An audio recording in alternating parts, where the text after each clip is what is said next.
tonight, my sleep buddies? I hope you're doing well, because we are following a story that almost didn't happen. Shaped as much by chance as by ambition, Alexander the Great rose in a world where his victories were unlikely, his position fragile and his future far from certain. Yet events unfolded in ways no one could have planned. If you enjoy these slow journeys through history, you can like the video, subscribe, and let me know where you're listening from and what time it is. Now dim the lights, turn on a fan for some noise, and allow the night to settle in slowly. Welcome to a soothing journey through one of history's most improbable stories. Now remember, you're settling in to explore how a young prince from the edge of the Greek world, born into a dynasty plagued by instability and surrounded by enemies, somehow conquered an empire that stretched from the Mediterranean to India. So let's discover together why Alexander the Great's victories seemed impossible before they happened. You're standing in the royal palace at Pella, Macedonia, on a summer night in 356 BCE. The air smells of olive oil lamps and the faint scent of horses drifting in from the stables below. Through the window you can see the rugged mountains that ring this northern kingdom, their peaks dark against a star-filled sky. Somewhere in these chambers, a baby has just been born to King Philip II and his wife, Olympias.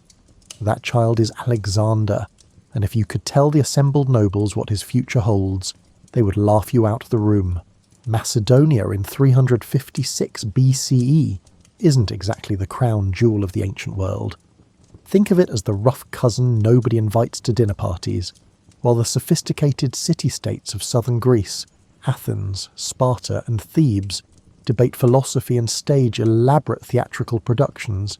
Macedonia remains a semi-barbaric kingdom of shepherds, farmers and warriors.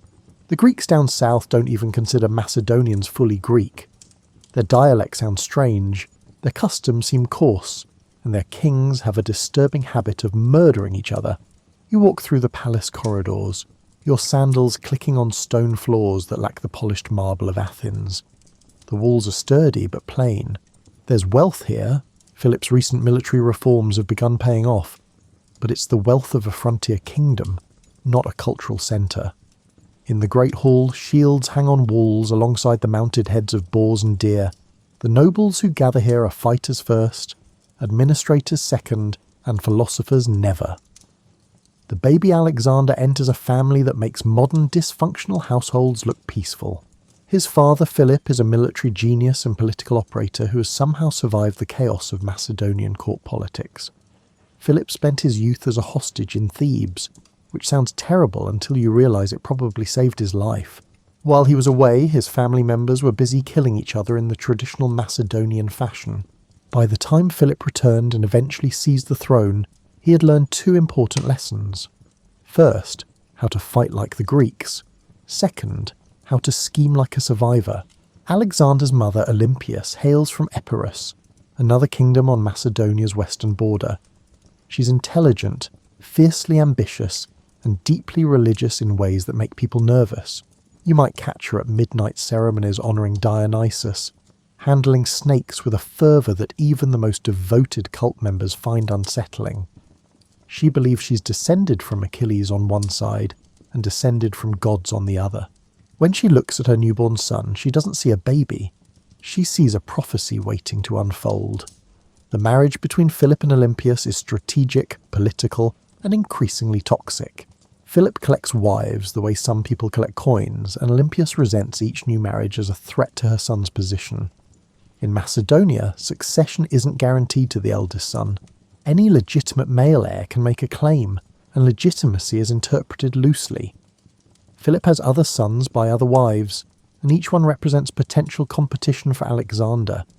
You're watching a child born into instability. The kingdom itself barely held together before Philip took charge. For decades, Macedonia had been the punching bag of its neighbours. Illyrians raided from the west, Thracians from the east, and the Greek city-states from the south treated Macedonia as either a resource to exploit or a threat to contain. Philip has changed that through military innovation and ruthless diplomacy, but his accomplishments are recent and fragile. One assassination, one lost battle, one palace coup, and everything could collapse back into chaos. The odds are stacked against this baby in ways that would discourage anyone with sense. He's born into a dynasty where murder is standard operating procedure for succession disputes. His kingdom is surrounded by enemies who view Macedonia as an upstart nuisance. The mighty Persian Empire, which controls everything from Egypt to Afghanistan, has wealth and armies that make Macedonia look like a village militia. Even if Alexander somehow survives childhood and court intrigues and inherits his father's throne, the smart money says he'll spend his reign just trying to hold Macedonia together. But you're not watching a normal baby. You're watching someone who will rewrite the rules of what's possible.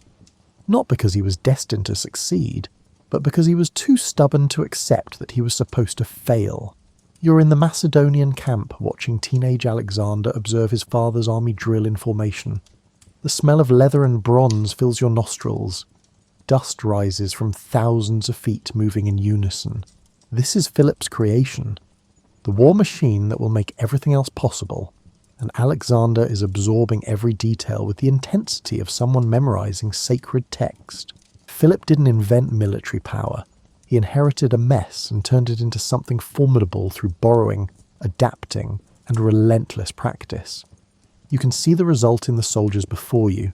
The core of the Macedonian army is the phalanx, that dense formation of infantry carrying spears so long they'd be useless in any other context. The sarissa, the Macedonian pike, stretches 18 feet. A man holding one can barely manage it alone, but thousands of men holding them in formation create a bristling wall of bronze spear points that extends farther than any enemy can reach. Philip borrowed this idea from the Thebans, who perfected dense infantry tactics, but he took it further. Deeper formations, longer spears, better training. These aren't aristocratic hoplites who fight when convenient and farm when not. These are professional soldiers who drill constantly. You watch them now, moving like a single organism, each man maintaining exactly the right spacing from his neighbours. Too close and they can't move. Too far and gaps appear. They've practiced this until their bodies know the spacing without thinking. But the phalanx alone isn't enough, and Philip understood that. You turn your attention to the cavalry exercising on the flanks. The companion cavalry, they're called, and they're the elite. These are noble sons and trusted warriors who form Philip's hammer, while the phalanx is his anvil. The strategy is elegant. Fix the enemy in place with the phalanx, then smash into their flank with heavy cavalry. Simple in theory, murderously effective in practice. Alexander is learning that warfare isn't about individual heroism. It's about systems. The Macedonian army wins because every piece works together. The infantry holds, the cavalry strikes, the light troops screen and harass, and the siege engines, another of Philip's innovations, knock down city walls that used to make places invincible. It's combined arms warfare before anyone called it that. You also see what Alexander is inheriting in terms of political structure. Philip has reorganized the Macedonian nobility into something more useful than feuding clans. The companion cavalry serves double duty as a military unit and political institution. By keeping the sons of nobles close, training and fighting beside them, Philip ensures loyalty while also making sure potential rivals are where he can watch them. It's patronage and hostage-taking wrapped into one elegant package. The kingdom's finances show Philip's practical genius. You can't run a professional army on goodwill. Philip has expanded Macedonia's territory, seizing control of gold and silver mines in Thrace and around Mount Pangaion. Those mines fund everything.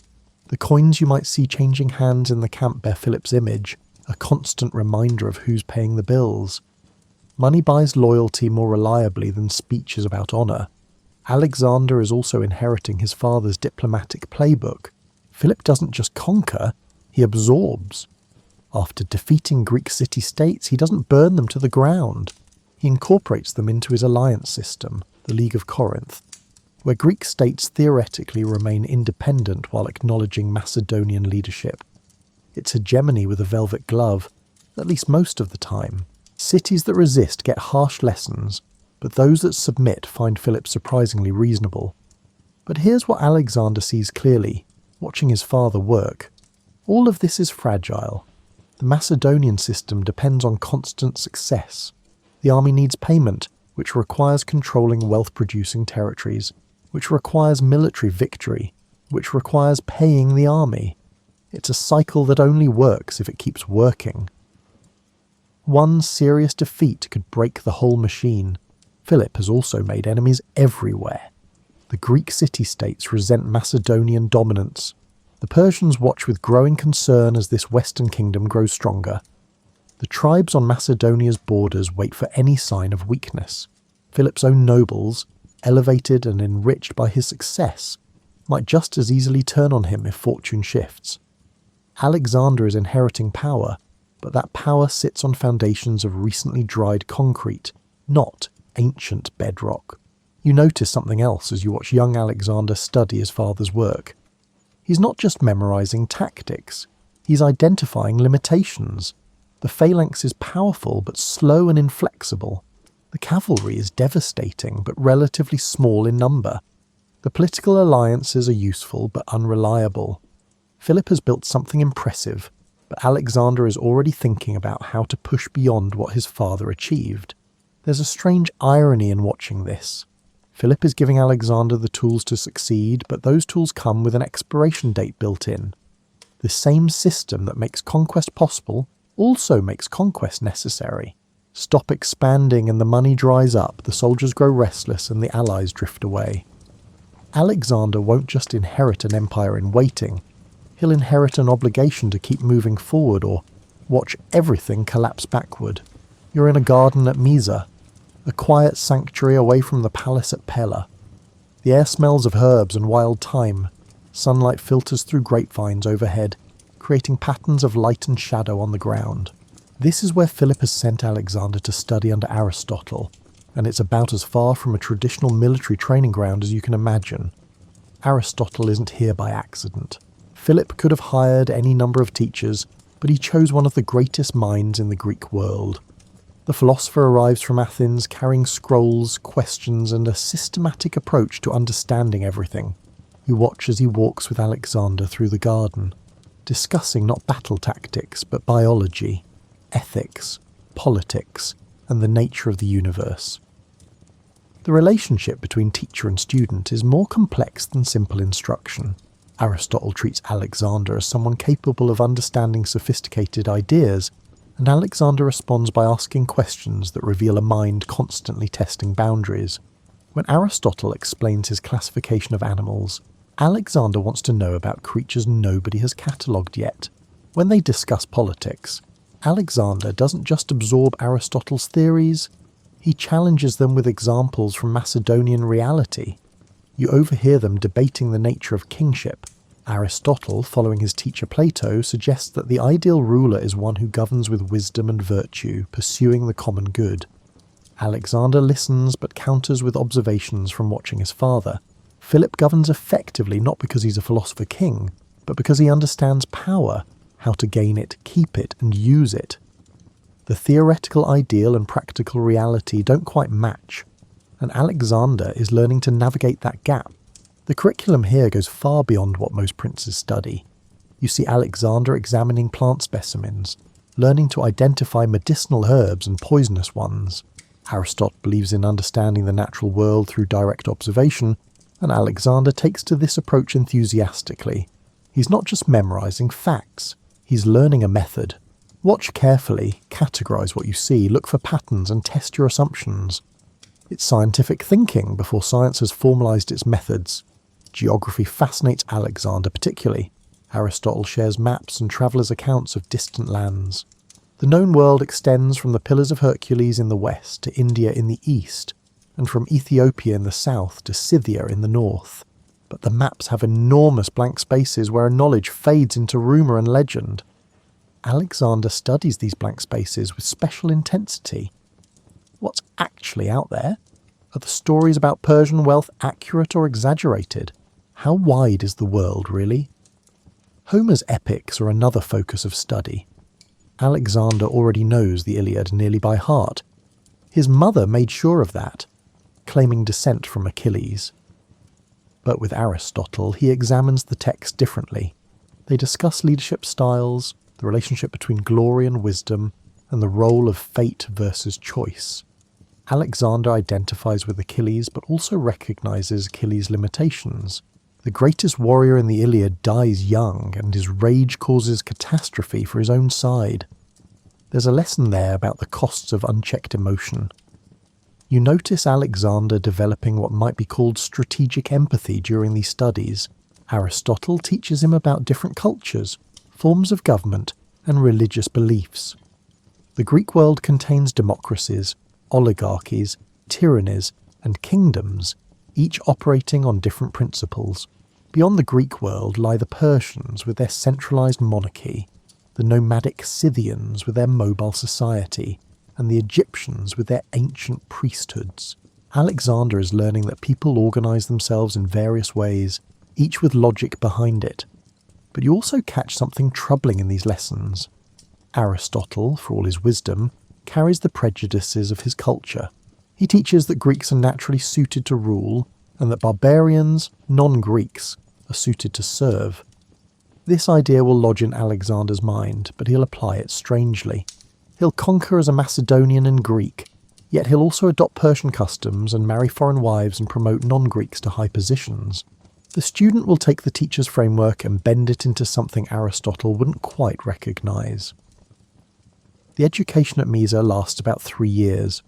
During that time, Alexander also trains physically, running, wrestling, and hunting.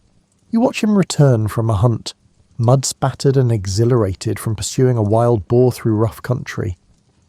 The intellectual and physical training happen together, creating someone who can think strategically and act decisively. Near the end of his time with Aristotle, something happens that reveals the contradiction Alexander is becoming. A trader arrives with a magnificent horse, Bucephalus, that no one can tame. The horse is huge, powerful, and seemingly vicious. Philip is ready to send it away when Alexander asks for a chance. He's observed something others missed. The horse is afraid of its own shadow. Alexander turns the horse toward the sun, eliminating the shadow, calms it, and then mounts it. In that moment you see observation leading to understanding, leading to action. It's everything Aristotle taught, applied to solving an immediate practical problem. Bucephalus becomes Alexander's horse for the next 2 decades, carrying him across Asia. The relationship between rider and horse becomes legendary, but it starts here with a teenager who paid attention while everyone else just saw an impossible problem. Alexander leaves Mysa educated but restless. Aristotle has shown him how to think, Philip has shown him how to fight, but neither has shown him limits he's willing to accept. You're standing on a dusty road in Asia Minor watching supply wagons creak past. The smell of ox sweat and grain sacks fills the air. This is years after Alexander crossed into Asia, but to understand how he won, you need to understand how he ate. Armies march on their stomachs, and Alexander's greatest battles weren't against Persian forces, they were against distance, terrain, and the calendar. When Alexander crosses the Hellespont into Asia in 334 BCE with roughly 40,000 men, he's bringing along a logistics nightmare. Each soldier needs about 2 pounds of grain per day. The horses need more. Do the math, and you're looking at 50 tons of food daily for the army alone, not counting the camp followers, servants, and animals. That's a mountain of wheat moving slowly across some of the harshest country in the world. You watch the army's foragers spread out into the countryside, requisitioning supplies from local villages. It's not quite pillaging.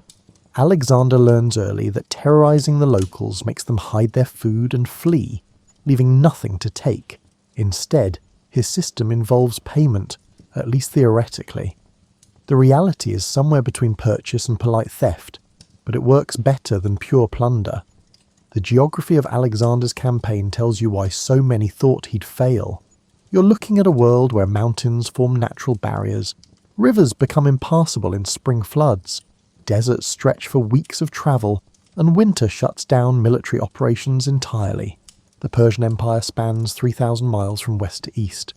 Marching from Macedonia to India and back covers distances that make modern road trips look trivial. Consider the terrain. You cross coastal plains where cities cluster, then climb into mountain ranges where passes might be held by hostile tribes. You descend into river valleys where local rulers might support or oppose you. You traverse plateaus where summer heat can kill as effectively as any sword. Each type of terrain requires different tactics, different supply methods, and different timing. Alexander succeeds partly because he's willing to move when conventional wisdom says don't. You're crossing the Hellespont in early spring when the weather is still unpredictable, but you want the whole campaigning season ahead. You're marching through Gordium in winter, when other armies would hunker down. You're crossing the Gedrosian desert in late summer, which is insane, but it's the route nobody expects, which makes it strategically useful if you survive. The supply system Alexander develops is adaptable. In fertile regions, you live off the land. Near coasts, you coordinate with the fleet to bring supplies by sea. In barren areas, you establish supply dumps in advance, stashing grain and fodder along your route. You also move fast enough that you don't exhaust any single region before moving to the next. It's like a locust swarm, but organised and directional. You notice another crucial element: intelligence gathering. Before Alexander moves into new territory, scouts go ahead, talking to locals, mapping water sources, and identifying food supplies. The army rarely blunders into a region blind. Someone has usually been there first, asking questions and sending information back. It's not perfect. The Gedrosian desert disaster proves that. But it's more thorough than most ancient armies attempted. Rivers present constant challenges. You can't just ford them anywhere or any time. The Granicus is narrow enough to force in spring. The Danube is another matter entirely. The Indus and its tributaries are massive barriers that require boat construction, bridge building, and careful timing with flood seasons. Alexander's engineers become as important as his cavalry, finding crossing points and building the infrastructure that keeps the army moving.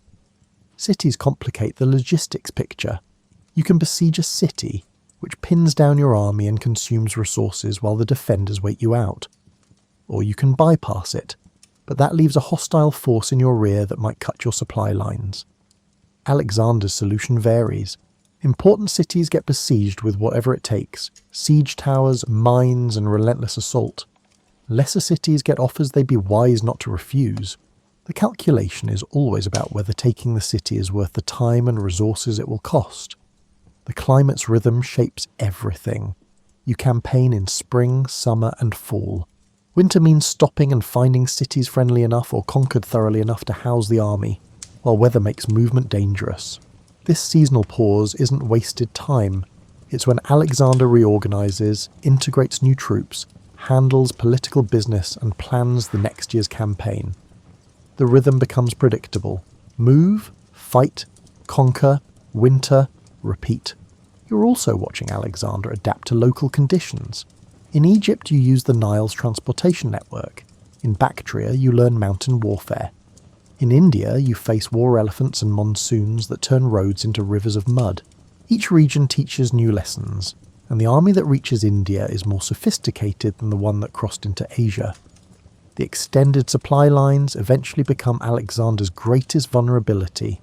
You're in India, and your logistics trail stretches back thousands of miles. Messages take months to travel from the front to Macedonia and back. Reinforcements arrive irregularly. Local satraps control the territory you've conquered, and if they rebel or simply stop cooperating, your army becomes isolated. The troops understand this, which is partly why they eventually refuse to go further. They're not just tired of fighting, they're terrified of being cut off from home. There's a reason most conquerors stick closer to their home base. The further you go, the thinner you're stretched. Alexander pushes beyond what's sustainable, and he only avoids catastrophe through luck, speed, and sheer audacity. The fact that he makes it back at all is nearly as impressive as the conquests themselves. You're in the Macedonian camp the night before the Battle of Issus. The air feels electric with anticipation and fear. Soldiers sit around fires, checking equipment, talking in low voices, and there, moving among them, is Alexander. He's not in his tent reviewing maps or consulting with commanders. He's here, visible, speaking to regular soldiers by name. This is the aspect of Alexander's success that's hardest to quantify, but impossible to ignore. You're watching leadership as performance, presence, and genuine connection, all woven together into something that makes men willing to march thousands of miles and fight impossible battles. Watch how he moves through camp. He stops at a fire where veterans from the phalanx are sharing bread. He asks about their families back in Macedonia, remembers details from previous conversations, and jokes about the Persian army waiting across the river. These aren't scripted interactions. Alexander genuinely seems to know these men and care about their answers. When he moves on, you can see the soldiers sitting straighter, talking more confidently. His presence is tangible. Alexander fights in the front, not the rear.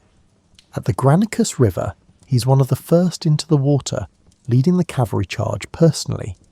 A Persian noble strikes at him, shattering Alexander's helmet. Before the second blow can land, one of Alexander's companions kills the attacker. Alexander could have died in the campaign's first major battle, but he survives, and every soldier sees their king taking the same risks they do. This pattern repeats constantly. You're at Gaza, watching Alexander directing the siege personally when an arrow strikes him in the shoulder. He has it pulled out and continues fighting. At the Hydaspes River, he's in the front ranks again, this time facing war elephants. During the siege of the Mali city in India, he climbs the wall himself when his troops hesitate, and he ends up isolated with only 3 companions while the Mali attack. He nearly dies from an arrow through the chest, and the army rages through the city afterward, massacring inhabitants out of fury and fear at almost losing their king. The injuries pile up over the years: arrow wounds, sword cuts, and a concussion from a sling stone. Alexander's body becomes a map of his battles, but each wound proves to his troops that their king doesn't ask them to do anything he won't do himself. It's leadership through shared suffering. You also notice how Alexander celebrates victories. After significant battles, there are games, competitions, sacrifices to the gods, and distributions of plunder. He honours soldiers who performed exceptionally, sometimes promoting them on the spot. He holds elaborate funerals for the fallen, ensuring their families receive pensions. The men die, but their names and sacrifices are remembered publicly. The relationship between Alexander and his troops isn't entirely warm and fuzzy. He demands brutal discipline when necessary. You're watching a mass punishment after a unit breaks formation and flees. The responsible officers are executed publicly. The lesson is clear: cowardice brings death. But the same army that witnesses executions also sees Alexander sharing hardships. When water is scarce in the desert, he pours out a helmet of water that scouts bring him, refusing to drink if his troops can't. Symbolic? Yes. Effective? Absolutely. Alexander's ability to inspire shows up most clearly in impossible situations. You're at Tyre, a city on an island that has never been taken by siege. The conventional wisdom is to give up and bypass it. But Alexander orders a causeway built from the mainland to the island, essentially creating a land bridge where none existed. The engineering required is staggering, the time consumed is enormous, and the Tyrians attack the construction constantly. It should fail. But Alexander's will becomes the army's will, and after 7 months, Tyre falls. The troops accomplish it because Alexander convinced them they could. There's also a dark side to this leadership. Alexander's charisma makes men do things they'd normally refuse. Burning Persepolis, marching through the Gedrusian desert, fighting in monsoon rains in India, these decisions risk the army's survival. Some soldiers follow out of loyalty, others from fear of punishment, and many from a strange belief that Alexander's luck will hold. He exploits that belief ruthlessly. The Macedonian nobility presents a different leadership challenge. These are men who knew Alexander when he was just Philip's son, and they remember that they're nobles too, not just subordinates. Alexander manages them through a combination of personal relationships, calculated generosity, and occasional ruthlessness. Clytus, one of the companions who saved Alexander's life at the Granicus, later criticizes Alexander during a drunken feast. Alexander kills him in a rage, then spends days in anguished regret. The lesson for other nobles is complex. Alexander values loyalty but won't tolerate challenges to his authority, even from friends. You notice that Alexander's leadership style changes over time. The young king who crosses into Asia listens to advisors and follows Macedonian customs. The emperor who reaches India wears Persian dress, expects proskinesis, prostration, and makes decisions increasingly alone. Success breeds confidence that curdles into arrogance. The troops who worshipped him begin to whisper that he's becoming foreign, less Macedonian, and more Persian. The same presence that inspired them now sometimes alienates them. But even at the end, when the army refuses to continue past the Hyphasis River in India, Alexander's handling of the mutiny shows his understanding of leadership. He sulks in his tent for days, trying to shame them into continuing. When that fails, he accepts their decision but stages it as his own choice based on omens. Both sides save face. The troops get to go home, and Alexander avoids looking like he lost control. It's manipulation, but it's effective manipulation. Leadership, you realise watching Alexander, isn't just about inspiring moments. It's about understanding what motivates people. Glory, greed, fear, loyalty, pride, and orchestrating those motivations toward your goals. Alexander conducts his army like an instrument, knowing which strings to pluck and when. The fact that he sometimes mistakes the music doesn't change the skill involved in the conducting. You're in a Persian war council chamber, watching commanders debate strategy. The year is 333 BCE, and Alexander has invaded Asia. The smart move, the Persian nobles argue, is to withdraw, scorch the earth, and let Alexander's supply lines collapse. He's far from home, his army's relatively small, and time is on Persia's side. But Darius III, the Persian king, rejects this strategy. He chooses to face Alexander directly at Issus. That choice changes everything. Luck runs through Alexander's campaigns like a river through a valley. Sometimes it's the river that creates the valley's shape. You're watching moments where things could have gone catastrophically wrong but didn't, often through random chance rather than brilliant planning. Start at the Granicus River, Alexander's first major battle in Asia.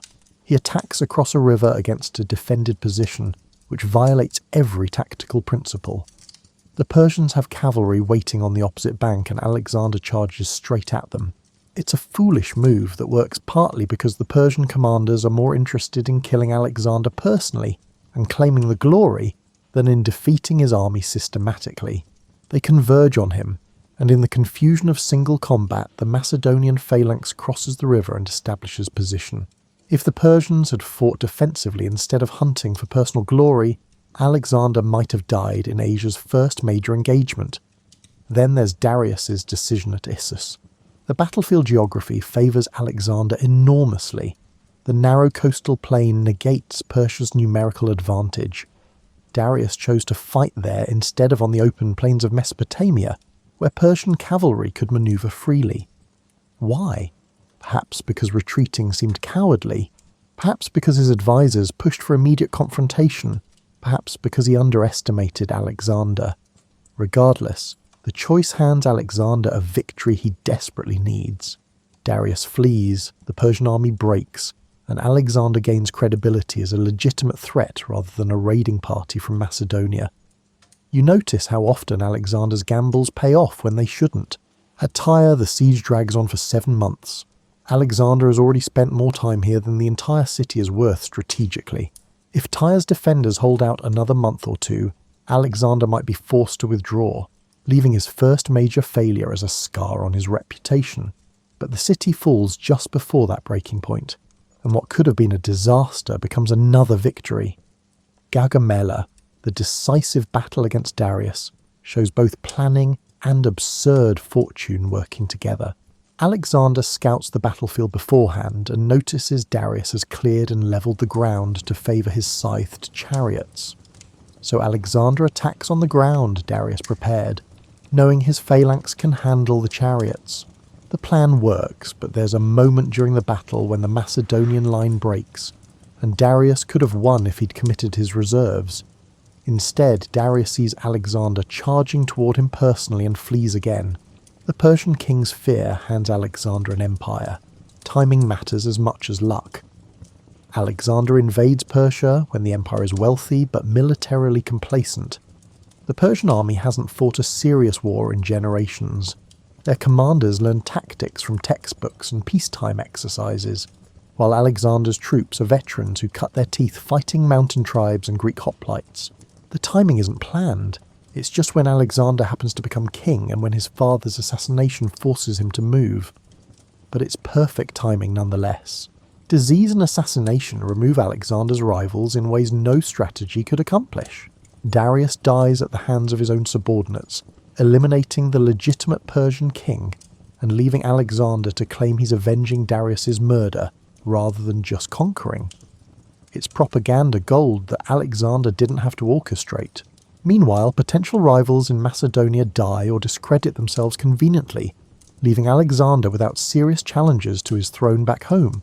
You're watching Alexander cross the Hindu Kush mountains into Bactria, and the audacity nearly kills his army.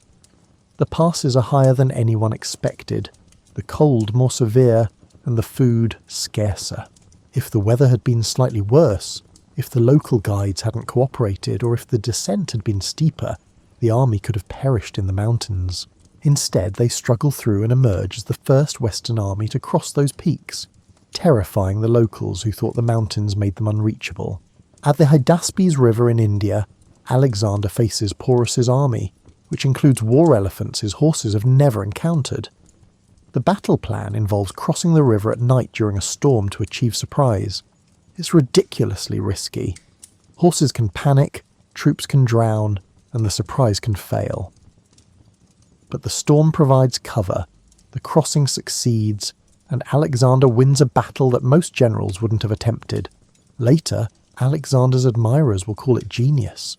More accurately, it's a calculated risk that happened to work. The relationship between luck and skill gets complicated here. Alexander creates opportunities for luck to favour him by moving fast, taking initiative, and putting himself in positions where good fortune becomes possible. At Issus, he's lucky Darius chose that battlefield, but Alexander got to Issus quickly enough that Darius had to react to him rather than vice versa. This speed creates the conditions for luck to matter. You also see how Alexander's personality affects his fortune. His willingness to take enormous risks means he experiences both spectacular successes and near disasters. The difference is that he survives his disasters and publicises his successes. At the Mali city in India, getting isolated on the wall could have ended his entire campaign. Instead, he survives, and the story becomes another example of his heroic courage rather than his reckless stupidity. There's survivorship bias here that's impossible to ignore. You're watching Alexander's campaigns knowing they succeeded, but you can imagine parallel universes where the arrow at Gaza hit a vital organ, where Darius stood his ground at Gaugamela, where the Hindu Kush crossing ended in mass starvation, and where the Gedrosian desert claimed the entire army. In those universes, Alexander is a footnote, a reckless Macedonian king who invaded Persia and died quickly. But in this universe, the gambles pay off. The river crossings succeed. The sieges eventually fall. The enemies make mistakes at crucial moments. Alexander's luck becomes part of his legend, and soldiers start believing their king is divinely protected. That belief becomes self-fulfilling. Troops fight harder because they think fortune favours Alexander, which makes victories more likely, which reinforces the belief. Near the end, Alexander's luck shows signs of running out. The wound at the Mali city nearly kills him. The desert crossing loses thousands of men and animals. His troops refuse to continue into India. These are warning signs that fortune is finite, but Alexander dies before he fully exhausts it. You wonder what would have happened if he'd lived another decade. Would his luck have held? Would we remember him differently if one of those later gambles had failed catastrophically? But that's speculation. What you know is that Alexander won partly because the dice kept coming up in his favour at critical moments. Skill positioned him to roll those dice, but luck determined what numbers showed. You're watching something peculiar happen as Alexander's campaigns progress. Each victory makes the next one easier, not because the enemies become weaker, but because Alexander's army becomes more formidable in ways that transcend simple military strength. Momentum, the strange force that makes moving objects want to keep moving, becomes as powerful as any weapon in Alexander's arsenal. The psychological effect starts early. After the Granicus River victory, Greek cities in Asia Minor that were previously under Persian control start opening their gates. They don't resist because resistance seems futile. Alexander has demonstrated he can win against Persian forces, and surrendering early means better treatment. You watch cities that could have cost months to besiege instead welcome Alexander as a liberator. Each surrender encourages the next city to follow suit. The wealth accumulation feeds the momentum. Persia is rich in ways that make Macedonia look poor. After Issus, Alexander captures Darius's baggage train, which includes the Persian royal treasury. Suddenly, Alexander can pay his troops in gold rather than promises. He can hire more soldiers, build more siege equipment, and fund his political operations back in Greece. Money makes everything easier, and each conquest brings more money. You notice how Alexander's reputation starts working for him. Before battles, enemies know they're facing the king who defeated Darius, who conquered Egypt, who broke Tyre. That knowledge undermines morale before fighting begins. At Gaugamela, many of Darius's soldiers flee early, not because the Macedonians are winning, but because they expect the Macedonians to win. Expectation shapes reality. The army itself improves through experience. The troops who cross into Asia in 334 BCE are good, but the veterans who reach India years later are extraordinary. They fought in every type of terrain, against every type of enemy, using every type of tactic. They've learned to build bridges, conduct sieges, coordinate with naval forces and adapt to local conditions. Each campaign is a training exercise for the next one. Alexander integrates conquered peoples into his forces, which increases his numbers but also sends a message. Persian cavalry start fighting alongside Macedonians. Local auxiliaries join the army. This mixed force shows that Alexander isn't just conquering, he's building something larger than a Macedonian kingdom. The vision expands with each edition, from recovering Greek cities to defeating Persia, to ruling Asia to reaching the end of the world. Each goal achieved suggests the next goal is achievable too. The administrative structure Alexander establishes helps maintain momentum. Conquered territories get satraps, local governors who manage regions and supply resources to the advancing army. This creates a trail of stable territory behind the front lines. It's not perfect. Some satraps rebel, some steal, some prove incompetent. But it's functional enough that Alexander can keep pushing forward without constantly worrying about his rear. You see momentum working at multiple levels simultaneously. Militarily, victories accumulate. Economically, wealth flows in. Politically, Alexander's legitimacy increases. Psychologically, both his troops and his enemies start believing he's unstoppable. These factors reinforce each other, creating a self-sustaining cycle of success. But momentum has limits and dangers. You're watching Alexander in Bactria and Sogdiana, mountain regions where there are no major battles to win, just endless guerrilla warfare against local tribes. The momentum sputters here. Alexander spends years pacifying territories that don't particularly care about his grand vision, and can't be defeated in decisive battles. The easy victories stop, the casualties mount, and the troops start grumbling. Momentum requires visible progress, and these campaigns don't provide it. The army's growing diversity also creates tensions. Macedonian veterans resent seeing Persians elevated to positions of honour. When Alexander adopts Persian dress and customs, it feels like betrayal to soldiers who thought they were fighting to defeat Persia, not become it. The momentum that united the army behind a conquering king starts fracturing when the mission becomes less clear. By the time Alexander reaches India, momentum has carried the army impossibly far from home. They've marched for years, crossed deserts and mountains and fought enemies most never imagined existed. But they're also exhausted, separated from families by thousands of miles, and increasingly uncertain about what they're fighting for. The momentum that pushed them forward finally meets an immovable object, their own unwillingness to go further. The mutiny at the Hyphasis River marks the moment when momentum breaks. Alexander wants to continue into the Ganges Valley, convinced that the edge of the world lies just beyond. The troops refuse. They've followed Alexander everywhere, but they won't follow him there. For the first time, Alexander can't overcome resistance through force of personality or the promise of future glory. The campaign has reached its natural limit. Even then, momentum helps Alexander on the return journey. His reputation makes local rulers cautious about resisting. Cities surrender or face destruction. The army that returns is smaller than the one that invaded, reduced by combat losses, disease, desertion, and the desert crossing, but it's still formidable enough to command respect. You realise that Alexander's conquests weren't inevitable even after they started. Momentum helped, but it required constant feeding. Each victory needed to be publicised, each defeat minimised, and each pause filled with training or diplomacy or preparation for the next advance. Alexander understood that stopping meant risking everything, so he almost never stopped until his troops forced him to. The final irony is that momentum kills him. Not directly, but he can't adjust to peacetime. Back in Babylon after the campaigns, Alexander plans new expeditions. Arabia, Carthage, the Western Mediterranean. There's always another target. His body is breaking down from wounds, fever and excessive drinking, but his mind still operates in campaign mode. When he dies at 32, he's planning rather than resting. Momentum, once started, becomes hard to stop. You're in a library centuries after Alexander's death, surrounded by scrolls and histories written by people trying to make sense of what happened.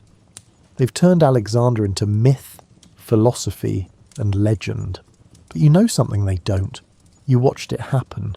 You saw the luck, the mistakes, and the chaos that history smoothed into narrative. Looking back at Alexander's improbable success, you see patterns that contemporaries couldn't. Philip's reforms created the military instrument. Aristotle's teaching provided the intellectual framework. Persian weakness offered the opportunity. But none of it guaranteed success. You're staring at a sequence of events where everything had to go approximately right for Alexander to achieve what he did, and somehow, improbably, things did go approximately right.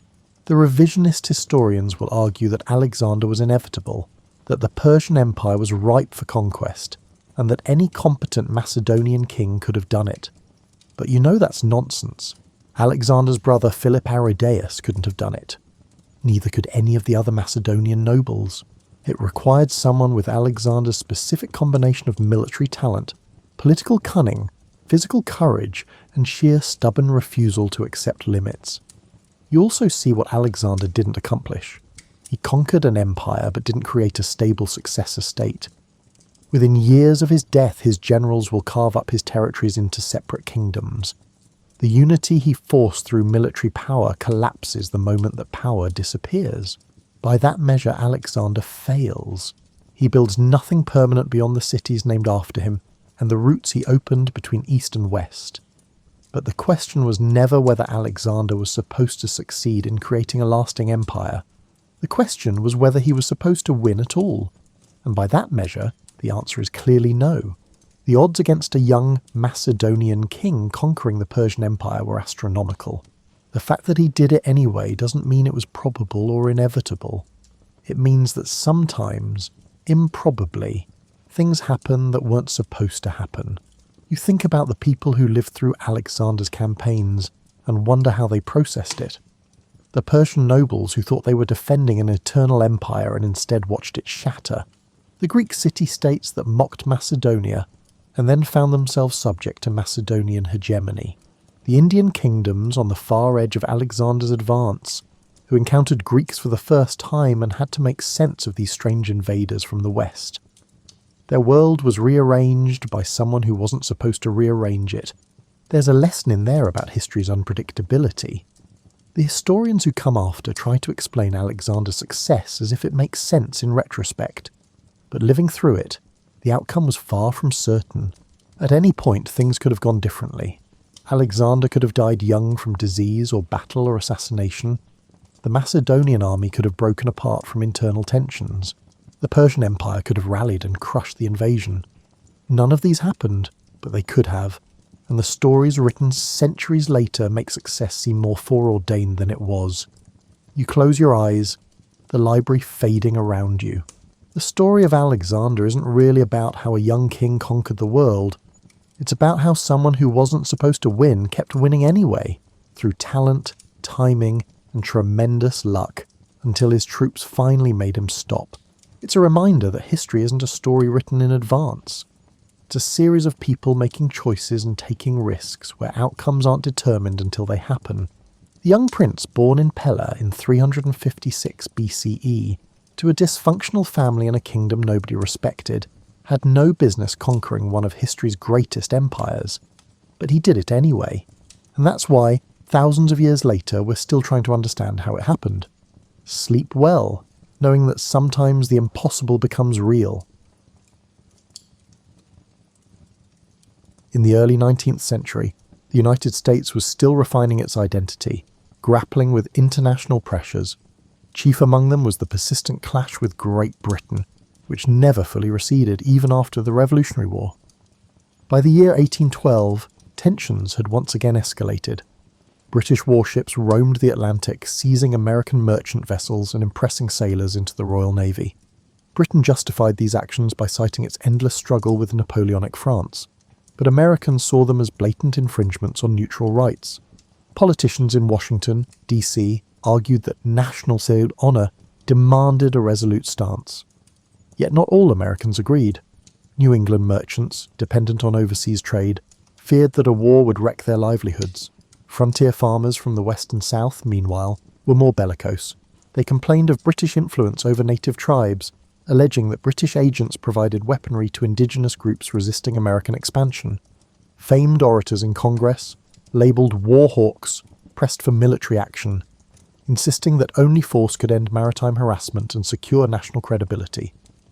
James Madison, the fourth president, presided over a charged political scene. A quiet, deliberative. He weighed options carefully. But the clamour for war grew. In June 1812, Madison sent a war message to Congress, highlighting impressment, trade restrictions, and alleged British incitement of native violence. A narrow majority in both houses voted for war, marking the first time that the United States formally declared it. The nation's newness and untested military raised questions. Could the young republic muster the unity and resources to challenge the world's leading naval power? On paper, the British hardly viewed the US as a primary threat. Napoleon's armies in Europe had captured their attention. Nonetheless, the British recognised that if the Americans invaded Canada, the region might be lost.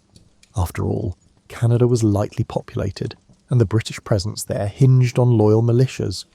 British leaders believed that, despite the American impetus, the conflict wouldn't supplant Britain's prime focus on the European front, so they stationed smaller garrisons, trusting that the disorganised American approach would yield limited success. Across the Atlantic, in American port cities, many tried to maintain commerce, but with British blockades looming, merchant captains found themselves restricted or forced to sail under constant threat. The administration in Washington saw the conflict as a chance to rid the continent of lingering British power. Some leaders fantasized that capturing Canada might be straightforward. They assumed Canadians would readily join the American cause. However, that assumption proved naive. Canadian loyalty to the Crown, especially among certain pockets, was stronger than Americans had anticipated. Meanwhile, the war's outbreak also reverberated among native nations, particularly in the Great Lakes region. Some tribes formed alliances with the British, considering them to be less harmful than the land-hungry American settlers. Leaders like Tecumseh strove to form a broad indigenous confederation that might halt further American encroachment. For them, this war was another chapter in a long-standing struggle to defend their homelands. The British, short on manpower, readily welcomed indigenous allies, albeit with uncertain commitments once the war ended. Public opinion within the United States remained uneven. Southern and western states tended to favour hostilities. In contrast, many New Englanders, reliant on Atlantic trade, found the conflict ruinous. Some states half-heartedly contributed militia. Political friction within the US threatened to hamper effective prosecution of the war. Nevertheless, the formal declaration spurred initial bursts of patriotism in certain regions. Local militia parades and oratory about defending liberty repeated the rhetoric of the Revolutionary era, though critics derided the war as Mr. Madison's war. As the summer of 1812 progressed, American forces readied invasions across the Canadian border. aiming to quickly seize territory. The War Department, however, was ill-prepared. The regular army was small, officered by a mix of Revolutionary War veterans and political appointees. State militias varied widely in discipline. Supply lines were shaky still. Generals promised swift victories. Observers from Europe, half attentive while embroiled in Napoleonic campaigns, watched with mild interest, suspecting the conflict would remain localised. The War of 1812 began in this precarious, multifaceted environment. The Americans believed they could avenge maritime wrongs and perhaps expand into Canada. The British, confident but distracted, expected to defend Canada with minimal resources. Indigenous nations, caught in the crossfire, saw an opportunity to resist American expansion. As the war commenced, few realised the transformative effects it would have on North America's diplomatic and cultural landscape. Early in 1813, American strategists believed they could redeem the humiliations of 1812 by launching renewed offensives into Canada. However, the same structural flaws persisted: volunteer militias, uncertain supply lines, and leadership lacking experience in large-scale campaigns. Generals like Henry Dearborn planned coordinated thrusts along Lake Ontario and the Niagara frontier. Yet cooperation between commands remained shaky, and British defenders, aided by local militia and Indigenous allies, effectively countered many moves. On Lake Erie, Oliver Hazard Perry supervised a frantic shipbuilding effort at Presque Isle, present-day Pennsylvania. The plan was bold: construct a small fleet to wrest control of the lake from the British, thereby isolating their garrisons in western Upper Canada. In September 1813, Perry's squadron faced the British at the Battle of Lake Erie. Amid chaotic fighting, Perry's flagship took heavy damage, prompting him to row to another vessel and continue the fight. The result was a striking American victory, culminating in his laconic message, "We have met the enemy, and they are ours." This triumph severed Britain's supply route and forced them to abandon Detroit. Simultaneously, William Henry Harrison led an American army into Upper Canada. Bolstered by Lake Erie's strategic advantage, Harrison advanced, culminating in the Battle of the Thames in October 1813. The death of Tecumseh there shattered the indigenous coalition in the region. Although some tribes would continue resistance, the unified front Tecumseh championed is dissipated. American morale soared at these regional successes, mitigating memories of the prior year's catastrophes. Yet not all fronts prospered. Along Lake Ontario, the Americans captured and burned York, future Toronto, angering Canadian locals but failing to achieve a decisive hold. Furthermore, the attempt to hold or take the Niagara region vacillated as leadership changed. The incompetent or quarrelsome interplay among American generals let opportunities slip away. British regulars, though outnumbered, capitalised on interior lines and local knowledge. They also enjoyed better coordination with indigenous forces. On the Atlantic side, the US Navy's larger warships occasionally triumphed in single-ship duels, but Britain's blockade grew tighter.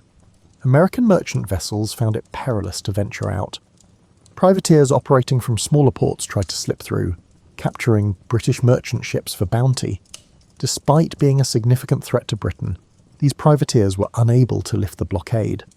Coastal towns faced hardship as imported goods became scarce, fueling discontent. In New England, especially, anti-war sentiment solidified. Some Federalists saw the conflict as a Southern war, suspecting expansions in territory only benefited southwestern agrarian interests. Amid these realities, 1814 brought a watershed shift in the global context. Napoleon's defeat in Europe freed British resources to pivot to North America. The British planned major offensives. One, a southern thrust aiming to capture New Orleans.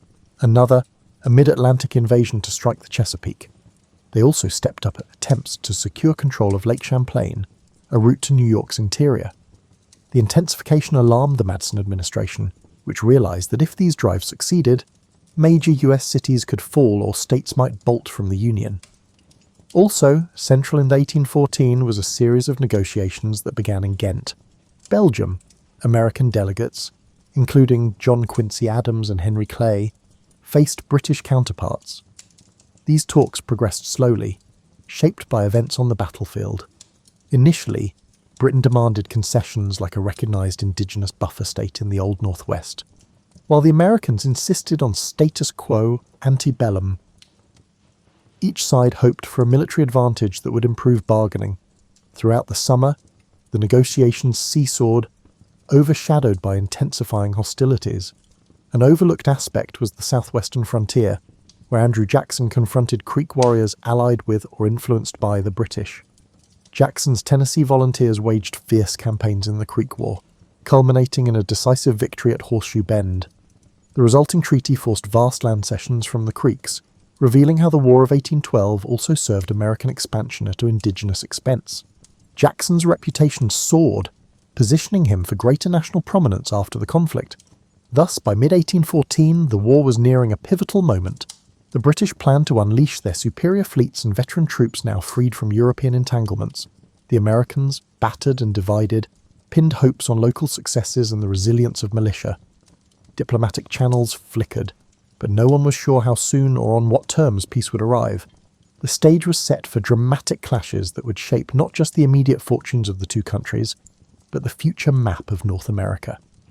Observers recognized that the war's outcome might finally clarify whether the United States, after 3 decades of independence, could fully stand among global powers or remain overshadowed by older empires. Late 1814 saw Britain escalate. One prong targeted the Chesapeake. Its success at capturing and burning Washington, D.C. in August shocked Americans. The British sought to quickly follow up by attacking Baltimore, a crucial port. If Baltimore fell, Britain might cripple the region's commerce and break American resolve. Yet Baltimore's defenders prepared vigorously. Citizens erected barricades, sank vessels to block harbour approaches, and reinforced Fort McHenry. British warships commenced bombardment on the night of September 13th, unleashing salvo after salvo into the fort. Despite the onslaught, the fort held. When dawn arrived, the American flag still billowed, witnessed by Francis Scott Key, who penned the Star-Spangled Banner. This morale-boosting outcome forced the British to withdraw, neutralising their Chesapeake campaign. Another British thrust aimed at Lake Champlain. An army advanced from Canada, hoping to slice into upstate New York and isolate New England. On September 11th, 1814, American naval forces under Thomas MacDonough won the pivotal Battle of Plattsburgh Bay, outmanoeuvring the British squadron. With their naval support lost, the British land invasion faltered, forcing a hasty retreat. This second repulse, alongside Baltimore's defence, shattered British hopes for a swift resolution by capturing major towns. Meanwhile, the southwestern frontier remained a separate theatre. Andrew Jackson's victory over the Creeks had freed him to concentrate on potential British moves along the Gulf Coast. British strategists planned a grand assault on New Orleans, imagining that controlling the Mississippi's mouth would hamper American expansion. Jackson, aware of the vital importance of the city, assembled a force of militia, volunteers, freedmen, and even a group of Barataria pirates under Jean Lafitte, forging a makeshift but spirited army. But that confrontation awaited final culmination early the next year. In the midst of these unfolding battles, negotiations in Ghent progressed. Sensing that neither side would gain from prolonged conflict, British diplomats seized earlier demands for territory or indigenous buffer states, while Americans, stung by the burning of their capital, recognised that an indefinite war threatened ruin. By December, a draft treaty emerged, endorsing the principle of status quo ante bellum. Both nations would revert to pre-war boundaries. Outstanding issues like impressment or maritime rights were not addressed, rendering the war's original triggers unsolved. Nonetheless, the desperate weariness on both sides pressed them to sign the Treaty of Ghent on December 24th, 1814. However, word of the treaty needed weeks to traverse the Atlantic. None of the signatories realised a major confrontation loomed on the Mississippi. British forces landed near New Orleans in mid-December 1814. Jackson rushed to fortify the city's approaches, digging entrenchments along the Rodriguez Canal. On January 8, 1815, the British launched a frontal assault, certain their disciplined ranks could overwhelm Jackson's ragtag defenders.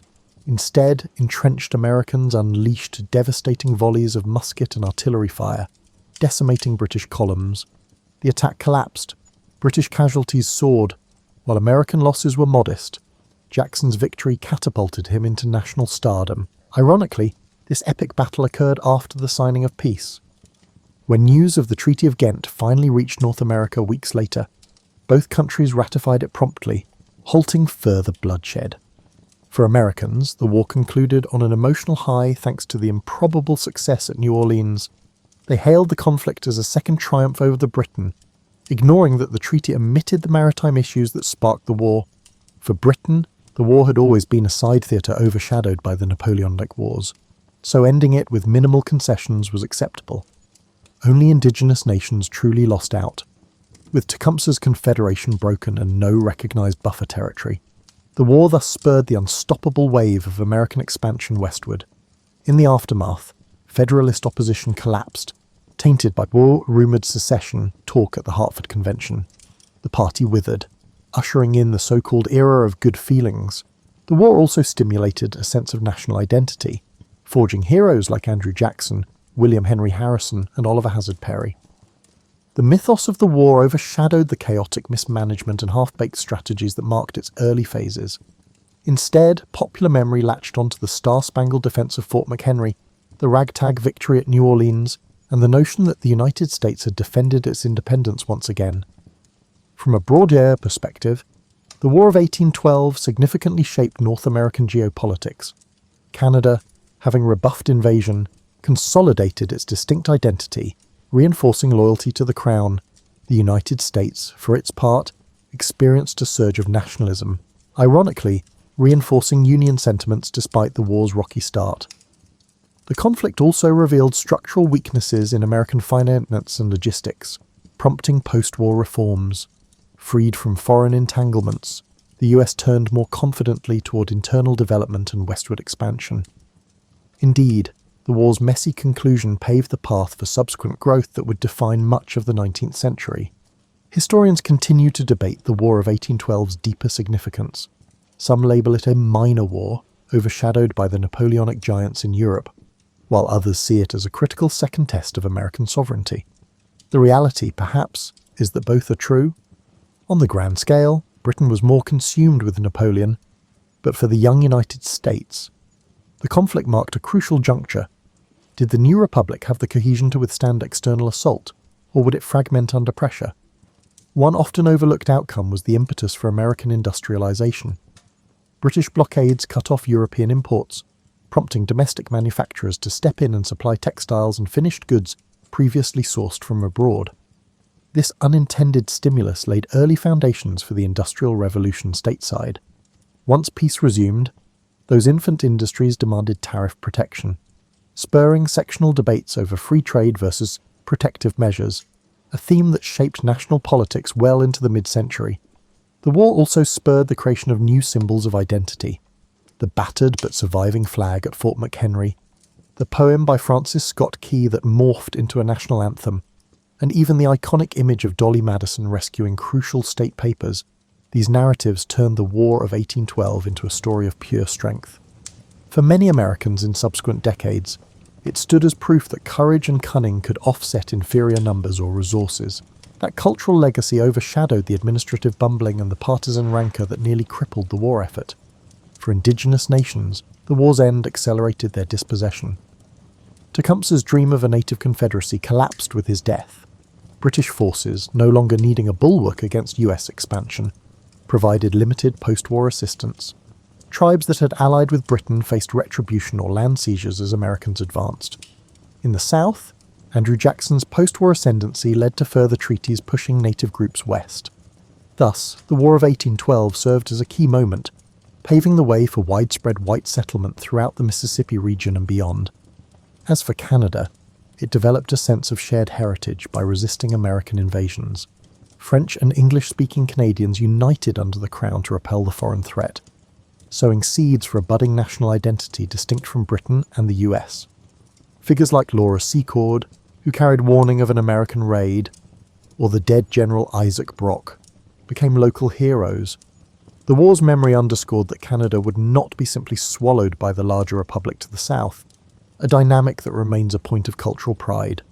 Meanwhile, the returning US soldiers found themselves in varied conditions. Many frontier militias simply melted back into civilian life. Officers like Andrew Jackson or William Henry Harrison parlayed their war reputations into political capital. eventually capturing the White House. The post-war political environment recognized the potency of war heroes as leaders. The Federalist Party, tarred with disloyalty, soon dissolved, leaving the Democratic Republicans dominant, though internal factions would later spin off into new parties. James Madison completed his presidency in 1817, claiming the war had proven the constitutional system could endure an external threat. However, not all scars vanished. New England's economy, battered by blockades, pivoted more strongly toward manufacturing. Southern cotton expanded rapidly, ironically, fueled by the sense of security that no immediate British incursion threatened the coastline. The war's ephemeral alliances with French exiles or Spanish forces in Florida also factored into ongoing jockeying for territory. Within a few years, the US negotiated further expansions, culminating in the acquisition of Florida from Spain in 1819. These expansions, ironically, were partly greased by the sense that the US had won the War of 1812, even if the official treaty indicated no formal victor or concession. Thus, the conflict's legacy blossomed in multiple directions. For some, it was an afterthought overshadowed by the Napoleonic saga. For others, especially Americans, it was a second war of independence that validated the constitutional experiment. For indigenous nations, it triggered sorrowful fragmentation. For Canadians, it stamped a rebellious, proud identity that shaped future confederation. And for the wider Atlantic world, it removed a potential thorn, allowing Britain and the US to gradually pivot from enemies to trading partners. Of course, the complexities of war never vanish neatly. Subsequent decades saw tensions remain, especially in the boundary disputes in the Great Lakes region, eventually resolved by more peaceful diplomacy. The War of 1812 thus quietly ended an era of direct Anglo-American conflict. In the century that followed, both nations found more pressing concerns elsewhere, forging an uneasy but enduring peace. Over time, the war receded into historical memory, overshadowed by other milestones, yet its impact on shaping North American political, cultural, and economic trajectories remains indisputable. From a modern viewpoint, the War of 1812 often suffers from overshadowing by the American Revolution or the Civil War, yet it introduced important transformations in how Americans conceptualize their government's role, how local militias interface with federal authority, and how the broader continent responded to shifting power dynamics. For a generation that came of age after 1776, the war proved their own defining moment. Many states saw newly minted heroes or identified local episodes of valor, forging a tapestry of war stories that fed local pride. Among lesser-known anecdotes is the role of enslaved men who escaped to British lines, particularly in the Chesapeake region. The British offered freedom to those who joined their cause, akin to certain practices during the Revolution. Many seized the chance, enforcing British logistical efforts or forming labour battalions. Following the war, some relocated to British territories such as Nova Scotia or Trinidad, forming diaspora communities known as Americans. The phenomenon highlighted the contradictory nature of a war fought over liberty, while slavery persisted, adding another dimension to the moral tensions of the era. Another overlooked thread is the role of women on the home front. Dolly Madison's rescue of the White House portrait is famous, but countless unnamed women toiled under blockades, farmed while husbands marched, and nursed wounded militiamen. Some women, with entrepreneurial flair, turned to weaving or local manufacturing to fill voids left by the disrupted import market. Their contributions, though seldom documented, were part of the shift toward a more self-sufficient domestic economy, proving that crises can spur inventive responses in local communities. Meanwhile, the impetus for building infrastructure grew. The war exposed how the poor roads hindered troop movements and supply lines, prompting calls for federal investment in internal improvements, canals, turnpikes, and eventually railroads. Although these developments advanced mostly after the war ended, the War of 1812 experience laid bare the necessity for connectivity. As a result, the federal government gradually leaned into more involvement with the infrastructure, an idea championed by national Republicans who wanted to unify the states through improved trade routes. Diplomatically, the post-war settlements signified a slow thawing in Anglo-American relations. British statesmen, preoccupied with maintaining post-Napoleonic Europe's order, found it pragmatic to reduce friction across the Atlantic.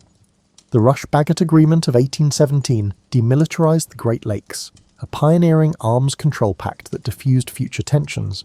Over time, the Canada-US boundary stabilized, fostering an unusual phenomenon, the world's longest undefended frontier. This shift from hostility to mutual accommodation in North America stands as a direct outgrowth of the war, even if overshadowed by the dramatic episodes of 1812 to 1815. For Indigenous peoples, the war's end spelled heartbreak. Britain no longer needed to bolster native confederations, so they withdrew support. The momentum of American expansion resumed, unstoppable. A patchwork of treaties forced tribes onto smaller lands or westward. The war had briefly offered a chance for unity under Tecumseh's leadership, but that vision perished at the Thames. The subsequent displacement of tribes in Ohio and Indiana soared, part of the broader national policy that would eventually culminate in the forced removals of the 1830s. Culturally, the war fed a romantic notion of American pride in adversity. Painters produced works depicting the Constitution's duels at sea or the British retreat from Baltimore. Poetry and ballads commemorated local militia triumphs. Over decades, these popular accounts coalesced into a somewhat sanitized narrative highlighting victory at New Orleans and the heroic stand at Fort McHenry. The fiascos, the bungled invasions of Canada, the burning of Washington slipped into lesser emphasis. This selective memory pattern shaped how textbooks presented the war for generations, culminating in a sense that the US overcame formidable odds to defend its independence once more. Thus, the War of 1812 was not solely about the immediate triggers of maritime rights or frontier tension. Its significance unfolded over decades, influencing economic policy, forging new heroes, weaving new cultural motifs, and setting boundaries for indigenous communities. Even with no territorial gains codified, the intangible results were profound. The conflict established that the US could wage war without fracturing, albeit narrowly. It paved a path for internal expansion and signalled that a truly post-colonial North America was emerging, with the US and Canada forging distinct identities. Looking back, these legacies underscore that wars, even ones overshadowed by larger global events, can reshape continents in subtle but enduring ways. The War of 1812 might seem distant, yet its themes echo in contemporary life: how a young nation handles international bullying, the friction between defending principles and managing everyday commerce, and the tensions of forging unity among disparate regional interests. Observing how that the US then navigated blockades, invasions, and internal disputes can offer perspective on the modern crises, where resource constraints and political divides remain just as real, albeit in different forms. One instructive aspect is the leadership dynamic. President Madison, initially reluctant, found himself backed into a war by vocal congressional voices. The war's early failures exposed the cost of insufficient preparation and partisan bickering. Only by mid-conflict did the administration coordinate effectively with local militias, naval contractors, and privateers. This shift from disorganization to partial synergy teaches how policymaking, once confronted with real adversity, can pivot. Many modern observers glean that advanced planning, while ideal, often collides with political hesitance, yet adversity can spur belated but decisive collaboration. Another dimension is the interplay of personal and strategic agendas. Ambitious generals, such as William Hull or later Jacob Brown, had their reputations at stake. Politicians in Congress angled for local advantage or re-election. The war's path was shaped by these individual aims, sometimes to the detriment of cohesive national strategy. Similarly, in today's environment, personal ambition can sabotage or realign collective efforts, showing that cohesive leadership must harness personal drives rather than deny them. The conflict also underscores how external catalysts can unify an otherwise fractious society. Despite ongoing disputes, the burning of Washington united many who previously criticized the war. The subsequent defense of Baltimore turned despair into resilience, bridging divides, at least temporarily. This phenomenon appears repeatedly in national histories. A tangible external threat can galvanize unity, overshadowing internal differences. However, sustaining that unity after the crisis abates is another matter, a lesson well illustrated by the meltdown of Federalist support post-war and the ephemeral era of good feelings. From a moral vantage, the war showcased how indigenous alliances can be manipulated by great powers. British promises to protect native lands, or the American pledge to incorporate friendly tribes often found little fulfillment once strategic ends were met. The ephemeral nature of these alliances led to tragic outcomes for indigenous communities. Modern discussions about the rights of marginalised groups caught in geopolitical crossfires resonate with the story of these nations' exploitation as pawns. While times differ, the principle that real autonomy seldom emerges from foreign patrons remains relevant. In the realm of memory, the War of 1812 reveals how selective retelling can overshadow complexities. Francis Scott Key's rocket's red glare soared in the national consciousness, overshadowing episodes where US invasions failed or inflicted harm on civilians. Today, educational curricula often reduce the war to a handful of famous vignettes: burning of Washington, the Star-Spangled Banner, Andrew Jackson at New Orleans, neglecting the messy intricacies. This phenomenon, common in historical narratives, underscores the importance of seeking more profound perspectives beyond iconic highlights. Another parallel to modern times is the war's reflection on global commerce. Then, as now, major powers tried to control trade routes, imposing blockades or sanctions. The US had to navigate a dual challenge, sustaining internal unity while resisting external economic pressure. The war's outcome hinted that a nation with robust internal markets and flexible production can endure even when cut off from usual trade. This resilience dynamic remains at the core of contemporary discourse around self-sufficiency and global supply chains. Ultimately, the War of 1812's legacy remains multifaceted. It united Americans around a renewed sense of identity, advanced some individuals politically, and inflicted irreparable damage on indigenous confederacies. It highlighted that the young republic, though battered, could stand as an independent entity, shaping a distinct brand of national pride that propelled expansions west and cultural evolutions at home. Yet the moral questions, particularly regarding indigenous and enslaved populations, reveal deeper costs. For midlife readers who are balancing personal ideals with real-world complexities, the War of 1812 emphasizes that every grand enterprise, from commercial policy to warfare, hinges on negotiations of principle, ambition, and compromise. During this delicate balance, societies often uncover their potential for harmony as well as the potential for future strife. When the final guns fell silent and the Treaty of Ghent was ratified, the War of 1812's immediate outcome could be summarised as a military stalemate but a psychological victory for the US. The impetus behind the war, ending British impressment and maritime restrictions, remained largely unresolved in the text of peace, but global shifts, including the final defeat of Napoleon, rendered those maritime issues moot. Britain no longer felt the same compulsion to detain American sailors. Gradually, normal trade resumed. Domestically, the war left behind a changed political and economic landscape. The Federalist Party collapsed, tainted by its near-treasonous Hartford Convention. The Democratic Republicans established a single-party dominance despite the emergence of internal factions. James Monroe succeeded Madison and ushered in the so-called era of good feelings, where partisan bickering lulled temporarily. Simultaneously, the war stoked calls for a more robust national infrastructure, roads, canals, a better banking system to prevent future logistic nightmares. Many of the same states that had balked at federal authority during the war now grudgingly admitted the necessity of coordinated planning. Of the war's personalities, Andrew Jackson emerged as the archetypal hero. His triumph at New Orleans overshadowed earlier fiascos. Popular ballads hailed him as the unstoppable Old Hickory. This catapulted Jackson toward the presidency in the following decade, shaping a new wave of populist politics that departed from the more patrician style of Jefferson or Madison. Another figure, Dolly Madison, remained a cultural icon for her bravery during the White House evacuation, exemplifying how smaller personal acts can become legendary in a war overshadowed by battles and sieges. Meanwhile, the war's end did not bring peace to indigenous nations. With Tecumseh's coalition shattered, American expansion surged west, leading to treaties that often forced tribes off ancestral lands. The war's ephemeral alliances, wherein the British used tribal forces to hamper US invasions, vanished once the conflict concluded, leaving tribes vulnerable. This pattern repeated throughout the 19th century, culminating in a systematic push across the continent that overshadowed earlier illusions of indigenous-led confederations. For Britain, the war was a minor chapter. Most British historical accounts mention it as a side conflict overshadowed by the Napoleonic Wars, The eventual forging of an amicable British-American relationship in the 19th century meant that the War of 1812 quietly retreated into the background of British consciousness.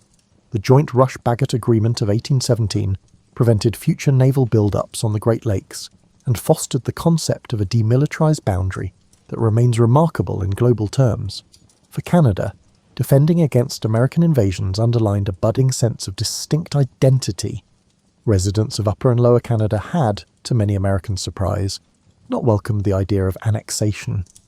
This loyalty to the British Crown found fresh impetus after repelling repeated US attacks. Over time, Canadian historians pointed to the War of 1812 as a foundational moment.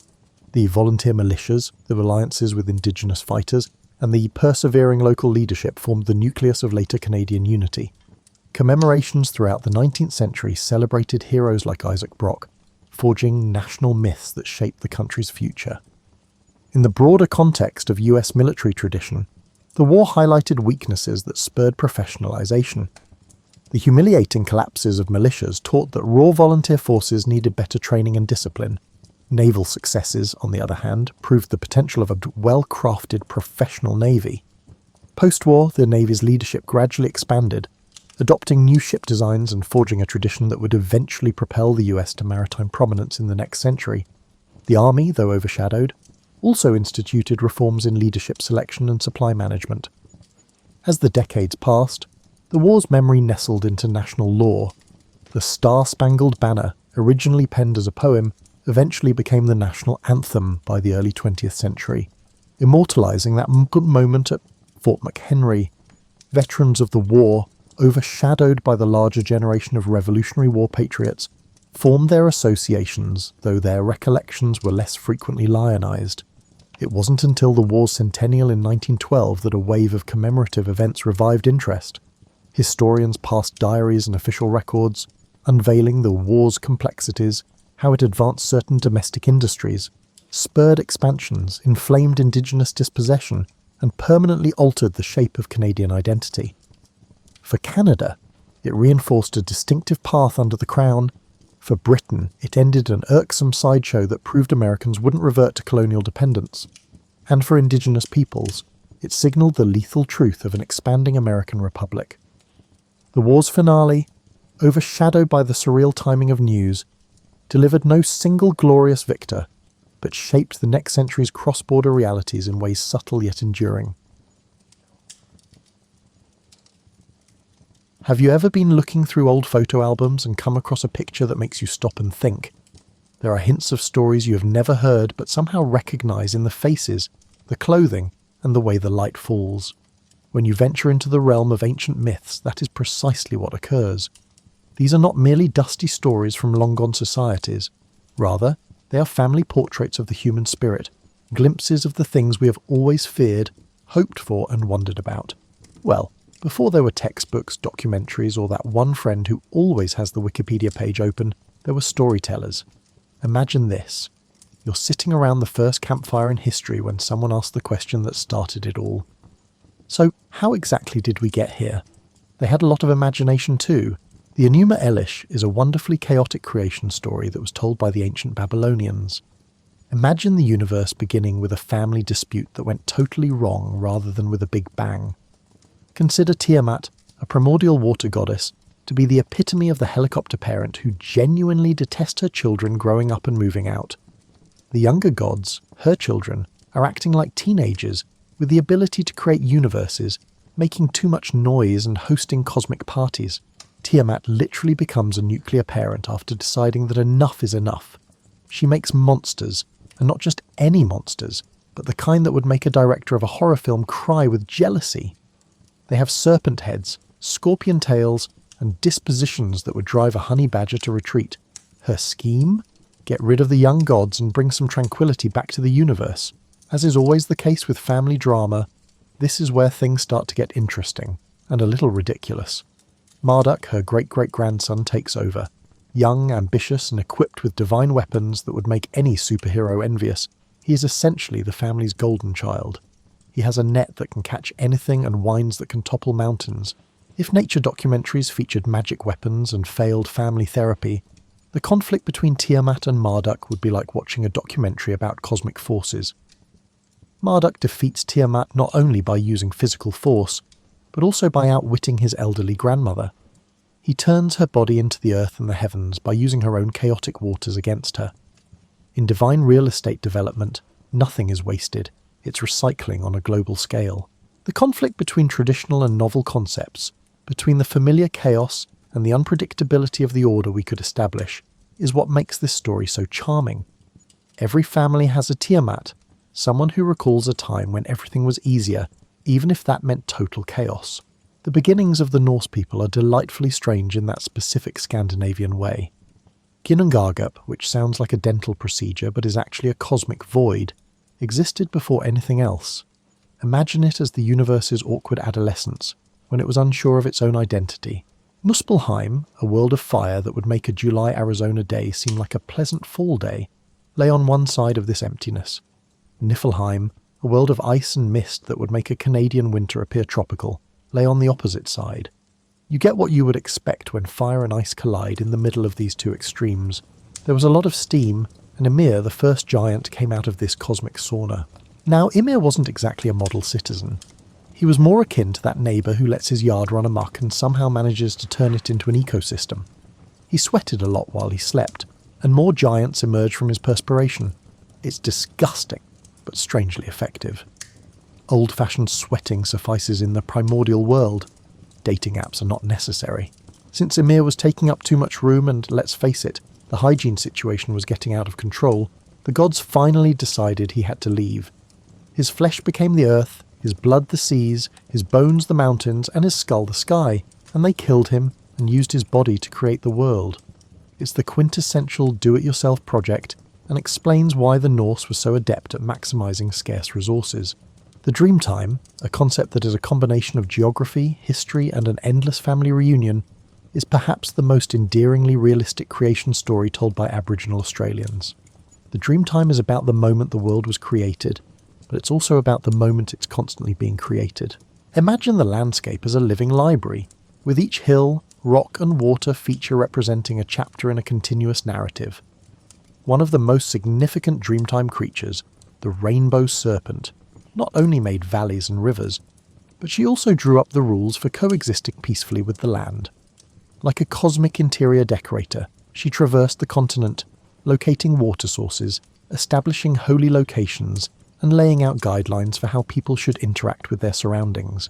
This viewpoint is lovely because it allows you to actively participate in the creative process.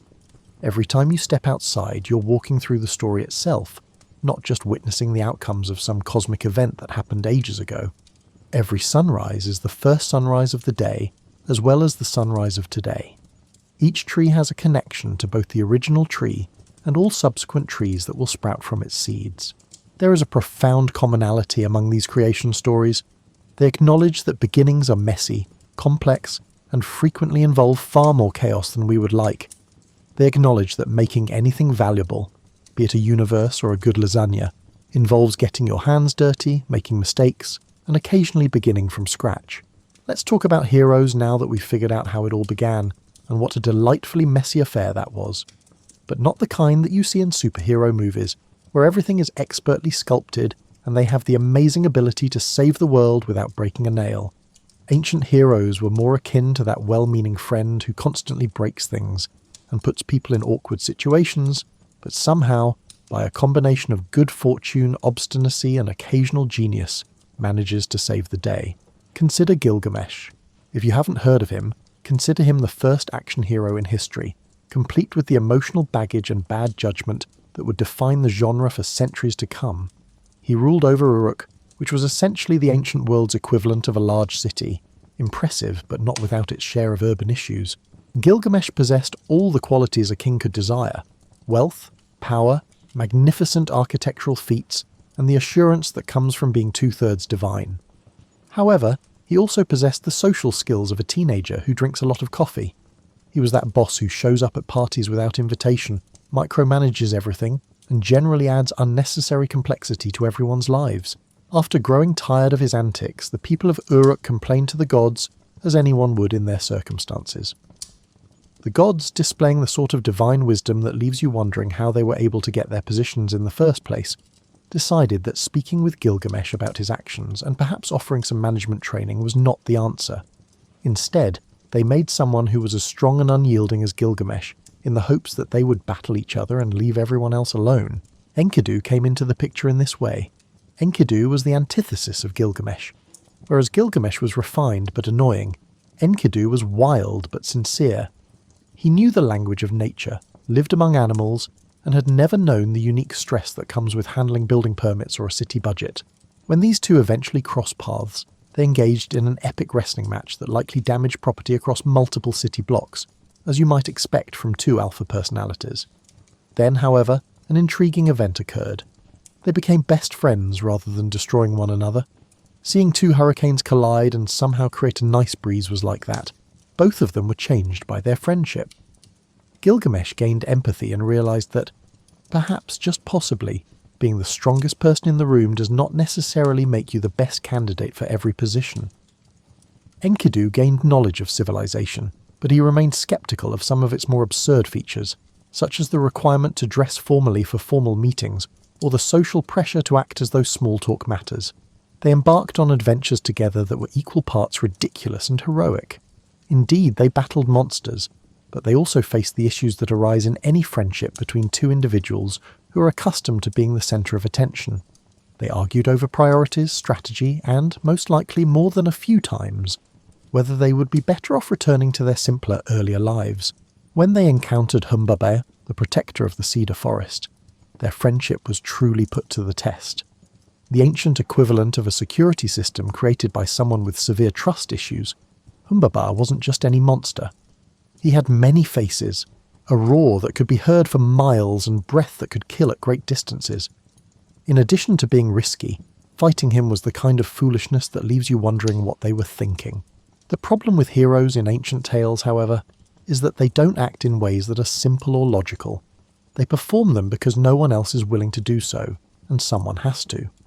Instead of using superior weaponry or cunning tactics, Gilgamesh and Enkidu defeated Humbaba by working together and displaying the kind of resolve that comes from having a loved one look out for you. Though life has a way of defying narrative conventions, the victory should have been the story's conclusion. The two friends were becoming too strong and self-assured, according to the gods, who apparently had not learned from their earlier interventions. In the most unjust and unheroic manner imaginable, they killed Enkidu, not in combat, not valiantly, but through illness. One of the most relatable scenes in all of ancient literature is Gilgamesh's response to his friend's passing. He didn't take it with stoic nobility, or use his sorrow to act morally. He completely collapsed. He was unable to eat, sleep, or comprehend how someone so vibrant could just vanish.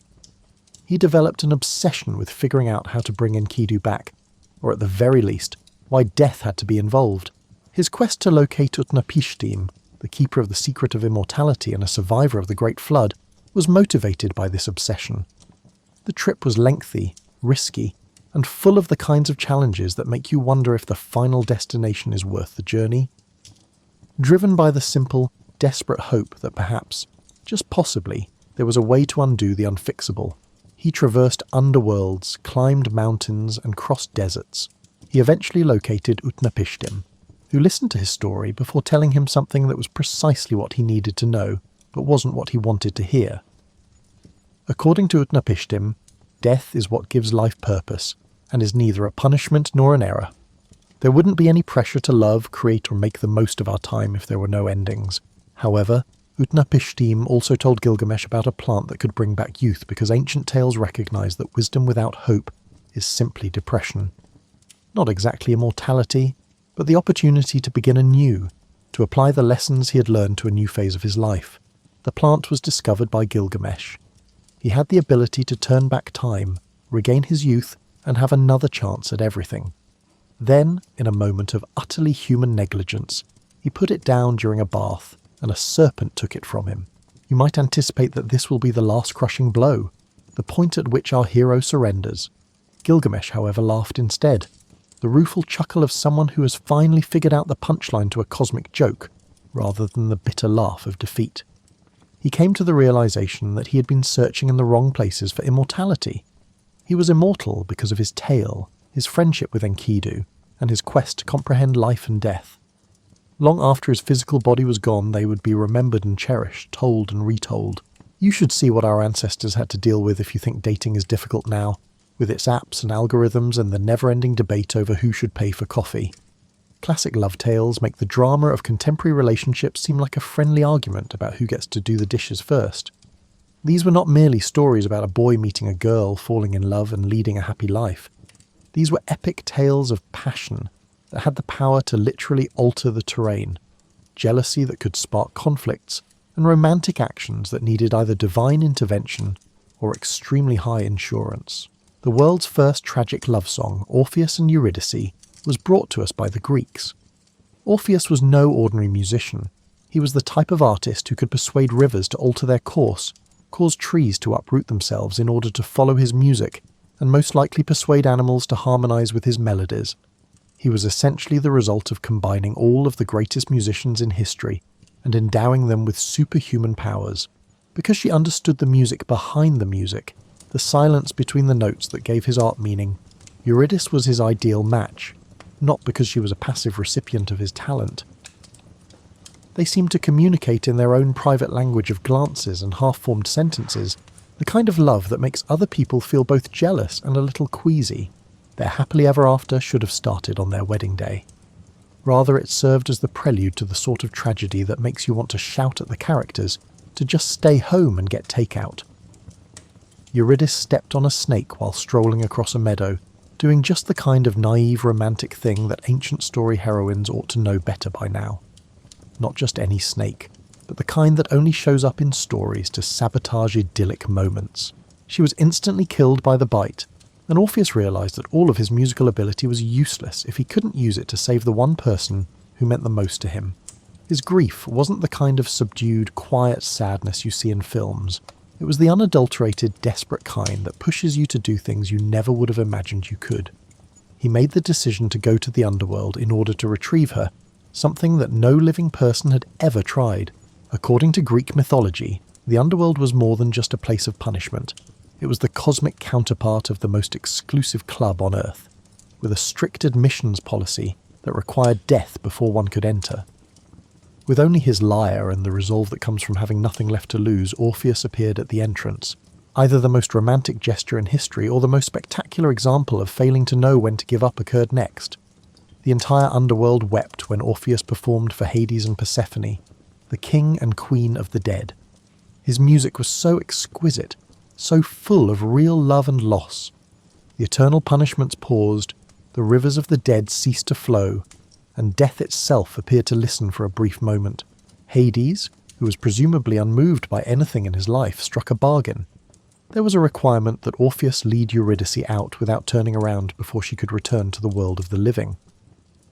He was unable to look over his shoulder for confirmation, to see if she was following, or even to catch a glimpse of her reflection. When someone you love is guiding you while you're walking in the dark, you have to have complete faith in them. Orpheus made it through the majority of the journey. He listened for the sound of her footsteps behind him as he walked steadily upward while guiding her with his lyre. Doubt, however, began to creep in as they got closer to the entrance to the world above. What if all of this was a cruel ruse? What if she wasn't actually present? What if the gods hadn't been moved by his love after all? Orpheus turned around at the last second, when freedom appeared within reach and sunlight was visible ahead. He saw Eurydice, real and beautiful, reaching for him, and then he saw her go away forever. There would be no second chances, no pleas for divine pity, and no cunning deals this time. They had lost everything because of his lack of faith at the last crucial moment. The narrative might conclude there, with Orpheus receiving a severe lesson in trust and living out the remainder of his days writing gloomy ballads. Simple morals, however, are insufficient to satisfy the love stories of the ancient world. Broken by his mistake and loss, Orpheus travelled the world performing melancholy music that moved people to tears for no apparent reason. The Maenads, Dionysus's followers, eventually killed him because they were offended by his loyalty to his deceased wife and his unwillingness to move on. But the love story went on even after death. Still singing, Orpheus's head drifted across the sea and down the river to the island of Lesbos, where it turned into an oracle. even when death triumphs, some bonds are stronger than death, as demonstrated by the fact that his love for Eurydice literally outlasted his physical life. Norse love stories were similar to relationship counselling conducted by people who use axes to solve problems, if Greek love stories were complex. Consider the tale of Sigurd and Brynhild, which somehow incorporates misidentification, memory loss, family conflicts, and the sort of magical meddling that leaves you wondering why the gods didn't have more enjoyable pastimes. As a typical Norse hero, Sigurd was strong, courageous, skilled with a sword, and exuded the confidence that comes from having divine ancestry and great publicity. He killed the dragon Fafnir, claimed a treasure that was cursed in its own way, and essentially made himself into the type of man that mothers warn their daughters about, but secretly hope will ask them to dance. One of Odin's choosers of the slain, Brynhild was a Valkyrie, a sort of warrior, psychopomp, and career advisor for fallen heroes. Odin had cursed her to sleep until a hero courageous enough to brave a ring of fire woke her up because she had erred by assisting the wrong person in a battle. It was similar to Sleeping Beauty, but it placed less focus on home arts and more on fighting skills. It was love at first sight, or at least at first awakening. When Sigurd discovered her, encircled by flames and looking strikingly beautiful in her enchanted sleep, with all the fervour and conviction of those who have never had to deal with the difficulties of truly cohabitating on a daily basis, they committed themselves to one another. However, complications arose because this is a Norse tale, and the gods get anxious when people are happy. A potion that completely erased Brynhild was administered to Sigurd, who married King Yuki's daughter, Gudrun, while under its influence. Try explaining magical memory loss to someone whose heart you just broke, even though it wasn't exactly his fault. In the meantime, Brynhild, who still thought Sigurd loved her, was duped into marrying Gudrun's brother Gunnar by means of a complex ruse in which Sigurd pretended to be someone else and obtained her hand in marriage on Gunnar's behalf. It's the sort of plot that makes you appreciate the relative simplicity of contemporary dating apps and necessitates a flowchart. The situation went from complicated to disastrous when the magic wore off, and everyone realised what had truly happened. Gudrun learned that her husband's heart belonged to someone else. Sigurd recalled his true love. Brynhild realised she had been duped, and Gunnar found himself married to a woman who was planning to murder his brother-in-law. Everyone died, but they did it with dignity and style, which is a quintessential Norse resolution. In order for them to die together, Brynhild planned Sigurd's murder and then took her own life. Gunnar lost both his brother-in-law and his wife. Gudrun was left a widow, and the entire tragic mess became the focus of epic poems that are still told today. Let's face it, the majority of these old love stories don't have happy endings, which isn't what makes them so captivating. It's their understanding that love is both the most potent and the most perilous force in human experience. Love has the power to motivate people to do unthinkable bravery and devotional deeds, but it can also lead them to make incredibly bad choices that have an impact on entire kingdoms in addition to themselves. Ancient storytellers recognise something that contemporary romance occasionally overlooks, that the intensity of love is directly correlated with its capacity for both creation and destruction. These weren't sterile fairy tales about meeting your true love and leading a conflict-free life. They were candid admissions that love is a complex, messy, often illogical and fundamentally human experience. Every family has that one relative who unexpectedly attends events, makes offensive jokes, breaks something priceless, somehow adds interest to the event, and leaves you wondering if you should give them a hug or keep the nice china for yourself the next time. These characters are known as tricksters in mythology. They're also more than just stories about bad behaviour or comedic relief. They are the changemakers and cosmic comedians who serve as a reminder that sometimes the most surprising answers lead to the best answers. Thanks to recent motion pictures, Loki is arguably the most well-known trickster of all time, but the Hollywood adaptation hardly captures his complexity. A villain with good cheekbones and daddy issues wasn't all that the Norse Loki was. He was the god of necessary complications, the divine representation of the idea that sometimes things must be broken in order to be properly fixed. Loki's relationship with the other gods was similar to that of a friend who always comes up with the most absurd solution to any issue, and somehow succeeds so frequently that people continue to listen to him. He wasn't inherently bad. Rather, he was the type of person who brings up awkward topics during family gatherings and calls out hypocrisy. When the gods decided that Asgard needed more security, they hired a builder who said they could create an impregnable wall in a single season. The cost? The goddess Freya, the moon, and the sun. The gods agreed because they were certain the builder couldn't possibly meet the deadline, even though it was clearly a bad deal. The kind of contract that makes you wonder if anyone actually reads the fine print. Naturally, the builder had a secret weapon, Svadilfari, a magnificent stallion capable of moving stones that should have taken an entire crew of workers. The gods realised they were going to lose some of their most precious possessions to what was effectively an extremely costly construction project, as the deadline drew closer and the wall got closer to completion. Loki's unique approach to problem solving was helpful in this situation. In a typically unorthodox move, he changed into a mare and enticed Svadilfari away just in time to prevent the builder from completing the wall. The plan was successful, but it had an unintended consequence. Loki gave birth to Sleipnir, an 8-legged horse that became Odin's mount, and possibly the most peculiar addition to any family tree in mythological history. Tricksters are willing to pay personal costs to solve problems that everyone else is too proud, too dignified, or too traditional to handle, as the story demonstrates. Not only did Loki save the gods from a bad deal, but he also effectively and strangely embodied the solution. Tricksters, however, are not exclusively Norse. Of all the chaos agents, Anansi the spider, a West African custom, is arguably the most endearing. Anansi was more of a purpose-driven strategic troublemaker than Loki, whose tricks frequently had unexpected repercussions that descended into cosmic drama. He redistributed resources, power and knowledge from those who hoarded them to those who needed them, rather than causing chaos for its own sake. Not merely a family tragedy.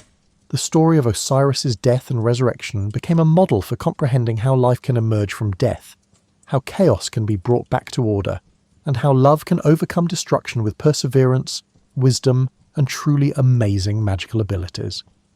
In addition to reviving her husband, Isis changed the Egyptians' perception of death and what possibilities lay beyond it. Compared to the gods of the Greeks and Egyptians, the gods of the Hindu tradition were both more cosmic and more intimate. These were not merely strong creatures with human-like personalities. They were facets of a divine reality so vast and intricate that it needed to take on several forms in order for human minds to understand it. Depending on which story you were hearing and what lesson needed to be taught, Krishna, one of the most adored Hindu gods, was able to be a cosmic principal, a mischievous child, a romantic hero, a wise teacher, and a divine warrior all at once. During his childhood, he gained notoriety for stealing butter, concealing clothing from women who were bathing, and generally acting like the most endearing young criminal in the world. As an adult, he served as the warrior Arjuna's charioteer and spiritual mentor in the Bhagavad Gita, imparting some of the most profound philosophical lessons in human history as arrows flew past them on a battlefield.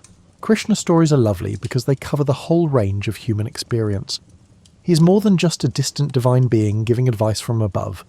As a grown teacher, he's aware of the weight of duty and moral responsibility, the complexity of love and relationships as a young man, and the joy of stealing candy as a child.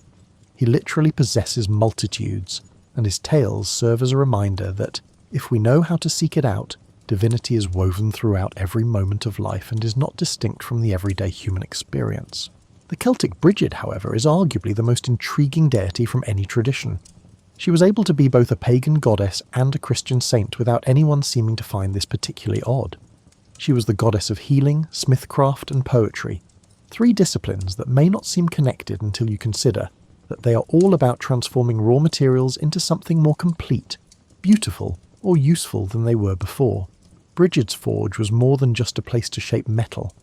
It was a place to pound words out of inspiration, to strengthen broken objects, and to turn the commonplace materials of life into something that could be used for both utilitarian and religious purposes. She realized that when spiritual work and daily work are done with love, skill, and attention, there is no real difference between the two. The stories of Bridget did not vanish when Christianity arrived in Ireland. Rather, they changed somewhat. The goddess was transformed into St. Brigid, and for centuries nuns cared for her sacred fires in convents. Though they were no longer regarded as the abilities of an ancient Celtic deity, the talents she bestowed, poetry, craftsmanship, and healing, were now recognised as gifts from the Christian God. It was the pinnacle of cultural adaptation, respecting both traditional knowledge and contemporary insights without asking anyone to give up what had always worked for them. Let's now discuss monsters, which are essential to any good story and were present in some genuinely amazing ancient mythologies. However, These weren't merely arbitrary frightening objects meant to give people nightmares. They were fears given shape, anxieties disguised as scales, claws and multiple heads, and issues that needed heroes, magic, or at the very least, excellent running shoes, because they couldn't be resolved with common sense. The Sphinx, a riddle with wings and a very short fuse, was a gift from the Greeks. Imagine what would happen if someone asked a committee of nightmare designers to create the most challenging client. Imagine a creature that has the head of a woman, the wings of an eagle, and the body of a lion. In addition to eating people, the Sphinx required them to pass a test, and failing it meant they would perish. Not only was her well-known riddle, what walks on 4 legs in the morning, 2 legs at noon, and 3 legs in the evening? A clever wordplay exercise. It was a question about the state of humanity, how we evolve over time, and the phases of life that everyone must experience if they are fortunate enough to live that long. The monster was defending a basic reality about life, not just a city. The Sphinx became so irate at having her riddle solved that she threw herself off a cliff when Oedipus gave the right response, that humans crawl as infants, walk upright as adults, and use canes in old age. Although it's a dramatic response, you have to respect her dedication to her work. She was more than a monster who enjoyed riddles. She was the embodiment of the questions that haunt people at night, and her mission was accomplished once those questions were resolved. But Medusa, whose tale has been repeated and reinterpreted so many times that it's easy to forget the original tragedy, was perhaps the most psychologically complex monster in Greek mythology. She was not born a monster. Rather, she was made into one as retribution for being attacked in the temple of Athena. Rather than punishing her assailant, Athena punished the victim by transforming her lovely hair into snakes and cursing her with a look that would make anyone who saw her turn to stone. Take a moment to consider the horror of Medusa's existence. She was isolated in a way that most people can't comprehend, rendered literally untouchable and unable to look at another person without killing them. She became the embodiment of both female anger and female helplessness.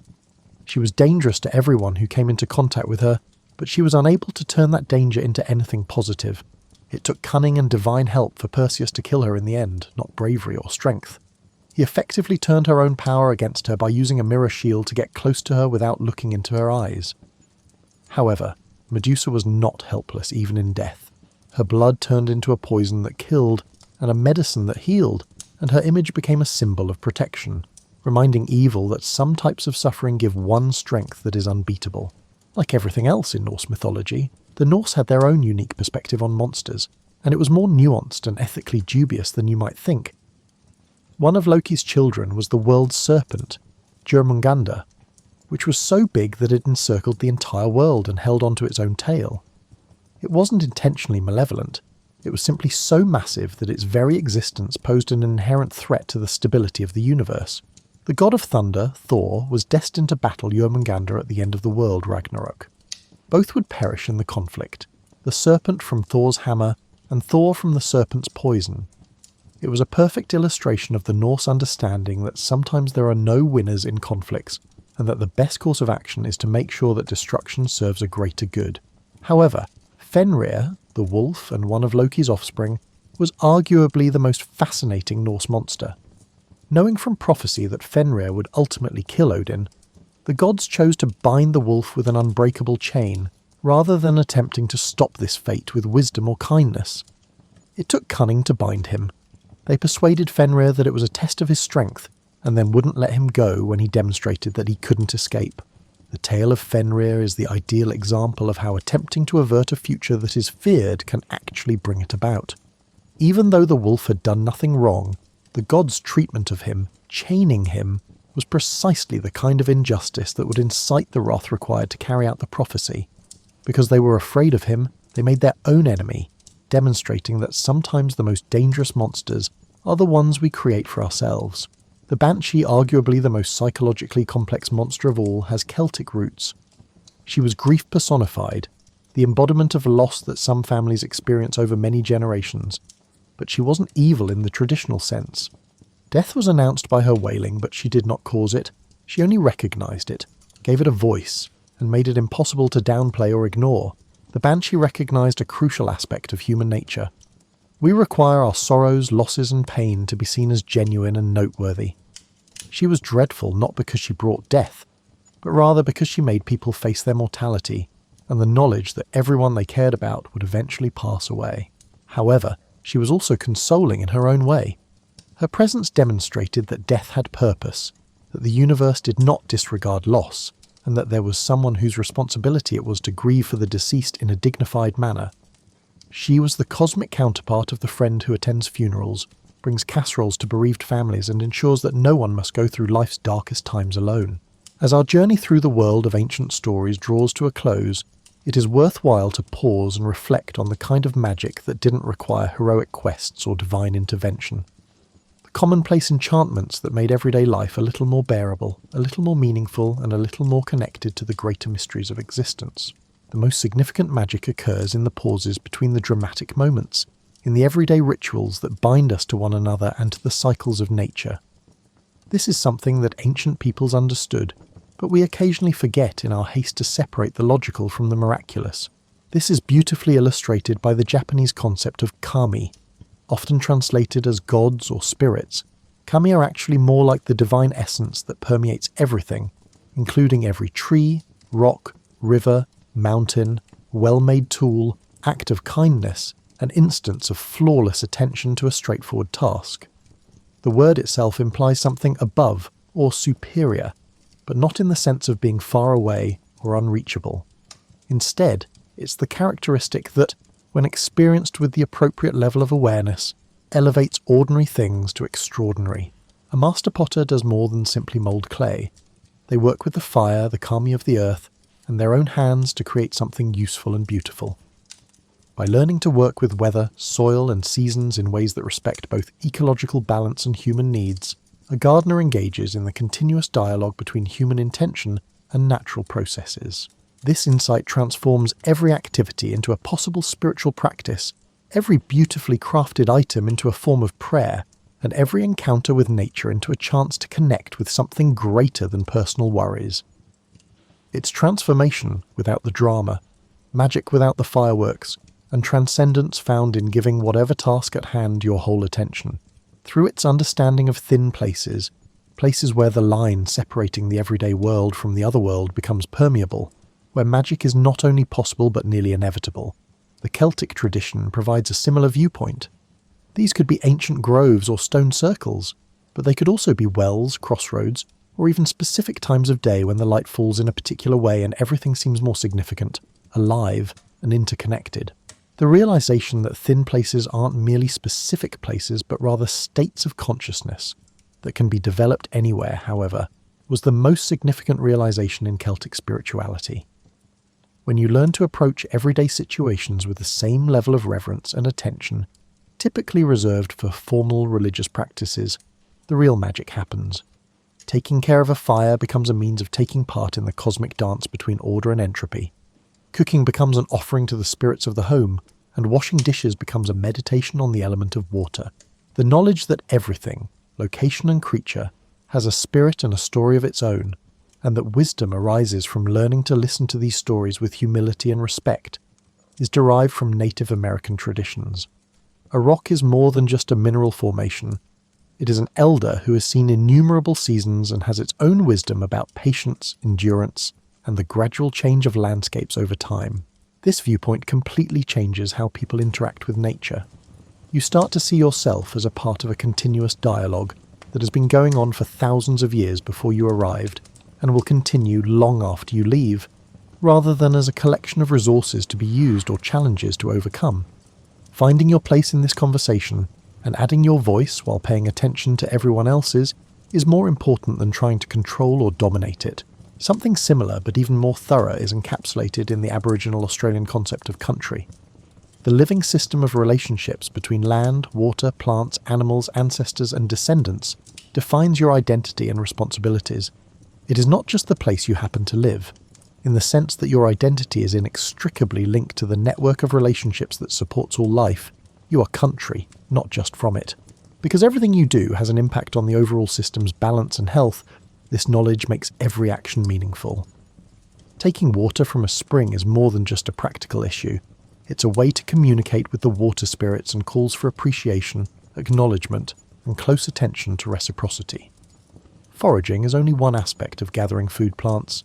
Another is engaging in a relationship that necessitates understanding the seasons, migration patterns, soil conditions, and the requirements of all other organisms that share resources. Developing the sensitivity and wisdom to live in harmony with all the forces, both visible and invisible, human and more than human, that enable life is what all these traditions have in common, rather than gaining control over the world. They acknowledge that, rather than existing independently of nature, humans are merely one species within a complex web of interdependence that necessitates ongoing care, support, and care. Supernatural abilities or drastic changes are not promised by this type of commonplace magic. Rather, it provides something perhaps more valuable, a way of life that acknowledges the sacred aspect of everyday life, that finds connection and meaning in the most basic activities, and that turns everyday life into a continuous spiritual practice, without requiring anyone to give up their obligations or withdraw from society. You may be wondering what exactly we're supposed to do with all these stories of gods and heroes, monsters and tricksters, tragic love stories, and creation myths that start with chaos as our journey through these old tales comes to an end. These aren't merely amusing artifacts from the early days of humanity. They are inheritance records, psychological maps, and guides to navigating the intricacies of life that haven't evolved as much as we may believe. The ancient storytellers recognise something that our modern culture occasionally finds difficult to grasp. Wisdom isn't just about learning new things or using cunning to solve problems. It involves cultivating the ability to live with uncertainty, to find purpose in flaws, to hold on to hope when loss is unavoidable, and to acknowledge the sacred aspects of everyday life. Think about the beginnings described in the creation stories. They make no guarantees about the neatness, orderliness, or predictability of beginning anything worthwhile, be it a new way of life, a relationship, a universe, or a creative endeavour. Rather, they recognise that all significant creations come from some kind of chaos, necessitate the dismantling of earlier plans, and entail some trial and error that cannot be prevented by better planning. According to the Babylonian tale of Marduk and Tiamat, sometimes progress necessitates a direct confrontation with the past, not to destroy it out of resentment or impatience, but to respect what it has given us while making room for new opportunities. We are reminded that every beginning entails letting go of something else, and that this letting go is a necessary part of the process rather than a result of poor planning, by the Norse understanding that creation necessitates sacrifice, that Ymir's death was required for the world's birth.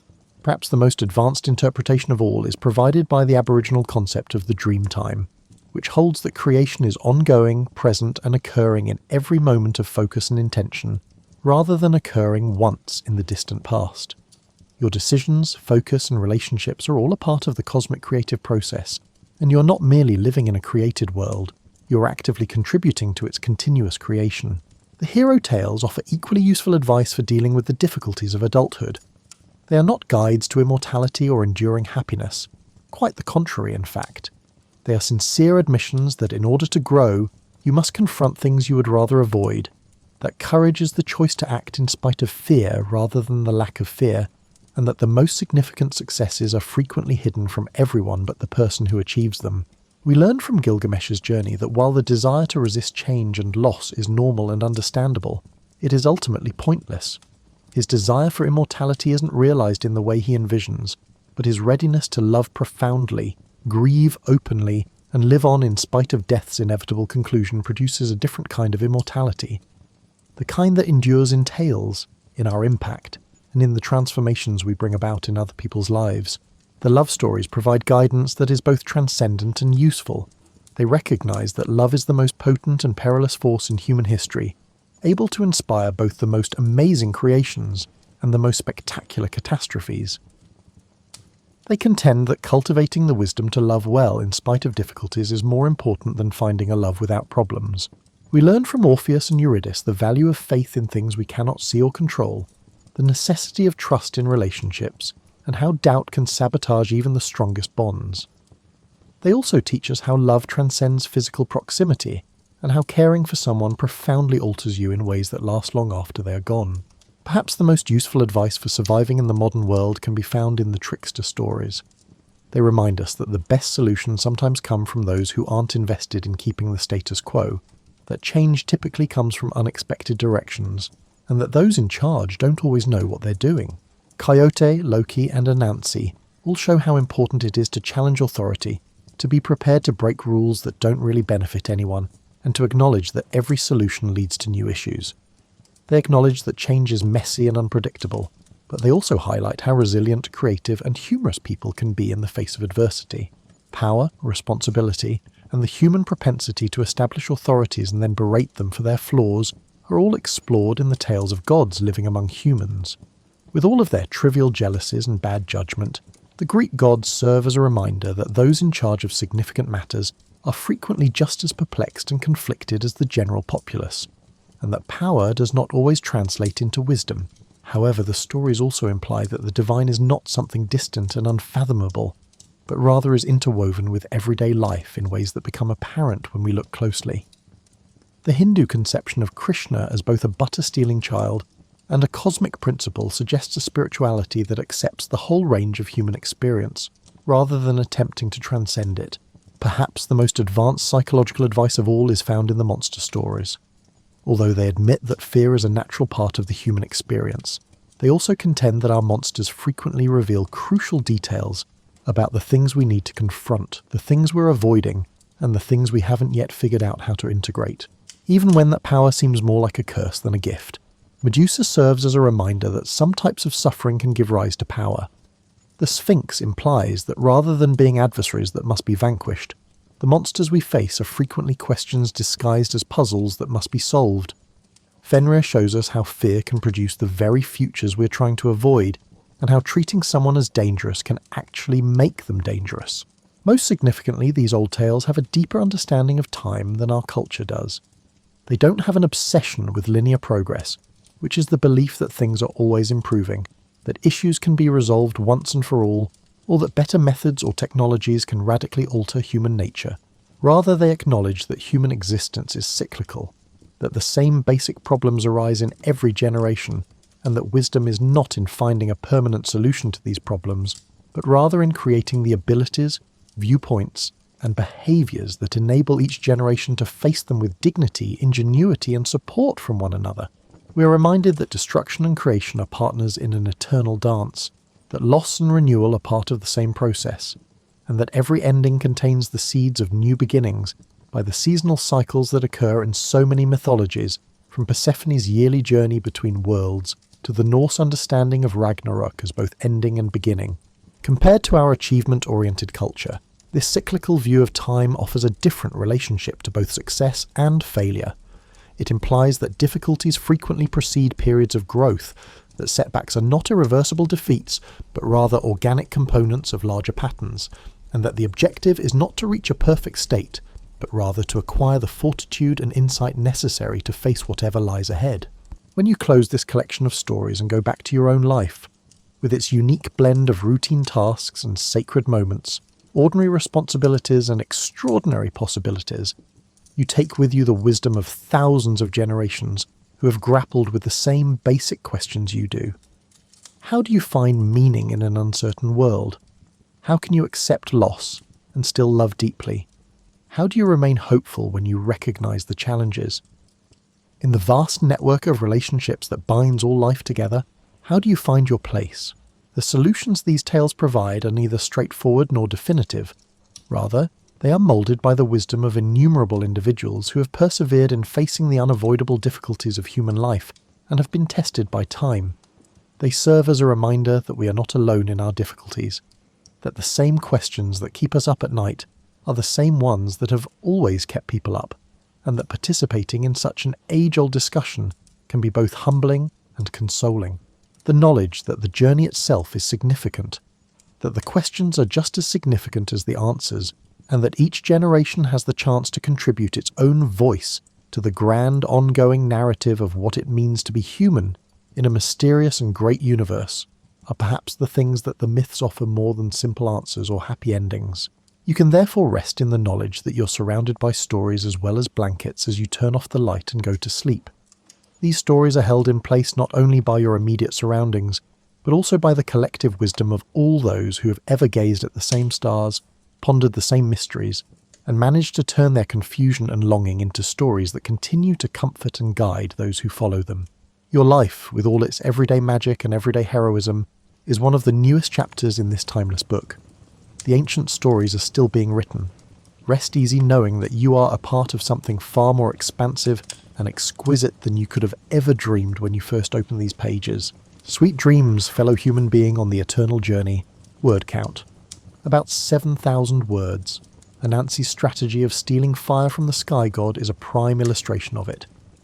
Nyame, the sky god, owned fire and kept it locked away for his exclusive use.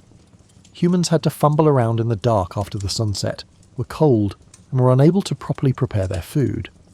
Niam simply didn't understand why anyone else needed access to something so potent and potentially hazardous. It wasn't that he was intentionally cruel. The obvious solution to this problem, in Anansi's opinion, was to steal the fire and give it to humanity.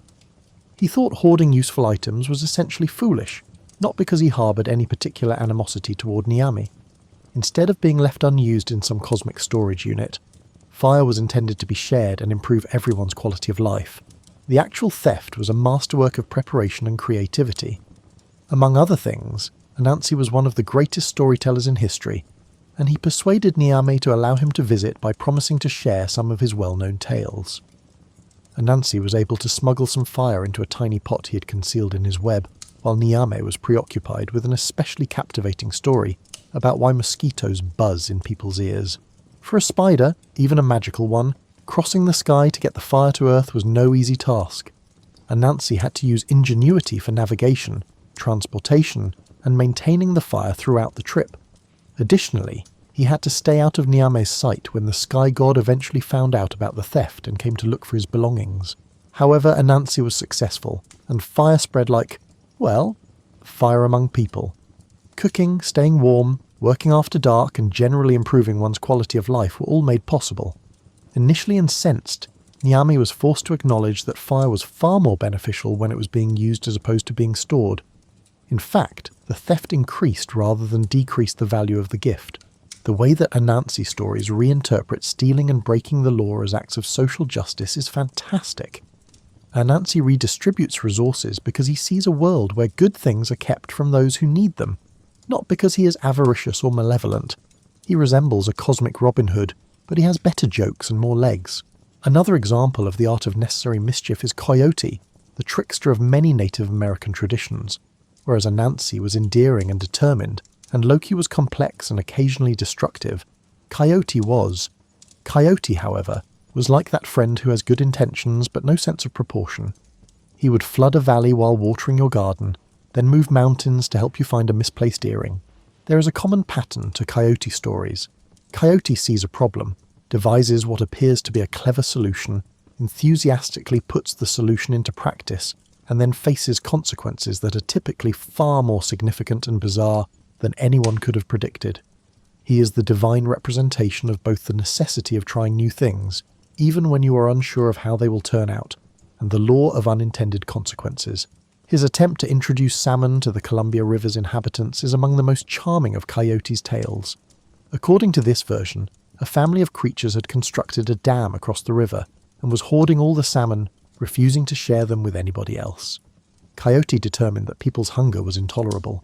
As usual, he offered a straightforward solution. He would break the dam and release the salmon. Easy, efficient, and sure to lead to complications he hadn't yet considered. Coyote was skilled at the destructive aspect of problem solving, so the dam breaking itself went without a hitch. The salmon, however, had to be equitably shared with all the various communities along the river once they were free. This was the point at which Coyote's lack of administrative abilities clashed with his good intentions. Immediately overwhelmed by the logistics, he appointed himself coordinator of salmon distribution. They couldn't agree on seasonal schedules, had different fishing traditions, and wanted different numbers of fish. The world's first fisheries management crisis resulted from what should have been a straightforward resource-sharing issue. Coyote ultimately resolved the issue by essentially stating that salmon would migrate in cycles, arriving in large quantities for a portion of the year before departing to spawn. Although it wasn't the sophisticated long-term fix he had hoped for, it did the trick. Everyone received salmon. The salmon was able to procreate and carry on the cycle, and Coyote gained insight into the distinction between destroying and repairing things, the understanding that change is messy. progress frequently comes from unexpected directions, and sometimes the best solutions come from people who aren't invested in maintaining the status quo, is what makes trickster stories so timeless. Tricksters don't use meticulous planning and risk assessment to solve problems the way experts and authorities do. When they're tired of the status quo and open to trying something new, they solve problems the same way regular people do. They also acknowledge that good intentions do not always translate into successful outcomes, that every solution leads to new issues, and that sometimes it is more important to simply start the process of change, even if you have no control over its direction. Trickster energy, the willingness to ask questions, try new things, and break rules that need to be broken, feels more relevant than ever in a world that frequently feels trapped in patterns that don't benefit anyone. Ancient people's conceptions of their gods have a wonderfully human quality. These were not the far-off, unfathomable beings of later theology, emanating perfection from some inaccessible celestial throne, with the ability to transform their negative emotions into natural calamities. These divine beings shared all of our problems, small grievances, and dubious decision-making abilities. Specifically, the Greek gods were like a dysfunctional family that just so happened to govern the natural forces. Mount Olympus was not so much a place of God, as it was the most exclusive gated community in the world, inhabited by beings with limitless power and the emotional maturity of reality TV contestants. They had sibling rivalries that could literally change the landscape, harboured resentments for centuries, and fell in love in inappropriate ways. As the alleged ruler of the gods and universe, Zeus devoted most of his time to resolving issues that he had caused. His solution to his attraction to mortal women was to change into different animals and entice them, which resulted in a constant flow of demigod offspring with complex parental problems.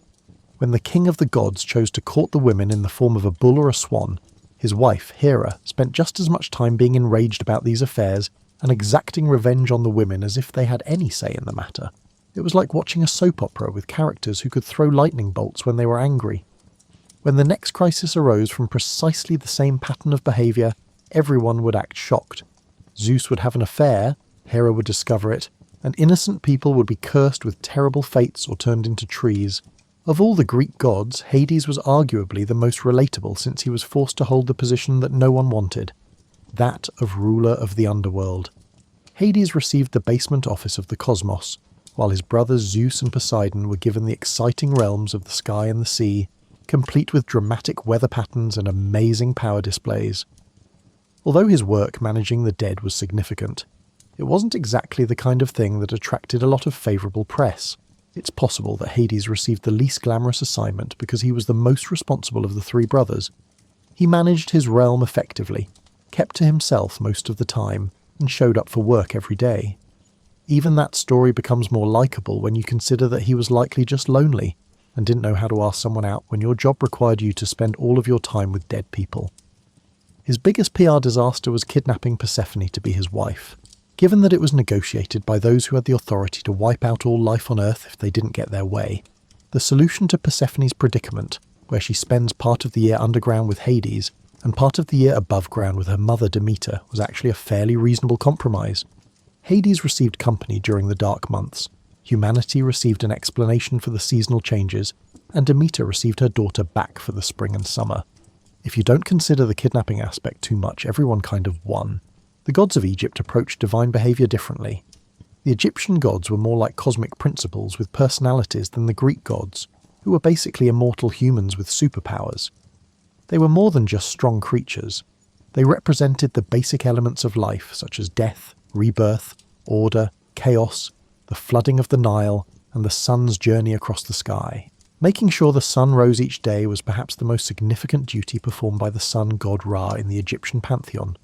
To do this, he had to travel across the sky every day in a solar bark, and then go through the underworld every night to defeat the serpent Apep, who stood for chaos and truly didn't want the sun to rise again.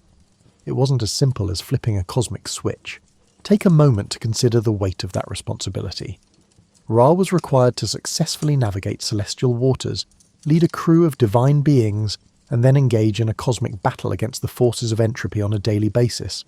The sun wouldn't rise and civilization would come to an end if he had a bad day, became ill or distracted, or simply didn't feel like putting up with Apep's nonsense. What's amazing is that Ra was able to stick to this routine for thousands of years without ever taking a day off.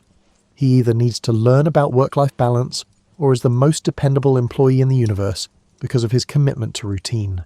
However, the interconnectedness of existence was also something that the Egyptian gods understood. Every element of Egyptian cosmology was affected when Set killed his brother Osiris out of jealousy, a family drama that makes Greek divine dysfunction seem mild. Set ruled over chaos in the desert. Osiris became the god of the dead and the afterlife, and their sister wife Isis became the goddess of healing and magic as she sought to protect their son Horus and bring her husband back to life. The narrative of Harry S. Truman's roots trace to the quiet farmlands of western Missouri worlds removed from the polished corridors of Washington he'd one day inhabit. Born on May 8, 1884 in the small town of Lamar, he was the first child of John Anderson Truman and Martha Ellen Young. Modest beginnings shaped his earliest sensibilities. The family moved frequently, chasing opportunities across hardscrabble farmland and short-lived ventures. Even so, the young Truman absorbed a relentless work ethic from dawn to dusk chores and gleaned an unvarnished sense of people's struggles. Little about his childhood forecasted the presidency that would thrust him into global crises.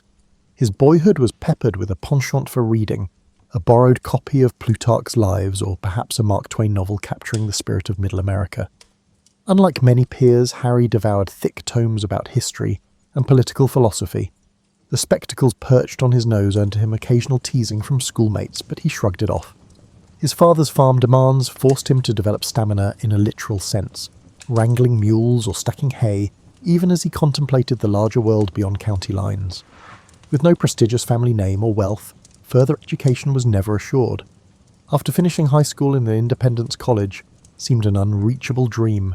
Family finances and obligations rerouted him to an array of odd jobs, timekeeper for the Santa Fe Railroad bank clerk and farmhand. By his early 20s, Truman's curiosity about public affairs solidified. The world was chineping.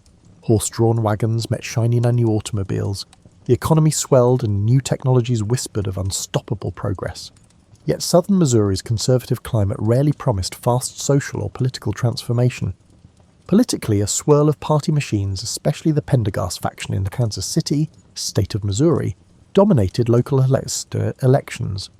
Established dynasties overshadowed the notion that ordinary citizens could break into politics. Truman, while not outspoken about these realities, observed them closely. In the year 1905, the young man ventured to Kansas City, the state of Missouri. But his father's declining health compelled him to return to the Grandview farm due to family obligations. The life of a farmer was tough on body and spirit, especially in an era lacking modern machinery. But these years on the farm, some might argue, lay the foundation for Truman's later authenticity. He saw the cyclical nature of crops, the unpredictability of weather, and the straightforward handshake culture of small-town trades. The stoicism gleaned from failed harvests or broken equipment taught him resilience, a trait he'd lean on heavily decades later under unimaginably higher stakes. Then came 1917 and America's entry into World War I.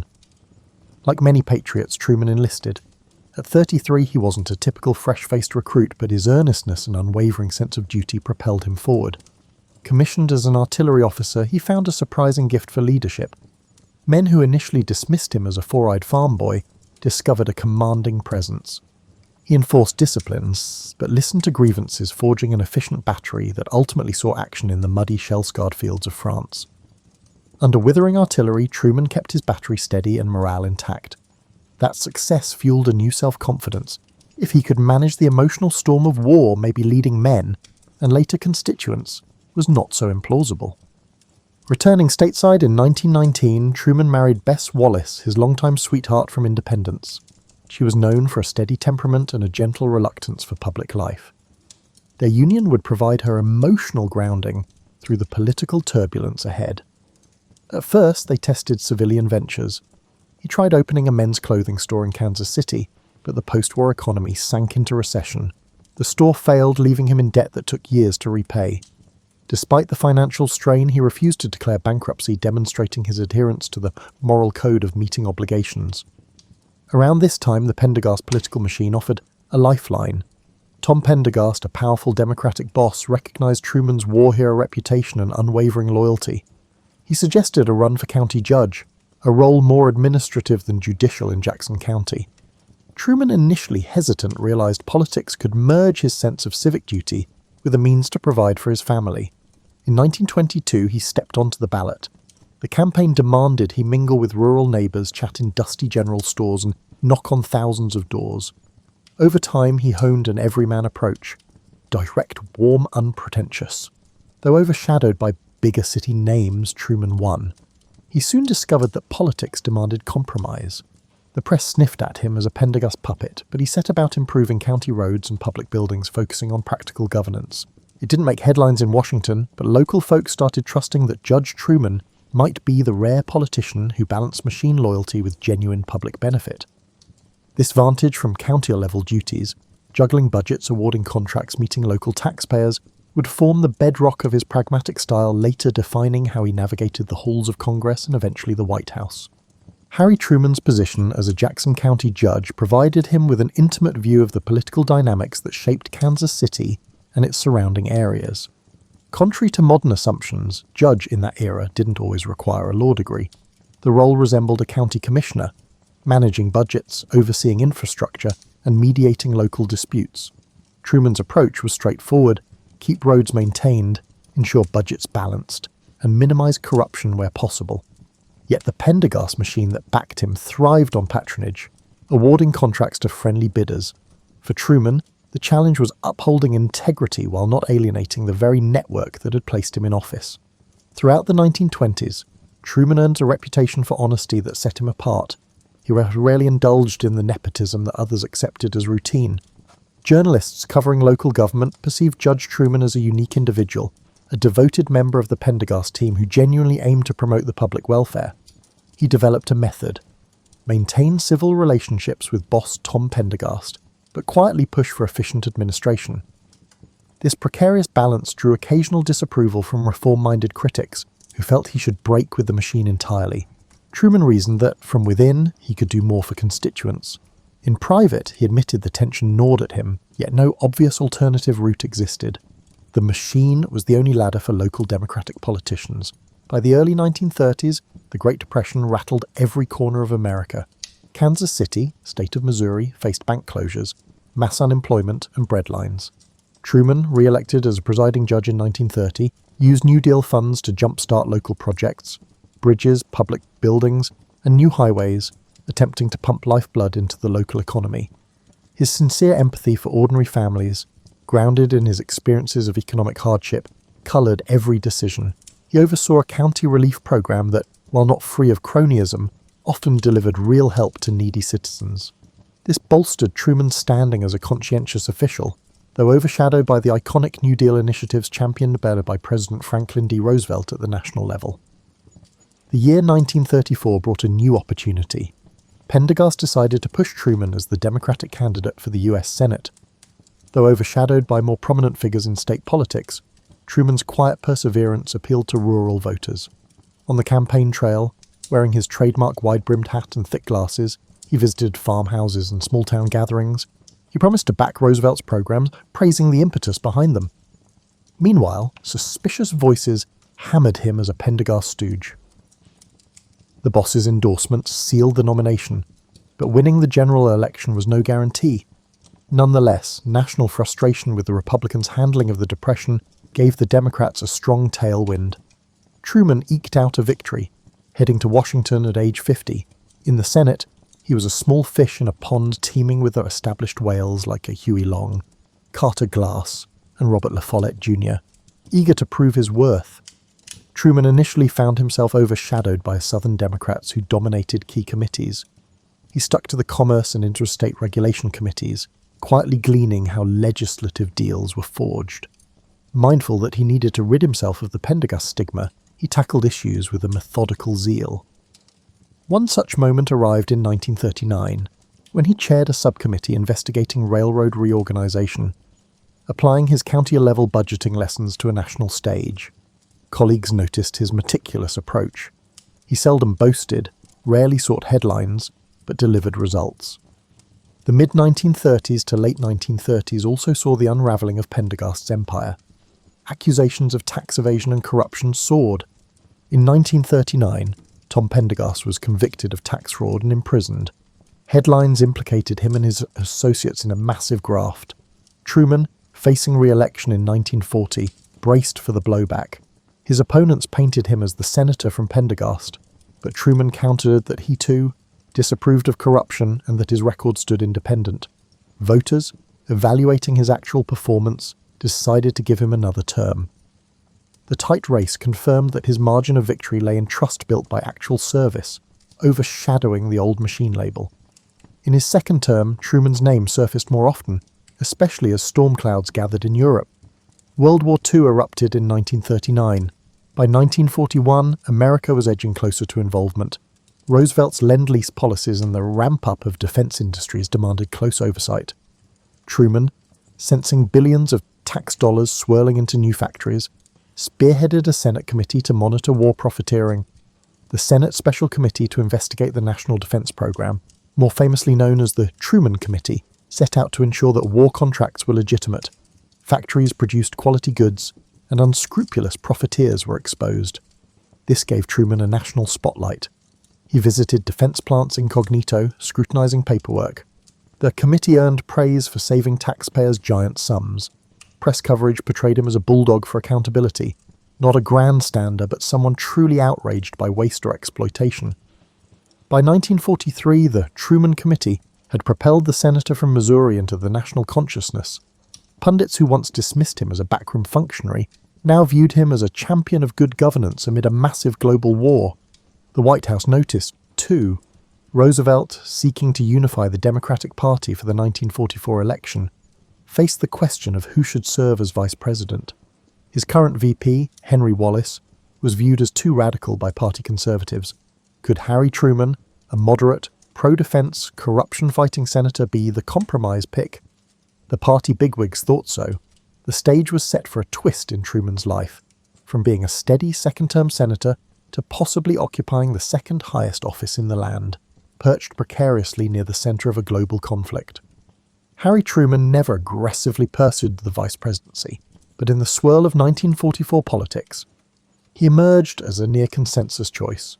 Franklin D. Roosevelt, seeking an unprecedented fourth term, recognized that in a fractious Democratic Party, Henry Wallace polarized too many. Conservative Democrats demanded a replacement, and Truman's unassuming loyalty and his credibility in the war proved to be a suitable fit. When the Democratic National Convention convened that July in Chicago, backroom dealings sealed the arrangement.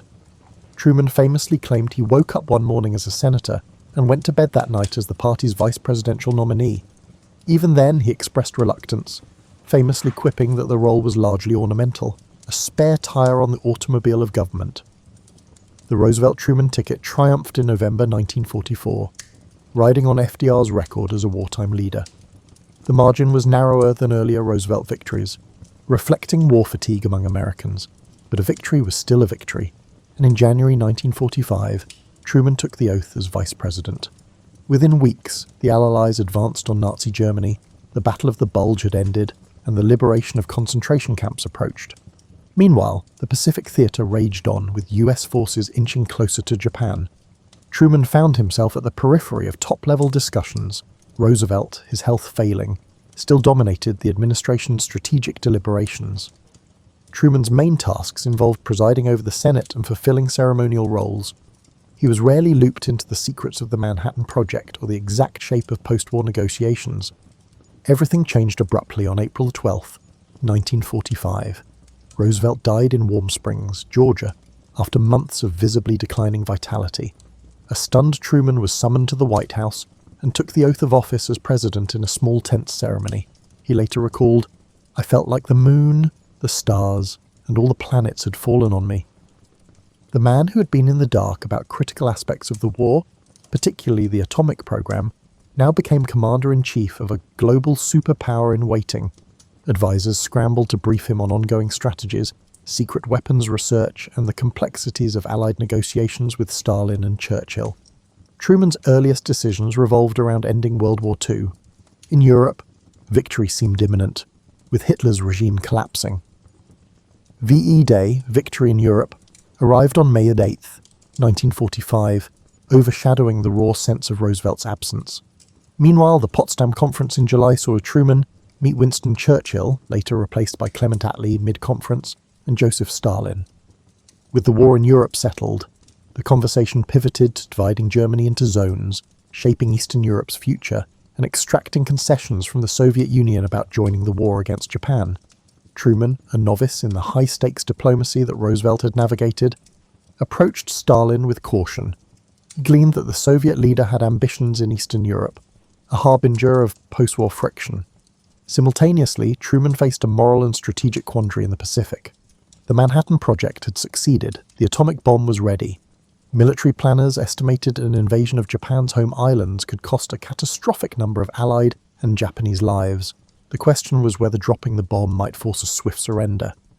Truman wrestled with the ethics, but ultimately authorized using atomic weapons, believing it would end the conflict more quickly. On August 6, 1945, a B-29 dropped the first bomb on Hiroshima. 3 days later, Nagasaki was hit. Japan announced surrender on August 15th. The effect was as unprecedented as it was terrifying. The world recognized a new era of nuclear capability. Truman justified his choice to the American public as a necessary evil, one that, in his view, saved more lives than it cost. Others debated the morality for generations to come, but the immediate aftermath was a wave of relief that the war was over. Emerging from the war's conclusion, Truman found an altered planet. The Soviet Union and the US stood as rival superpowers. Europe lay in ruins. Asia wrestled with new independence movements, and the nuclear age overshadowed all. Many Americans wanted a return to domestic normalcy, hoping to spend energy on economic revival. But the unraveling alliance with Stalin's USSR hinted at a new conflict in the making. A Cold War of ideologies, spies, and proxy battles. Truman, the accidental president, would have to craft policies that shaped this precarious world. In 1946, as the rest of the Allied powers demobilized, the Soviets entrenched in Eastern Europe. Winston Churchill, no longer Britain's Prime Minister, visited the US and declared an Iron Curtain had descended across the continent. Truman recognized the need for a doctrine to counter Soviet expansion, albeit short of direct warfare.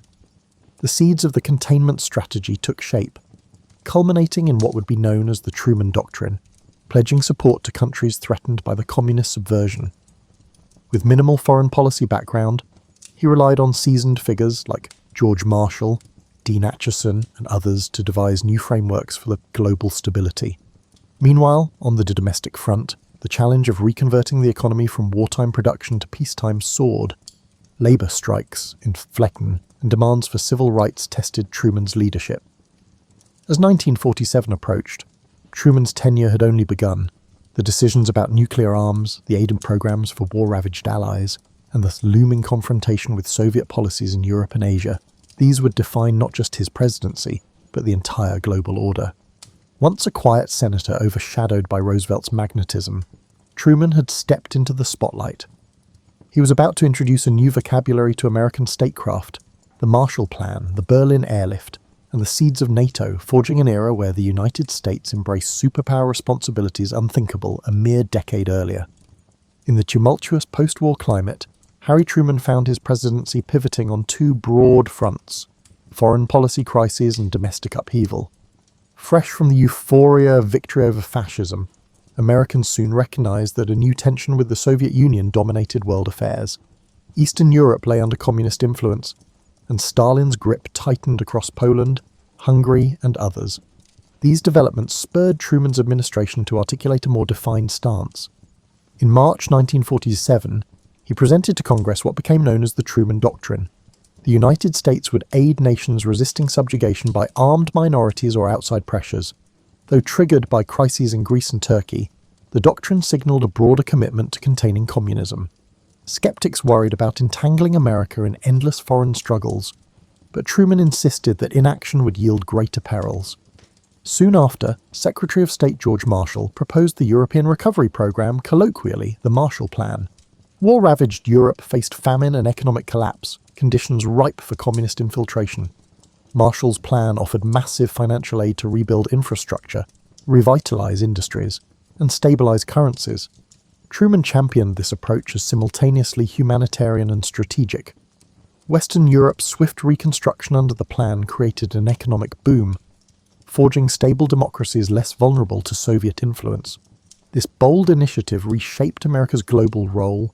No longer isolationist, it was now the engine of a nascent Western alliance. Domestically, Truman encountered an equally formidable challenge. Millions of veterans returned, seeking jobs and affordable housing. Labour unions, having postponed strikes during the war, now pressed for raises in an inflationary climate. The Republican resurgence in the 1946 midterms gave the GOP control of Congress, complicating Truman's legislative ambitions. He advanced what he dubbed the Fair Deal, a suite of proposals aiming to expand upon Roosevelt's New Deal, national health care, civil rights measures, aid to education, and a higher minimum wage. Yet these ran headlong into congressional opposition, with Republicans and conservative Southern Democrats blocking large segments. The result? Incremental progress, overshadowed by persistent gridlock. Matters of race also percolated. Despite Roosevelt's colorblind rhetoric during the war, African Americans faced persistent discrimination. In 1948, Truman issued an executive order to desegregate the armed forces, a bold move that outraged many Southern politicians but signaled a new federal stance on civil rights. He also called for an end to poll taxes and for legislation banning lynching, though those proposals stalled in Congress. Civil rights leaders applauded him as the first modern president to make such a stand, though it carried political risks in the upcoming election. The 1948 presidential race shaped up as a daunting one for Truman. Many believed he was doomed to defeat.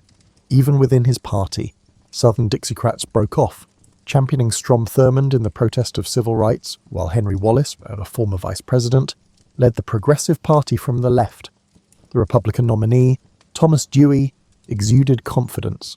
Pollsters and newspapers predicted a sure Republican victory, but Truman embarked on a legendary whistle-stop campaign across the country by train, hitting small towns and big cities with fiery speeches.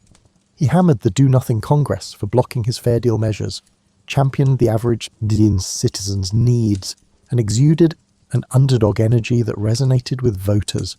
On election night, the Chicago Tribune famously printed its "Dewey defeats Truman" headline prematurely. The actual result? A surprise Truman victory, securing his place in the White House for a full term. Historians still marvel at this upset, attributing it to Truman's relentless grassroots appeal and Americans' preference for continuity in uncertain times. Even after this triumph, the Cold War's drumbeat intensified. In 1949, the Soviets tested their first atomic bomb sooner than Western intelligence had anticipated. China's civil war ended with Mao Zedong's communist victory, another blow to US hopes of containing communism. Within the US, paranoia about Soviet infiltration soared, prompting investigations of alleged spies in government. Accusations by Senator Joseph McCarthy of communist sympathizers in the State Department gained traction, fueling an era of blacklists and loyalty oaths. Truman, initially dismissive of McCarthy's claims, found the climate overshadowing more moderate approaches to subversion. The so-called Red Scare impacted the national mood, making Americans suspicious of any perceived left-leaning activity. Simultaneously, the Berlin crisis escalated. In 1948 to 1949, Stalin blockaded West Berlin, hoping to force the Allies out. Truman answered with the Berlin Airlift, a logistical marvel ferrying supplies by air to 2 million Berliners. Round the clock, cargo planes soared over Soviet-occupied zones, bringing food and coal. The operation's success showcased Truman's willingness to stand firm without triggering direct war. By mid-1949, the blockade ended, proving Western unity triumphant. Yet Germany's formal partition into East and West underscored that the global divide was no fleeting spat. It crystallized an iron curtain across Europe. Truman's presidency thus served as the crucible forging NATO, established in 1949, to unify Western defense. By 1950, the stage was set for the next major conflict. In Korea, Communist North invaded the South, prompting UN-led intervention. Truman, fervent to stop aggression, but wary of another world war, authorized forces under General MacArthur. The Korean War would define his final years in office, intensifying domestic debates over how to contain communism without triggering nuclear catastrophe. So, from the vantage of the early 1950s, Harry Truman, once a relatively obscure senator, had become the architect of containment, the man behind the fair deal, and the figure bridging FDR's global legacy with a precarious new order. His next steps would further test both his presidency and the tolerance of a public increasingly fatigued by unending conflicts abroad. June 1950 jolted the Truman administration when North Korean forces, under Kim Il-sung, surged across the 38th parallel, overwhelming the ill-prepared South Korean army. Within days, Seoul fell. The UN Security Council swiftly condemned the aggression, a rare instance where the Soviet Union's absence from the Council, due to boycotting over China's seat, allowed a unanimous resolution to pass. Truman responded promptly. He committed US air and naval support, soon dispatching ground troops. Technically, the conflict was a police action rather than a declared war, but thousands of American servicemen found themselves in brutal combat across the Korean peninsula. General Douglas MacArthur, a decorated World War II figure, assumed command of UN forces. At first, the situation was dire. Allied lines shrank to a small defensive pocket around Pusan.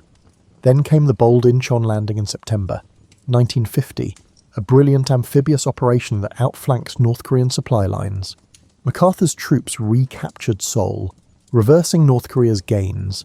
Buoyed by success, MacArthur pushed north, crossing the 38th parallel with Truman's tentative endorsement.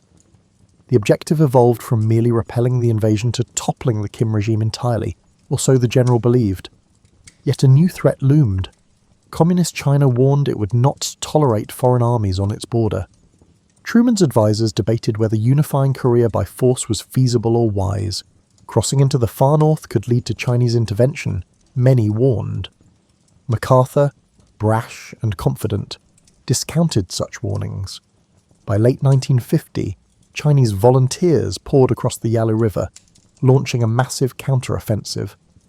American and Allied forces reeled southward in a grim winter retreat. Public shock at this sudden reversal battered Truman's popularity. As casualties mounted, a rift yawned between MacArthur, who demanded expanded war, potentially bombing Chinese bases, and Truman, who insisted on avoiding a broader conflict. MacArthur, disregarding presidential directives, publicly criticized Washington's caution, effectively undermining Truman's authority. In April 1951, Truman made a fateful decision. He relieved MacArthur of command. The uproar was immediate. MacArthur was a national hero, welcomed home by throngs chanting his name. Meanwhile, critics accused Truman of weakening the war effort, but Truman, committed to civilian control of the military, stood firm. He believed that letting a general define foreign policy threatened the very core of democracy. Despite the controversy, the Korean War ground on. Armistice talks started in mid-1951 but dragged on for months, even as battles flared along entrenched lines near the 38th parallel. While US public support for the war waned, Truman's White House wrestled with spiraling defense costs, anxious to avoid overextension. Some saw parallels to the frustration in World War I trenches: minimal territorial gains, high casualties, and endless negotiations. By 1952, many Americans had grown disillusioned. The war overshadowed domestic progress on the fair deal. Political opponents hammered Truman for what they saw as a stalemate in Asia, tying it to claims of infiltration by communist sympathizers at home. Fed by these tensions, the 1952 presidential election shaped up. Truman, battered by criticism, decided not to run for another term. He had served nearly 8 years after Roosevelt's death, plus the partial term. Instead, the Democratic Party nominated Adlai Stevenson II, who faced Dwight D. Eisenhower, the popular general from World War II. Eisenhower's promise to go to Korea and end the war resonated deeply with a weary public. Truman, overshadowed, simply hoped the conflict might find resolution. In January 1953, he left office with approval ratings near historic lows, overshadowed by the drawn-out Korean struggle and the McCarthy-era's relentless accusations of communist infiltration in the government. Yet even as he vacated the White House, Truman insisted that the containment strategy was correct. He recognized that waiting passively would yield expansions of Soviet or Chinese communism, which he believed threatened global stability.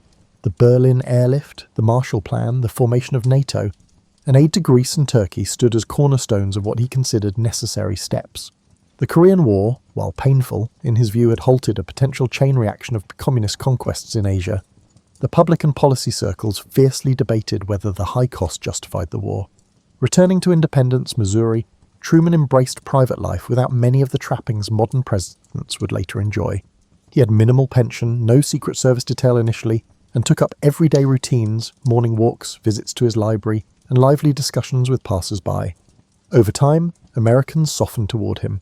The same man once reviled for MacArthur's firing and for the loss of China found belated appreciation as a symbol of plain-spoken decency. Journalists occasionally visited his modest home to chat about world events. He deflected speculation about regrets, typically remarking that under the same conditions, he'd do much the same.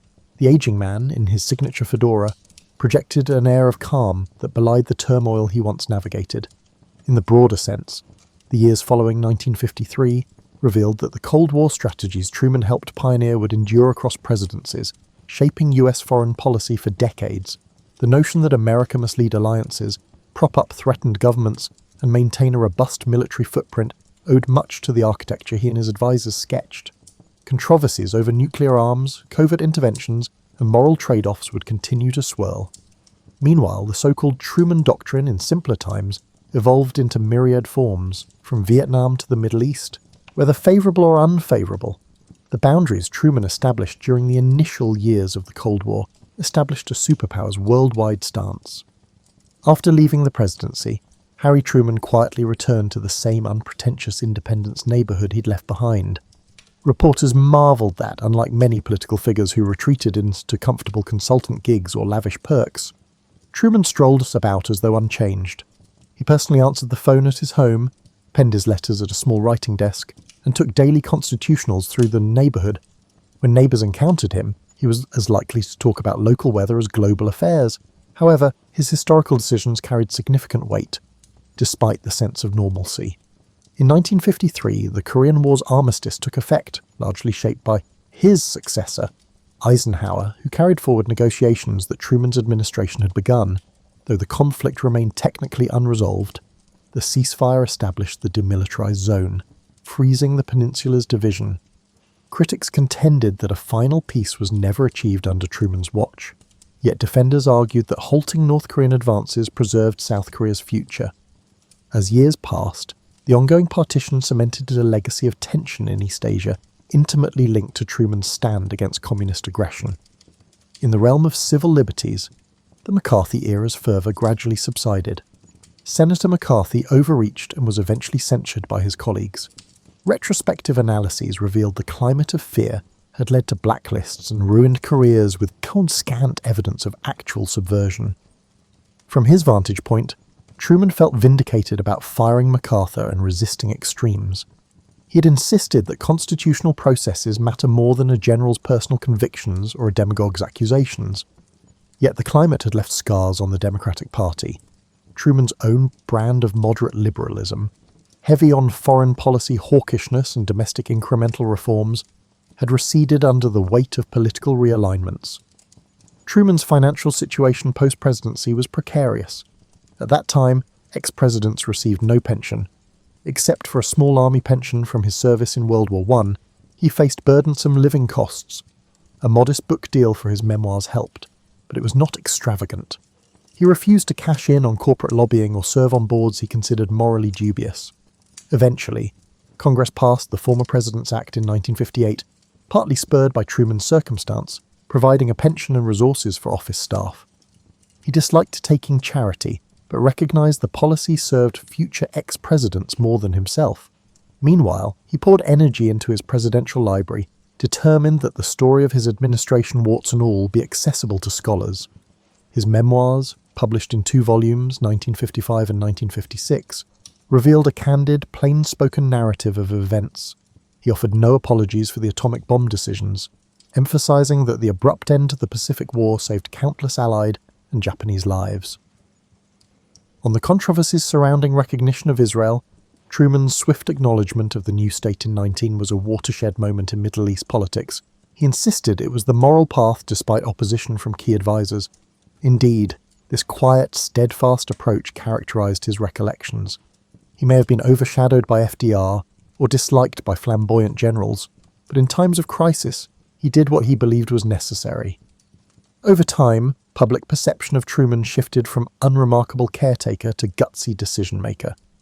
Revisionist historians started praising the Truman Doctrine's clarity, the Marshall Plan's success in rebuilding Europe, and the pragmatic approach to containing Soviet influence.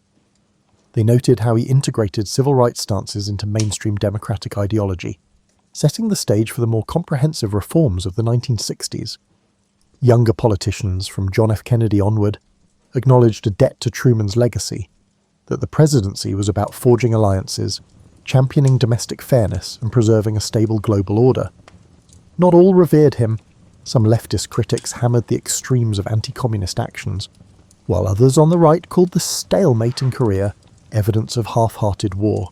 Yet a nostalgic sentiment gradually emerged, painting Truman as a leader of a simpler, more honest era.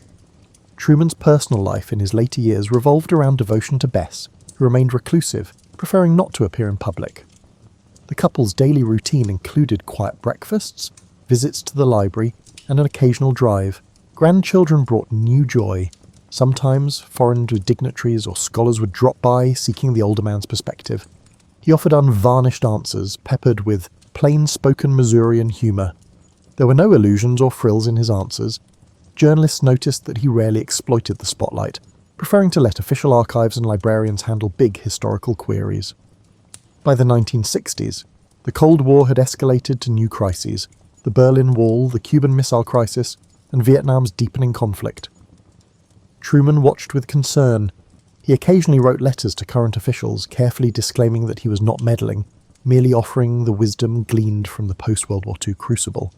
Presidents of both parties recognized the significance of a living repository of post-war policy decisions, sometimes hosting him at White House gatherings.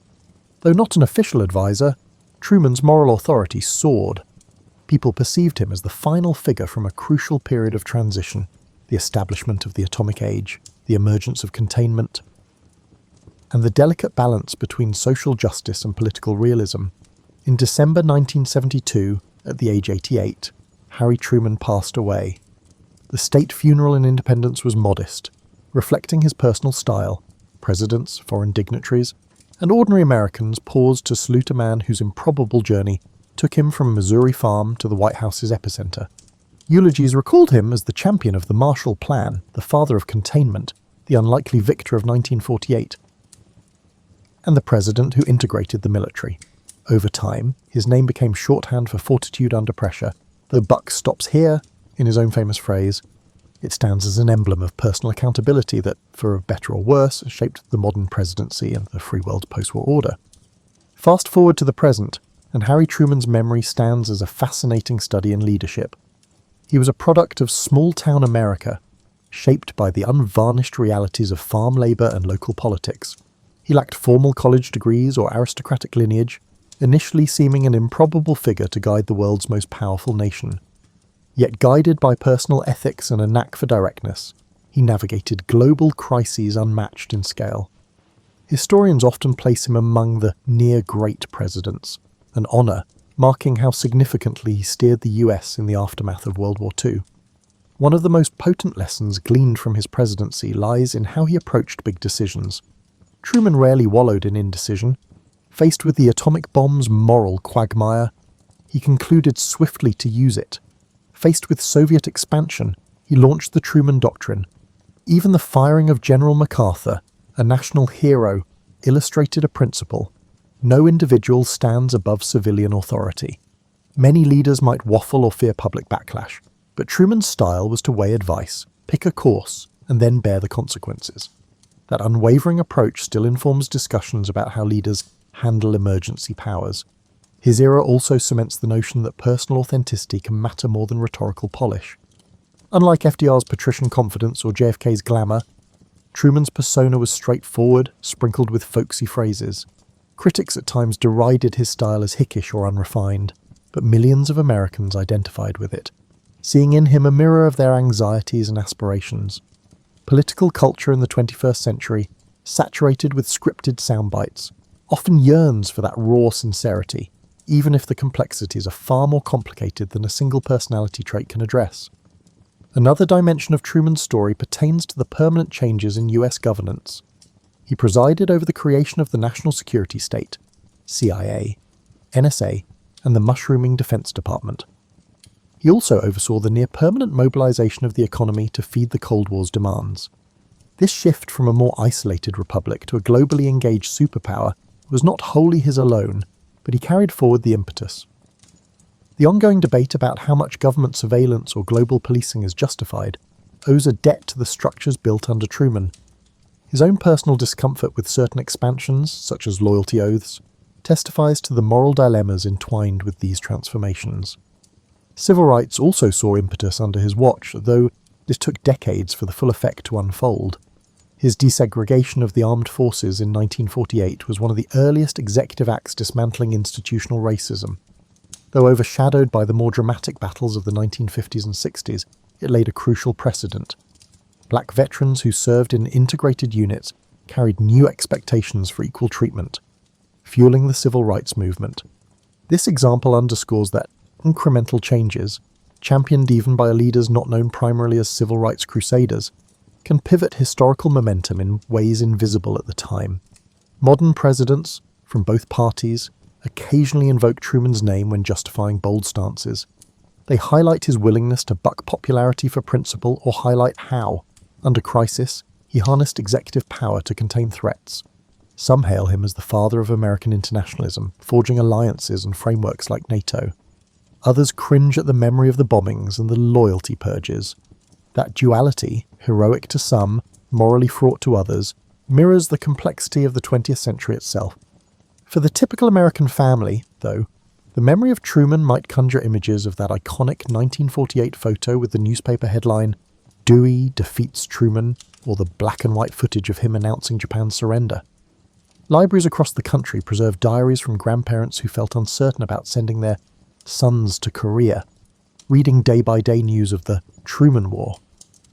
The narrative resonates.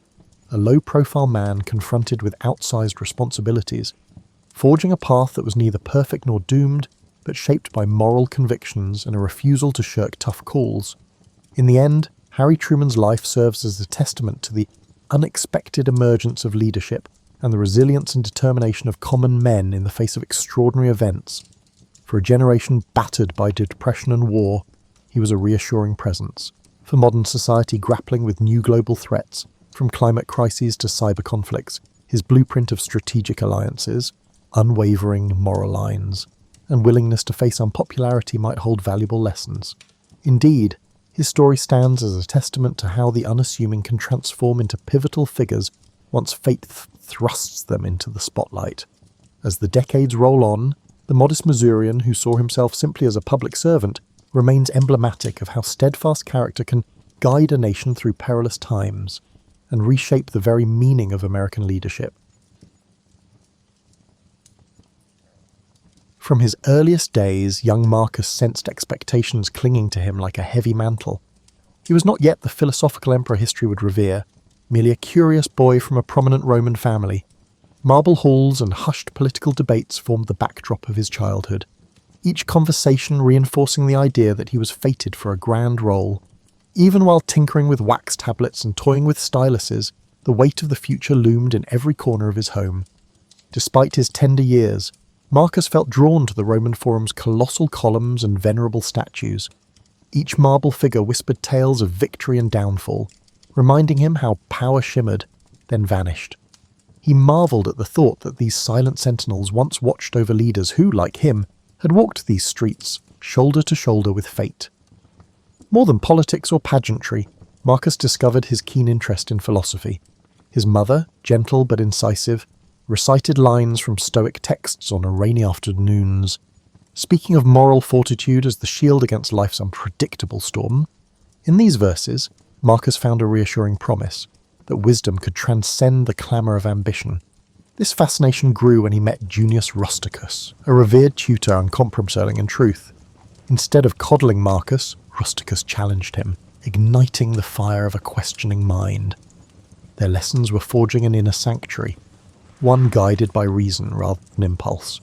While many children dreamed of feasts and fleeting distractions, Marcus quietly gravitated toward calmer pursuits. Evening hours found him practicing letters by lamplight. his stylus carving words about duty and virtue into smooth wax. Even at a young age, he sensed that an empire was not just a playground of wealth and power, but an arena where moral strength was tested at every turn. Politics, however, remained an unrelenting reality. Allies and adversaries shifted like desert sands. Whispered rumours ignited disputes in the Senate before the boy even finished his morning meal. The sheer chaos unsettled Marcus, reinforcing his belief that the world desperately needed unwavering ethical principles. In the orchard behind his family's estate, where lemon trees cast comforting shadows, the boy pondered the gap between noble intentions and the labyrinthine struggles for control. Could a leader maintain honour in a realm that seemed to thrive on cunning? One evening, he overheard a conversation between two young senators, speculating on the emperor's successor. They spoke of cunning, lineage, and ties that could tip the scales of power. The gravity of those words thrilled and sobered him. Soon, the emperor's choice would reshape the lives of thousands. Perhaps they would someday look to Marcus for leadership. The thought both exhilarated and weighed him down. He was fully aware that the opulent facade of Rome concealed genuine struggles for numerous individuals. However, a glimmer of determination glowed within him. If he could combine his moral convictions with practical governance, perhaps he could leave a lasting legacy for Rome, surpassing the monuments adorning its skyline.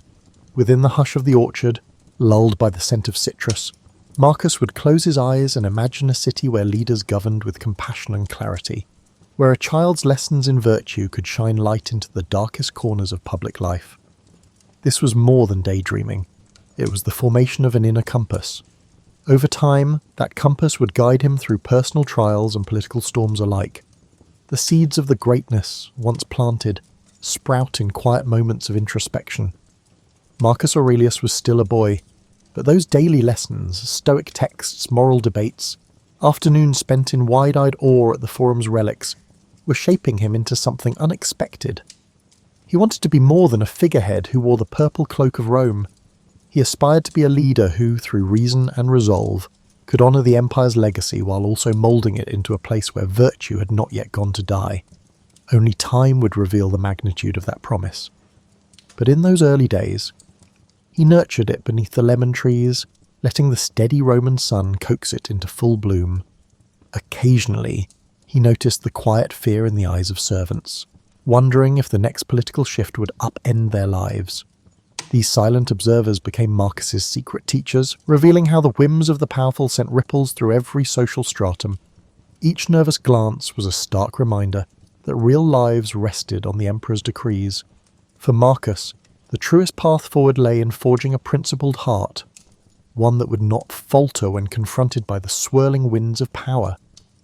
He did not yet know how he might achieve such steadiness, only that he must, lest he become the very thing he feared. The turning point came when Emperor Hadrian, aging and burdened by illness, cast his gaze upon the empire's future. In doing so, he settled upon Antoninus Pius as his immediate successor, but insisted that Antoninus adopt young Marcus alongside Lucius Verus. For Marcus, this was no mere ceremonial shift. Suddenly, every gesture was scrutinized, every uttered word weighed for hints of potential. However, while he felt destiny's grip tighten around him, he also discovered unexpected warmth in Antoninus, the man he would learn to call father. Antoninus Pius was neither a flamboyant conqueror nor a voracious politician. His nature leaned toward the steady and the dutiful. He managed affairs of state with consistent practicality, doing so in a manner that contrasted sharply with the tempestuous reigns Rome had witnessed before. Gradually, Marcus realized that the empire did not always hunger for breathtaking exploits. It sometimes needed the comforting hand of stability. And from Antoninus, he absorbed a set of quiet lessons, among them the value of patience, the virtue of measured decision-making, and the simple power of reliability. But not everyone supported this new arrangement. Some in the Senate murmured that Marcus was too young, too reflective, too predisposed toward philosophy to handle imperial responsibilities. They questioned whether the boy who spent hours with Stoic scrolls and moral treatises could ever become the commanding presence they believed Rome required. In response, Marcus met these doubts not with anger, but with a focused determination. If he was untested in governance, then he would devote himself even more deeply to studying its intricacies. He devoured treatises on law, pored over military histories, and conversed late into the night with advisors who had navigated the labyrinth of Roman politics. The more he learned, the more he recognised that governance was not a place for rash tempers or inflexible dogmas.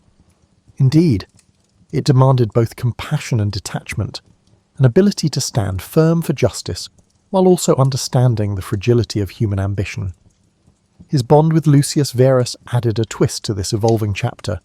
Lucius was his co-heir, a young man prone to revelry and spectacle, far less studious than Marcus but undeniably charismatic. The two could not have been more different. Yet they were tied together by destiny's decree. Even so, Marcus found that their differences enriched his perspective. Through Lucius, he glimpsed the appeal of festivity and lived experience, worlds that felt distant to his contemplative soul. He did not begrudge Lucius his extravagances, but he pledged to maintain a certain balance, steering clear of the pitfalls of mindless indulgence. Under Antoninus's watchful guidance, Marcus began attending meetings where Roman officials debated issues of provincial taxes and infrastructure. At first, he was a silent observer. He listened intently, noting how rhetorical skill could sway opinions, how alliances formed and dissolved. Gradually, Antoninus entrusted him with minor tasks, drafting letters to distant governors, reviewing small legal disputes, or overseeing the maintenance of an aqueduct. Despite the seemingly mundane details, each assignment revealed the hidden threads that held Rome together. An enlightening moment arrived when an official from a far-flung province complained about an unpaid legion. Though it seemed a trivial matter, an administrative oversight, it threatened the morale of hundreds of soldiers, men tasked with safeguarding Roman borders. Marcus tackled the crisis with empathy, ensuring funds were dispatched promptly and carefully, offering a few thoughtful words of gratitude for the troops' service. The gesture, though modest, resonated widely. Rumours spread of the young heir who was genuinely concerned for the well-being of people he had never met. For the first time, Marcus sensed that his inclination toward moral philosophy might, in fact, hold a practical value in the arena of power. Life under Antoninus's roof was both nurturing and demanding. The emperor expected discipline, but also allowed Marcus to cultivate intellectual pursuits. Debates with learned scholars and philosophers became as common as talk of grain shipments from Egypt. In these discussions, Marcus refined his belief that leadership was not about personal glory, it was about serving a greater whole. He saw in Antoninus a man who laboured daily for the good of Rome, not because it was glorious, but because it was right. Still, there were moments of doubt. The ghosts of the previous emperors, men such as Domitian and Nero, cast long shadows.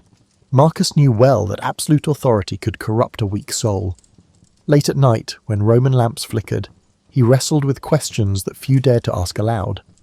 How could one wield power without compromising virtue? Was it possible to harmonise the Stoic ideals he revered with the demands of realpolitik? The path ahead was a precarious one, lined with expectations both from the Senate and the people. Yet each day, in small but significant ways, Marcus was learning that an emperor's duty was not just to conquer, but to care, not simply to command, but to comprehend. By internalizing these truths, he began shaping the course of his future reign. More importantly, he was becoming the steward of an empire that, under his guiding hand, might just find the soul it had long been missing. Years passed quietly, each sunrise an opportunity for Marcus to refine his understanding of both philosophy and government. Antoninus Pius, hale and cautious, presided over Rome without the military spectacles or outlandish feasts that had characterized some of his predecessors. In this environment, Marcus matured into a man who merged introspection with practical discipline. The empire, under Antoninus's measured hand, was relatively calm, but that calmness was not guaranteed to last. Everyone sensed the inevitable storms gathering on the horizon. Marcus spent his days balancing official duties with philosophical exploration. When he was not poring over scrolls of legislation or meeting envoys from distant provinces, he would lose himself in the works of Epictetus and Seneca. Far from an abstract exercise, these writings felt like maps, guiding him through the moral intricacies of leadership. He scribbled notes in the margins, pondering how to remain true to himself even when thrust into decisions affecting thousands of lives. Although he now enjoyed a status second only to Antoninus, Marcus remained approachable. he developed a habit of conversing with those at the fringes of power. Interpreters who facilitated talks with foreign delegations, stewards who oversaw the daily distribution of grain, even the librarians who cared for Rome's repositories of knowledge. Listening to their small but urgent stories, he saw more clearly the magnitude of responsibility that would soon rest upon his shoulders. Each conversation reminded him that the empire's success was anchored in everyday diligence, not just in grand proclamations. His personal life, though mostly tranquil, had its challenges. Encouraged by Antoninus, he entered a thoughtful marriage with Faustina, the emperor's daughter. Their union was not just a political arrangement, there was genuine affection between them. Faustina brought a spirited energy that balanced Marcus's more reflective nature. Yet, the intricacies of raising a family within the palace tested his composure in ways philosophy books rarely addressed. Their children's laughter filled the marble halls, but so did the strains of potential succession debates. Marcus tried to be an engaged father, but he often found himself juggling the empire's needs with the demands of parenthood. Meanwhile, Lucius Verus, his adoptive brother, grew increasingly restless. The lull under Antoninus's rule left Lucius craving excitement. He frequented gatherings that were rumoured to be lavishly hedonistic, drawing the curiosity of Rome's elite and the concern of its moralists. Despite their occasional friction, Marcus still cared for Lucius, who was, after all, part of the family. To reconcile their worlds, Marcus invited Lucius to more official functions, hoping to blend Lucius's charm with the seriousness of leadership. Sometimes it worked, other times it sparked tension. It was around this period that disturbing news began to trickle in from the northern frontiers. Germanic tribes tested the boundaries of the empire, small incursions hinting at bigger clashes to come. Rome had grown accustomed to relative peace, and these events rattled the comfortable illusions of eternal stability. Marcus became acutely aware that Stoic ideals would soon be tested on the battlefield as much as in the Senate. Responding to these threats required not just philosophical calm but strategic understanding, a skill he was only beginning to hone. In the midst of these concerns, Antoninus's health began its slow decline. The once vigorous emperor found it harder to manage day-to-day affairs. His breath grew laboured, and he often complained of fatigue. Though he did his best to hide this weakness from the public, it was clear that the reins of power would soon pass to Marcus. The Senate, aware of Antoninus's frailty, started looking to Marcus for guidance. The time of apprenticeship was ending. A new chapter beckoned. As the final months of Antoninus's life slipped away, Rome braced for another transition. Advisors, supplicants, and petitioners flocked to Marcus, seeking to gauge how he would wield authority. Their probing questions highlighted the complexity of the imperial mantle. He would have to be judge, general, administrator, and guardian of moral order. While Marcus's Stoic studies had long taught him to detach from anxiety, he found it increasingly hard to remain unaffected by these growing burdens. In private moments, he confided in Faustina, admitting fears about war, about the intrigues lurking beneath Rome's placid surface, and about the simple possibility of failing those who depended on him. She, in turn, reminded him of his capacity for empathy and reason. Though the role of emperor seemed impossibly grand, Marcus had spent his entire life preparing, in subtle ways, for the very challenges that now loomed ahead. Finally, Antoninus Pius passed, gently and without drama, surrounded by those he loved. The city let out a measured sigh of sorrow, acknowledging the passing of an era defined by stability. However, beneath that grief lay a cautious optimism that Marcus Aurelius, thoughtful, unassuming, and thoroughly steeped in the empire's workings, might guide Rome with both virtue and pragmatism. Many whispered that a new golden age could be on the horizon. Others, recalling the cycles of history, reserved judgment until events proved the substance of Marcus's character. With the emperor's seat now vacant, all eyes turned to Marcus. The hush that settled over the city was brief but profound. A quiet vow formed in his mind. He would carry forth the Stoic torch, letting reason define his reign and compassion temper his decisions. Unknown trials awaited him, from barbarian incursions to political betrayals, but he would meet them as a man dedicated to something greater than personal gain. Rome was poised to discover if a philosopher king could truly exist, a leader who could blend moral wisdom with the realities of ruling an empire that, though splendid, was also vulnerable and flawed. In the wake of Antoninus' passing, Marcus Aurelius ascended to the throne with a mixture of solemnity and resolve. By tradition, he shared authority with Lucius Verus, fulfilling the adoption arrangements that Hadrian had set in motion years before. It was a decision that simultaneously solidified Rome's governance and tested Marcus's patience. Despite their differing temperaments, one philosophical and measured, the other spirited and convivial, they now united in leadership. Their first challenge appeared swiftly. The Parthian Empire seized upon the perceived vulnerability of a transitioning Rome, threatening key eastern provinces. Roman legions prepared for battle, and Lucius Verus rushed to oversee military operations. Marcus stayed behind in the capital to manage the rest of the empire. Letters from the front revealed victories peppered with Lucius's flamboyant account of triumphs. Yet Marcus also sensed the strain on the troops. In addition to the clashing of swords, war also presented logistical challenges such as supply lines, desert conditions, and the imminent threat of disease. As if on cue, a devastating plague emerged, travelling with the legions back from the eastern campaigns. Called the Antonine Plague by future historians, it spread like wildfire, leaving panic in its wake. Citizens fled the densely populated quarters while rumours circulated that the gods were punishing Rome for its arrogance. In the midst of this horror, Marcus clung to his stoic roots, advocating calm, reason, and measured steps to contain the devastation. Hospitals were organised, rations allocated. Despite scepticism from some corners, the emperor led by example, supporting sanitation measures and funding the medical efforts of Galen, the famed physician of the time. Yet the costs were severe. Cities grew somnant from the high death toll, farmland lay untended, and the empire's morale dipped to a new low. The plague's merciless reach sharpened Marcus's sense of empathy. He realised that no matter one's station in life, suffering belonged to all. He worked tirelessly with local leaders to provide relief, draining personal funds to feed and heal those most affected.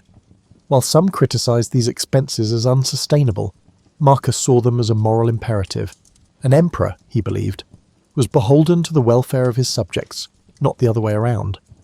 Over time, the plague receded, though the scars it left on Rome, both physical and psychological, would linger for years. The war front also stabilised under Lucius's oversight, enabling the generals to secure treaties. Eventually, Lucius returned to the capital, bringing with him ornate spoils of victory. Yet Marcus noticed a new gravity in his brother's demeanour. The conflict and subsequent plague seemed to have tempered Lucius's thirst for diversions, at least for a while. For the time being, they presented a cohesive front, but the empire had little time for respite. Almost as soon as the eastern threat subsided, word arrived of renewed aggressions along the Danube. Germanic tribes, emboldened by Rome's vulnerabilities, pushed southward. This new confrontation demanded a robust military response. Rome prepared legions to defend its territory, and Marcus himself resolved to lead them. Though it was not typical for a philosopher to don military garb, he understood that a hands-on approach would galvanise soldiers and reassure a fearful populace. Packing up his scrolls and leaving behind the marble halls of the palace, Marcus journeyed north. Stationed in military camps, he observed firsthand the stark realities of war. There were no polite Senate debates here, only the raw tension of men preparing for battle. Surrounded by tents and the clang of metal, he composed sections of what would later be known as his Meditations, journaling thoughts on duty, mortality, and the interplay between fate and free will. This writing served as a kind of mental fortress, shielding him from the cynicism and despair that often accompanied the brutality of war. In these harsh environs, Marcus discovered a facet of leadership seldom addressed in philosophical texts, the delicate balance between mercy and force. When tribunes asked how to handle captured enemy combatants or how to deal with the defiant provinces, Marcus weighed each decision with painstaking care. He believed that any punishment must be morally justified, not simply enacted for vengeance or as a show of might. Yet he also knew Rome had to maintain its authority, or risk inviting further rebellions. Back in Rome, Faustina managed the household and represented the imperial family in public ceremonies. She wrote supportive letters to Marcus, sharing updates about domestic affairs. Their bond, forged in quieter times, proved resilient through these challenges. Despite the stress of separation, they found solace in one another's determination to keep Rome functioning and hopeful. Night after night, Marcus read letters from the capital, reflecting on how ephemeral life could be, how swiftly fortunes changed. He reminded himself that an emperor's responsibility was to act as a steward, not a despot, and that each decision would reverberate through the empire long after he was gone. And so he pressed on, consulting with generals, negotiating with tribal leaders, and continuing to record his private reflections about human nature. As war raged, the empire watched with a mixture of dread and admiration. Here was a ruler who seemed less concerned with personal glory and more intent on preserving Rome's values and stability. Veteran soldiers, once sceptical of a philosopher-emperor, fought with a renewed fervour, encouraged by his willingness to share their burdens. In those windswept camps along the Danube, Marcus Aurelius began shaping a legacy unlike any other, one rooted in the conviction that wisdom and compassion, far from being weaknesses, were the empire's strongest defence. The savage winters on the Danubian frontier tested Rome's legions in ways few had anticipated. Snow whipped through the encampments, layering tents in white drifts. Horses whinnied at the bitter chill, and the men huddled around makeshift fires. Marcus Aurelius, never one to shield himself from hardship, felt the sting of frozen air each morning. For all the stoic counsel he'd absorbed, he still found it an unrelenting challenge to rise at dawn and address the concerns of his commanders. Yet the deeper the cold bit into his bones, the more he recognised that resolve was forged through shared trials. Messages arrived from Rome, some filled with trivialities of court life, others warning that the imperial treasury was dwindling under the twin demands of plague recovery and war expenses. Food prices rose, merchants hoarded grain, and unrest simmered in urban districts. In response, Marcus intensified efforts to maintain supply lines, ensuring that shipments of grain and other essentials could reach both the front line and the capital. It was a delicate balance, requiring deals with regional governors and the occasional stern reminder of imperial authority. Amid the logistics and strategizing, he found an unlikely companion in Claudius Pompeianus, a seasoned general known for his sharp wit. While Pompeianus thrived on military prowess, he was also open to philosophical musings. Many evenings, the two men would talk over steaming bowls of spelt porridge about the nature of fate and whether a just war could exist.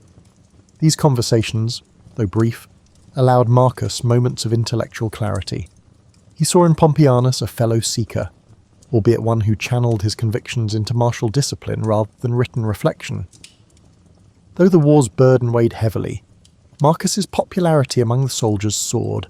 In him, they saw not an aloof imperial figure but a leader who endured the same bitter chill, the same muddy camps, the same threat of sudden attack. During battle preparations, Marcus took care to visit injured soldiers, offering words of encouragement.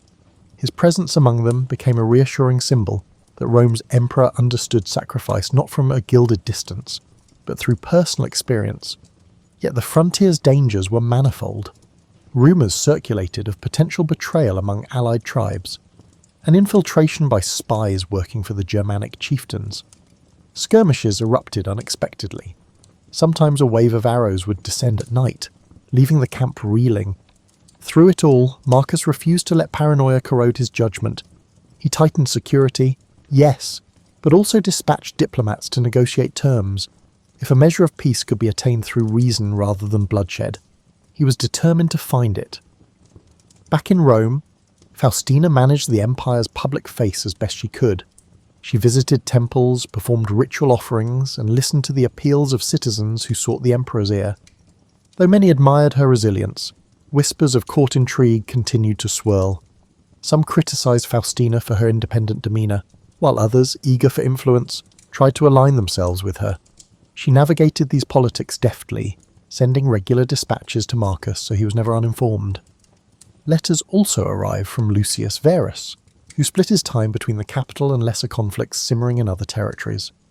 His initial flamboyance had softened, replaced by a pragmatic acceptance of imperial duty. Together, albeit from a distance, Marcus and Lucius worked to present a united front. They knew Rome's foes would seize upon any sign of discord. As the war stretched on, Marcus felt the strain in every facet of his life. He was the philosopher emperor, yet he frequently ordered troop movements that ended in bloodshed. At night, when the cold wind rattled the tent flaps, he wrestled with guilt. He reminded himself that Stoicism was not about denying emotion, but understanding it. Power, he realised, did not give him the luxury of clean hands. Leaders often had to act in ways that chafed against their deeper ideals.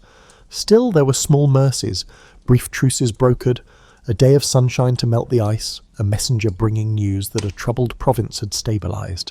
In these fleeting moments, Marcus remembered why he had taken up this struggle in the first place, to safeguard a realm that, for all its imperfections, still held the potential for virtue. If Rome could remain strong yet morally grounded, the seeds of a more enlightened society might one day take root. Victory was not guaranteed, nor was an end to the constant trials.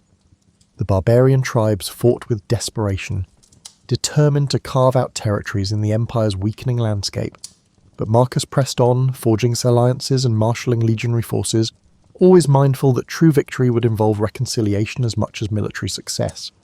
His body bore the signs of fatigue, and a creeping illness sometimes left him feverish, but he maintained the outward composure expected of an emperor. As the harshest winter months receded, there glimmered the faint promise of progress. More tribes showed willingness to negotiate, to accept treaties that allowed them limited settlement in exchange for peace. Though some Roman senators were outraged by the concessions, Marcus stood firm. He believed that clinging to old illusions of absolute dominion would only compound the cycle of violence. Compassion, guided by children's reason, was his guiding star even in the theatre of war.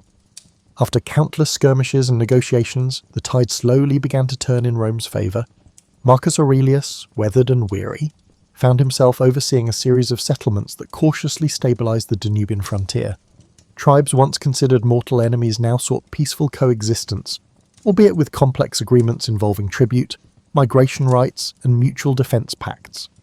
Some senators bemoaned the dilution of Roman purity, but Marcus saw a different future, a broader, more interconnected empire that could adapt and thrive. His determination to incorporate foreign peoples instead of vanquishing them outraged traditionalists. However, the emperor deemed it imprudent to presume that the empire's initial borders were unchangeable. Like a living organism, Rome had to evolve or wither. He recalled his Stoic maxims, all things change, and one must move in harmony with the nature's flow. For Marcus, that included welcoming new voices into the Roman fold, even if it defied entrenched notions of superiority. Physically, the years of hardship had taken a toll. The relentless cold of the frontier, the stress of command, and the sporadic fevers that plagued him during extended campaigns left Marcus frailer than before. Long days spent riding between outposts led to frequent aches, and a persistent cough hinted at something more serious. Nonetheless, he pushed forward, guided by a sense of duty that burned hotter than any physical ailment. The war itself was winding down, yet a fresh tragedy shook him. Word reached the emperor of Lucius Verus's sudden death from illness while returning to Rome. Marcus grieved deeply for his adoptive brother. Though they had often been at odds, Lucius's presence had been a stabilizing factor, a reminder that rulership could have more than one face. In the aftermath, Marcus bore the weight of the empire alone. Sleepless nights ensued, haunted by questions about legacy, mortality, and the shape of Rome's future. Returning to the capital, he found a society wounded, but not broken. The plague's scars remained visible in empty shops and thinner crowds, but daily life had regained some vibrancy. Senators who once criticised him with veiled scorn now offered subdued respect. Many recognised that he had led Rome through one of its darkest chapters, whether or not they agreed with every decision. Outside the Senate, artisans and farmers alike spoke of the emperor's empathy, a trait seldom celebrated in men of power. However, no sooner did Marcus settle back into Roman affairs than fresh rumours emerged. Whispers accused Faustina of conspiring against him, suggesting she had grown too close to certain members of the court. Marcus, pained by this gossip, tried to separate baseless slander from legitimate concern. He had learned from his years of governance that rumours often sprang from envy or manipulation. Still, the seeds of doubt were difficult to eradicate entirely. Faustina dismissed the accusations, and Marcus, trusting her loyalty, did not pursue them further. In these uneasy times, he also grappled with fatherly worries. His son, Commodus, was approaching manhood, eager to mould him into a successor who could uphold Rome's evolving ideals. Marcus introduced him to generals, legal experts, and philosophers. Yet Commodus seemed indifferent to the stoic virtues that had guided his father. He exhibited flashes of arrogance, a taste for spectacle, and a hunger for the luxuries of court life. Marcus prayed that exposure to genuine responsibility would temper those impulses, but he could not silence the disquiet that churned within him. Amid political intrigues and paternal anxieties, Marcus returned to his writings, adding new pages to the philosophical journal he kept close at hand. These reflections, composed in the hush of dawn or by lamplight late at night, served as a compass when external chaos threatened to overwhelm him. Quietly, he reaffirmed that temperance, justice, courage, and wisdom remained the pillars upon which a life of purpose was built. If he could not enforce these virtues on an empire, let alone on his child, he could at least embody them. Determined to leave Rome stronger than he found it, Marcus embarked on a series of legal and social reforms. He wanted to streamline bureaucratic processes, ensure that provincial governors were held accountable, and provide stable infrastructure for a population still reeling from war and disease. Funding was scarce, but he allocated what resources he could to the projects he deemed essential. Aqueducts were repaired, roads improved, and schools granted modest stipends to educate the next generation. Critics warned that such benevolence bordered on naivete, yet Marcus viewed these steps as vital investments in a more resilient Rome. Even in the hush of progress, he was not blind to the undercurrent of discontent. Powerful families plotted behind closed doors, believing that an emperor preoccupied with moral philosophy could be outmaneuvered. Soldiers, once loyal, grew restless in peacetime. The empire's old ghosts never fully vanished. Marcus braced himself for the next upheaval, aware that stability was always an interlude, never a permanent state. And so he carried on, leaning on the very principles he had studied as a child, navigating betrayal and forging alliances, contending with the willful nature of his offspring.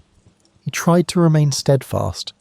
Each day brought a new puzzle, a shortage of funds, a border skirmish, a senator's duplicity. Yet through it all, Marcus Aurelius refused to relinquish his core belief that reason and compassion might still illuminate the darkest corridors of power. Time was a patient sculptor, etching its lines deeper into Marcus's features. Though he still attended to official duties with unwavering diligence, his health faltered. That persistent cough worsened, and his nights grew more restless. The physicians advised rest, but an emperor's life rarely granted such luxuries. Fears lingered too, the sense that the empire was but one rumour, one betrayal, or one uprising away from fragmentation. Marcus stood at the centre, exerting every effort to maintain unity through the combined power of rational governance and moral conviction. In the final campaigns against resurgent Germanic tribes, Marcus once again took to the field. Age had not diminished his resolve. From camp to camp, he travelled with a small retinue, offering encouragement to battle-weary troops. Yet this time the war-worn emperor appeared more ghostly than regal. The men spoke of his stoic endurance, how his eyes shimmered with fever even as he spoke of duty and fortitude. For all he had done to keep Rome intact, the ravages of illness would not yield to rhetorical skill. Commodus, summoned to his father's side, witnessed firsthand the empire's fringes, a harsh land shaped by conflict. Marcus hoped the sight would steel his son's character, prompting a sense of responsibility. But Commodus wore impatience like a second toga. He complained about the cold, about the humble rations, about the lack of pomp he believed befitted but an imperial heir. Marcus inwardly grieved, knowing the path ahead might splinter beneath Commodus's restless feet. Yet he also recognised that no father could impose virtue on a reluctant child. In quieter moments, Marcus confided in Claudius Pompeianus, who had remained a steadfast advisor. The emperor spoke of the contradictions inherent in rulership, how an aspiring philosopher must enforce harsh discipline to maintain the empire's cohesion. Pompeianus offered practical wisdom, while Marcus responded with meditative reflections. Their conversations formed a final tapestry of friendship, weaving threads of pragmatism and introspection together in the twilight of Marcus's reign. Eventually, the news spread that the emperor had taken gravely ill. Camp physicians tried every remedy they knew, from herbal concoctions to prayers at makeshift altars, but the decline accelerated. Marcus retreated to his tent, his body weakening, yet his mind still alert, summoning Commodus for a last conference. He emphasized a single theme: the virtues that guide a leader must not be mere ornament. In the hush between father and son, he uttered words about compassion for subjects, fairness in judgment, and the necessity to curb excess. Commodus, shifting uneasily, nodded but offered little reassurance. As the hours slipped by, the emperor returned to his meditations. There, in the fading glow of a lantern, he penned a few final lines in a journal that had been his companion through wars, plagues, and political strife. He wrote not of victories or conquests, but of how fleeting each moment is, and how each individual's duty is to act in accordance with the good of the whole. Rumour would have it that these last notes carried more serenity than sorrow, as though Marcus were already stepping into the realm beyond mortal worries. When his eyes closed for the final time, the camp fell into a sombre hush. Soldiers who had long admired his calm presence gathered around the tent, quietly paying their respects. Courtiers murmured that the empire had lost its quell. Even those who once criticised Marcus found themselves longing for his steady hand. The commander of the guard ordered a gentle watch throughout the night, unwilling to break the solemn peace that followed his final breath. Yet life in the empire continued. The next day, Commodus assumed leadership, and Rome braced for another shift. Few doubted that change was inevitable.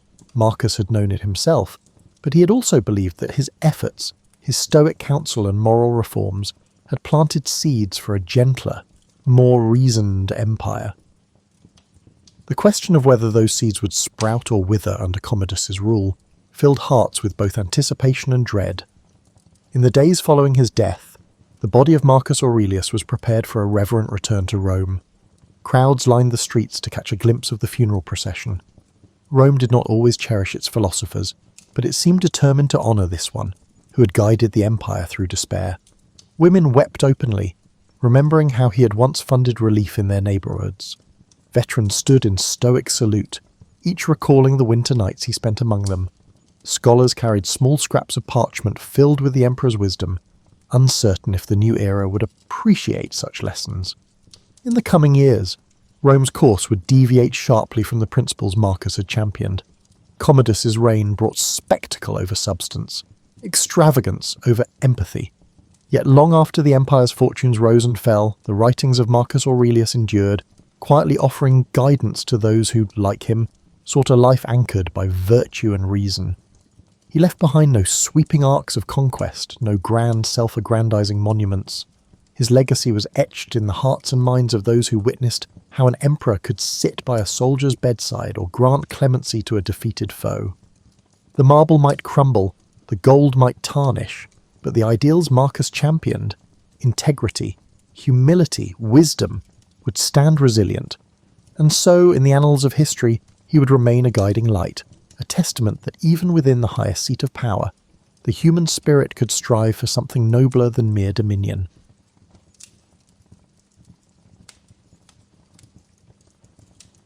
Picture yourself standing in a field somewhere in northern France around the year 950. If you'd been there a century earlier, you'd be shivering in your woolen cloak, watching anxiously as late spring frosts threatened the barley you'd carefully planted. The growing season would have been short and unpredictable, a constant gamble against cold and damp that made every harvest feel like a minor miracle. But now something has shifted. You probably wouldn't notice it in any single year. Climate doesn't announce itself with fanfare or send advance notice. Instead, you'd gradually realise that your grandfather's stories about brutal winters and failed crops don't quite match your own experience anymore. The frost comes later each autumn. The spring thaw arrives a week or two earlier. Those precious growing days between the last frost and the first one stretch just a bit longer. This is how the medieval warm period arrived, not with drama, but with the quiet insistence of warmer ocean currents and shifting atmospheric patterns that nobody in medieval Europe could explain or even properly measure. They had no thermometers, no weather satellites, and no climate scientists publishing papers about Atlantic oscillation patterns. What they had were fields that suddenly seemed more generous, vineyards creeping northward into territories where grapes had never ripened before, and a gradual sense that nature had shifted into a more forgiving mood. The change began roughly around 900 CE and would last until about 1300, give or take a few decades depending on which part of Europe you called home. Scientists now estimate that average temperatures during this period were perhaps 1 to 2 degrees Celsius warmer than the centuries before and after. 1 or 2 degrees doesn't sound like much when you're adjusting your thermostat, but in agricultural terms, in an era when survival depended directly on what you could coax from the soil, those degrees might as well have been a gift from heaven. Imagine the old farmers of that era, men and women who had spent their lives working land that yielded just barely enough to survive. They must have noticed the patterns shifting. The wheat grew taller, the oats filled out more completely. Vegetables that had always been temperamental suddenly became reliable. And most remarkably, in regions where farming had always been marginal at best, communities found themselves with actual surpluses for the first time in living memory. The warming wasn't uniform, of course. Northern Europe felt the effects most strongly. Places like England, Scandinavia, and the northern reaches of the Holy Roman Empire suddenly found their climates becoming surprisingly hospitable. The Norse, those seafaring people we usually associate with cold and ice, discovered they could grow barley in Greenland. Think about that for a moment. Greenland, that massive island of ice and rock, once had farms producing grain. The name Greenland wasn't just Viking marketing. For a few centuries, parts of it actually were green. Meanwhile, the Mediterranean regions experienced their own transformations. Italy and southern France already had favourable climates, but the warmer period brought longer growing seasons and more predictable weather patterns. The olive groves flourished, wine production expanded. The entire rhythm of agricultural life adjusted to this new, more generous tempo, but perhaps the most significant changes occurred in places that had previously been on the edge of viability. The Scottish Highlands, those misty mountains where farming had always been a hard-scrabble affair, suddenly supported more extensive agriculture. Villages appeared in alpine valleys that had been too cold for permanent settlement. The tree line crept higher up mountainsides, and forests reclaimed areas that had been tundra just generations before. You have to understand, medieval people didn't think of weather as something variable and cyclical the way we do. They believed climate was essentially fixed, part of God's unchanging creation. When weather varied, they attributed it to divine will or moral causes. A harsh winter meant God was angry. A good harvest meant their prayers had been answered. The idea that global temperature patterns could shift over centuries without any supernatural cause would have been almost incomprehensible to them. So when the weather improved, medieval Europeans didn't see climate change. They saw a blessing. They interpreted the warmer temperatures and better harvests as evidence that God was pleased with Christian civilization. This wasn't just wishful thinking. It was the only framework they had for understanding why their world was becoming more abundant. The timing of this climatic shift coincided with other changes in European society.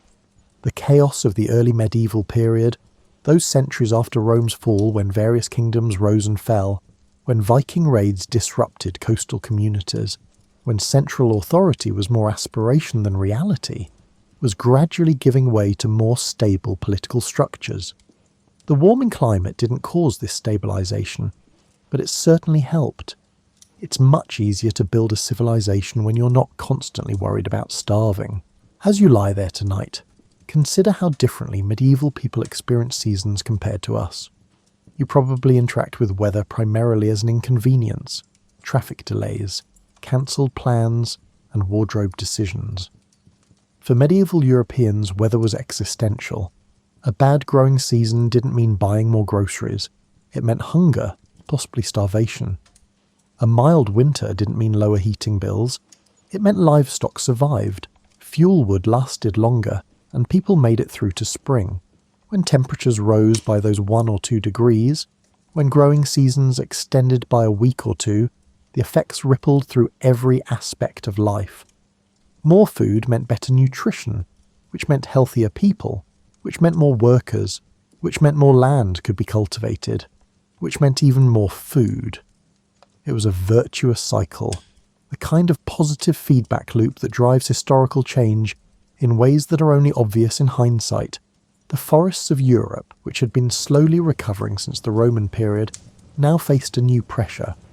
Warmer weather meant more people, and more people needed more farmland.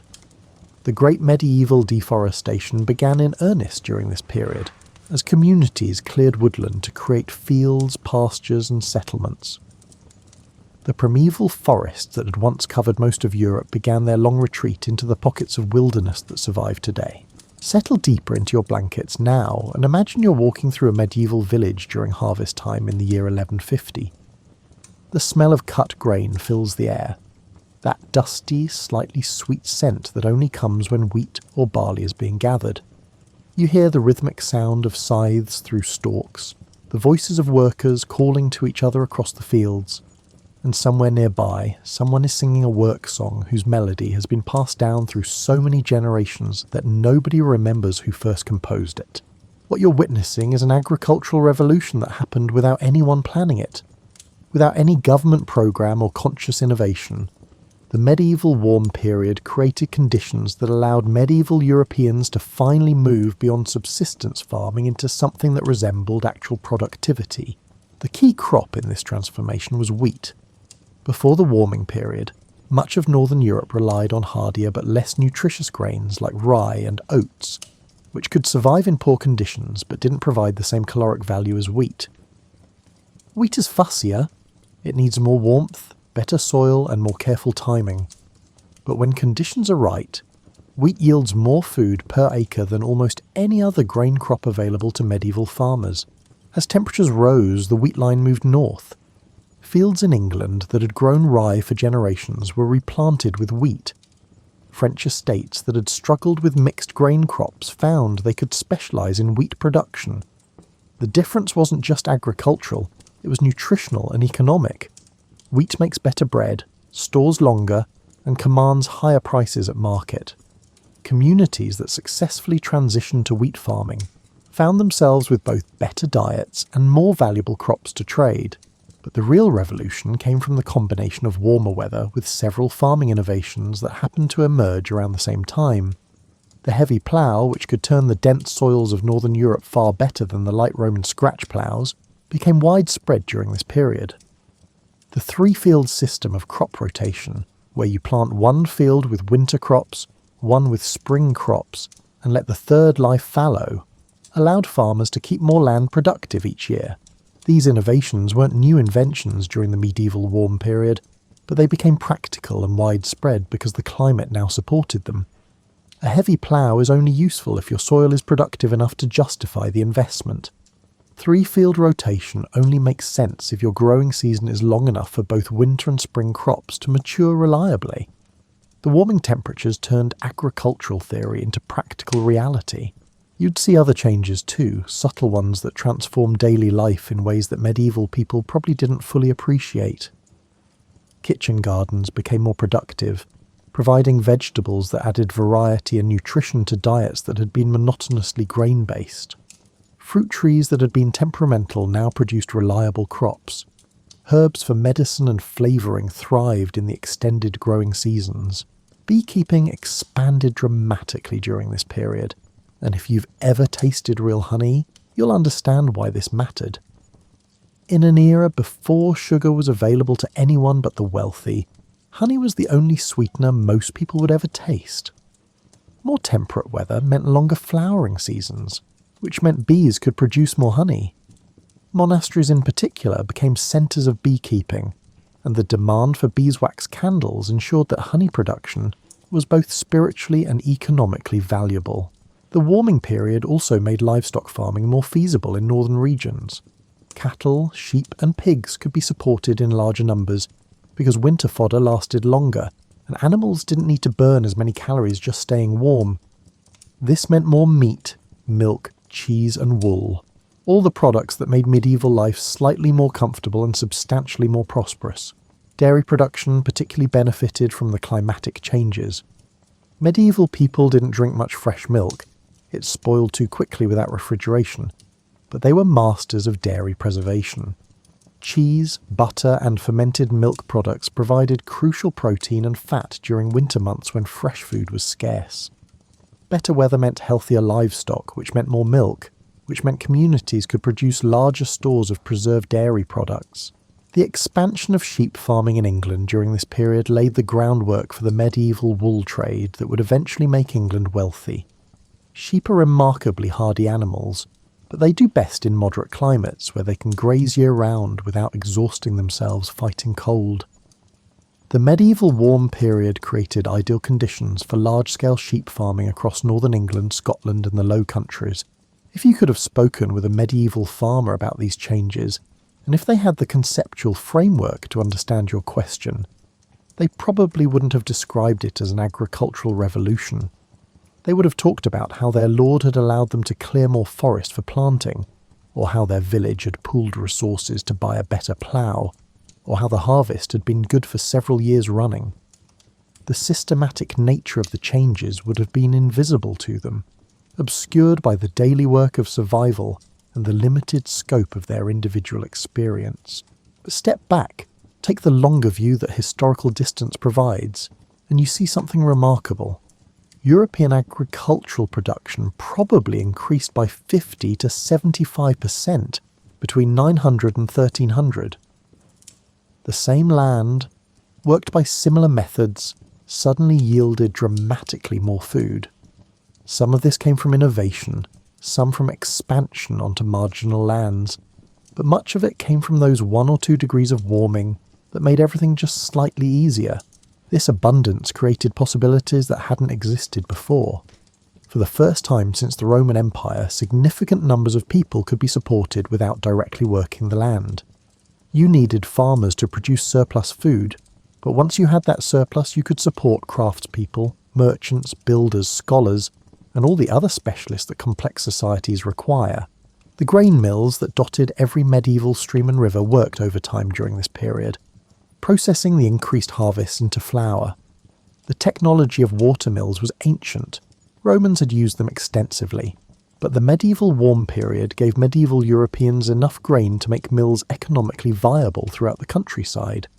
The steady splash and grind of mill wheels became the background music of medieval rural life. Vineyards expanded northward in one of the period's most visible changes. Wine production, which had retreated southward after the Roman period, now crept back into central France, the Rhineland, and even southern England. Medieval people discovering they could grow wine grapes in Yorkshire must have felt like residents of Alaska suddenly finding they could grow oranges. It was unprecedented, remarkable, and highly profitable. The expansion of viticulture wasn't just about alcohol. Though medieval people certainly appreciated their wine, vineyards represented long-term agricultural investment. You don't plant grapevines if you expect the climate to turn harsh in a few years. Vines take time to mature and require consistent conditions. The fact that communities were willing to invest in vineyards across northern Europe suggests a widespread, if unconscious, belief that the good weather was going to last. As you nestle deeper into your comfortable spot, let's visit a medieval village at the height of the medieval warm period, say around 1200. This isn't the grim, poverty-stricken settlement that popular imagination often conjures. This is a village experiencing something its residents might not have words for but can certainly feel: prosperity. The village sits in a valley, surrounded by fields that stretch farther than they did in your grandfather's time. The forest has been pushed back, replaced by cultivated land divided into the long strips of the open field system. Smoke rises from perhaps 40 cottages, twice as many as existed a century ago. The church, once a simple wooden structure, is being rebuilt in stone, a project that has consumed the village's surplus wealth for the past decade, but will stand as a testament to their success for centuries to come. You notice that people look different than you might expect. They're not the skeletal, malnourished figures of popular medieval stereotypes. Better nutrition over several generations has produced a population that's healthier, taller, and more robust. Children play in the village common, and there are many of them. The improved diet has reduced infant mortality and increased fertility. Population growth during the medieval warm period was substantial, with Europe's population roughly doubling between 1000 and 1300. The cottages themselves show signs of modest but real improvement. Thatched roofs are better maintained because there's labour and materials to spare for repairs. Some houses have actual chimneys instead of simple smoke holes, a technological advancement that might seem trivial until you've spent a winter in a smoke-filled room.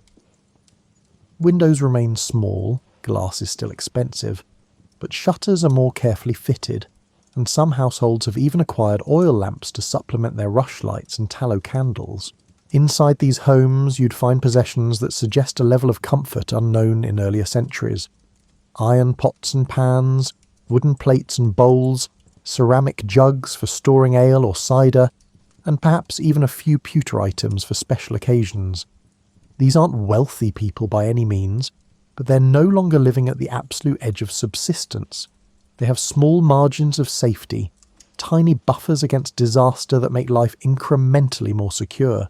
The village market held weekly has expanded from a simple exchange of local goods to a genuine commercial event. Farmers bring surplus produce, vegetables, eggs, cheese, wool, and the products of their land and labour.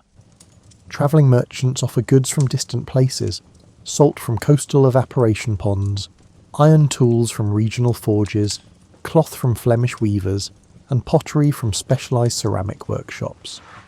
The fact that these markets can sustain regular trade indicates that people have enough surplus to buy things they don't strictly need for survival. Money circulates more freely than it did in earlier centuries. The feudal economy hadn't disappeared. Peasants still owed labour services to their lords, and agricultural production was still organised around manorial estates. But increasingly these obligations could be paid in cash rather than in kind. A peasant might pay a fee instead of working 3 days a week on the lord's land, creating a primitive but functional labour market where people could sell their time for money. This monetisation of the economy might sound dry and technical, but it represented a fundamental shift in how medieval people experienced daily life. Money creates options.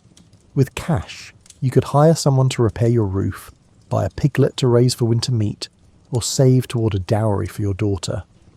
Without money, you were locked into a barter economy where everything you needed had to be produced locally or acquired through complex webs of reciprocal obligation. The Lord's Manor, visible on its hill overlooking the village, has also improved. The old wooden palisade has been replaced with stone walls. The great hall has been expanded, and rumour says the Lord's wife has ordered glass windows for the solar, the private family quarters where the nobility retreated from the public life of the hall. These improvements aren't just displays of wealth. They're investments made possible by increasing agricultural revenues from lands that now produce reliable surpluses. But perhaps the most significant change is harder to see directly. The slow shift in legal status and social relationships that surplus wealth enables. When everyone is barely surviving, social structures remain rigid because there's no room for negotiation or innovation. When there's a surplus, things become fluid. Some peasants are accumulating enough wealth to buy their freedom from feudal obligations. Others are specialising in particular crafts, becoming the village's acknowledged expert in carpentry or smithing or leatherwork. A few particularly successful peasant families are even beginning to differentiate themselves from their neighbours, acquiring more land, better tools, and the kind of resources that mark the beginning of a rural middle class. The son of one such family has been sent to the monastery to learn reading and writing, an investment in education that would have been unthinkable when every pair of hands was needed for basic survival. The village priest, often the only literate person in the community, has become more than just a spiritual authority. He's an administrator, a record keeper, and sometimes a teacher for promising children whose families can spare them from farm work. The church building itself serves multiple functions: a place of worship on Sundays, a meeting hall for village assemblies, and a secure storage space for important documents and valuable items. Market towns began sprouting across Europe during this period, growing up at crossroads, river crossings, and other strategic locations where trade naturally concentrated. These towns occupied a space between the rural villages and the established cities, serving as commercial hubs where local agricultural surplus could be converted into goods, services, and opportunities. In these market towns, you'd find the beginnings of specialised medieval crafts. Blacksmiths who once made everything from horseshoes to cooking pots now focused on specific products, achieving levels of skill and efficiency that generalists never could. Weavers formed guilds to control quality and training. Tanners, despite the noxious smell of their work, became essential suppliers to the leather goods trade. Bakers ran ovens large enough to serve dozens of families, operating on scales that made economic sense only when populations were large and prosperous enough to support them. The prosperity wasn't evenly distributed, of course. Life in a medieval village, even during the best of times, was still life without modern medicine, sanitation, or personal liberty as we understand it. People worked long hours at physically demanding labour. Disease remained ever present. Women died in childbirth with frightening regularity. Children grew up expecting to follow their parents' occupation, with little opportunity for social mobility beyond what the church might offer to particularly bright or devout individuals. Yet compared to the centuries before and after, the medieval warm period offered something that medieval Europeans had rarely experienced: a sense that life was getting better rather than worse, that the next generation might have it easier than the current one, and that the world was expanding rather than contracting. This optimism, born of full granaries and healthy livestock, created a psychological climate as important as the physical warming that made it possible. Let's drift now from the villages of continental Europe to something more adventurous. Though don't worry, we'll keep things suitably peaceful and contemplative. Picture the coast of Norway around the year 1000, where the warming climate was creating opportunities that would have been unthinkable just a century earlier. The Norse, those seafaring people we often call Vikings, had always been masterful sailors, but the medieval warm period gave them something they'd never had before: ice-free seas for longer parts of the year. The Arctic ice that normally choked the northern Atlantic retreated just enough to open routes that had been impassable, creating maritime highways to territories that had been legends or rumours. Eric the Red's colonisation of Greenland around 985 represents one of the most remarkable episodes of the medieval warm period. Greenland, that massive island that's mostly ice even today, had coastal areas that became remarkably habitable during the warming centuries. Eric and his followers, families seeking new opportunities, second sons with no inheritance, people fleeing feuds or seeking fresh starts, established settlements that would endure for nearly 500 years. Imagine sailing from Iceland toward Greenland in an open boat, your worldly possessions packed around you, livestock lowing nervously in the hull, and children huddled against the spray. You'd navigate by sun and stars, by the flight patterns of birds, and by the colour and temperature of the water. After days at sea, you'd finally spot the high mountains of Greenland rising from the ocean, their peaks white with permanent snow, but their lower slopes surprisingly green. The Norse Greenlanders settled primarily on the southwestern coast, where fjords cut deep into the island and provided shelter from the North Atlantic's ferocious storms. They built turf houses, thick-walled structures of stone and sod that could withstand Arctic winds while conserving precious warmth. These weren't temporary camps but permanent homesteads, complete with barns for livestock, storage rooms for hay and supplies, and all the infrastructure of agricultural settlement. And they farmed. This detail always surprises people who imagine Greenland as an eternally frozen wasteland. During the medieval warm period, Norse settlers grew barley for bread and beer. They raised cattle, sheep, and goats that grazed on surprisingly lush summer pastures. They hunted seals and caribou for meat and skins. They cut hay in summer and stored it for winter fodder.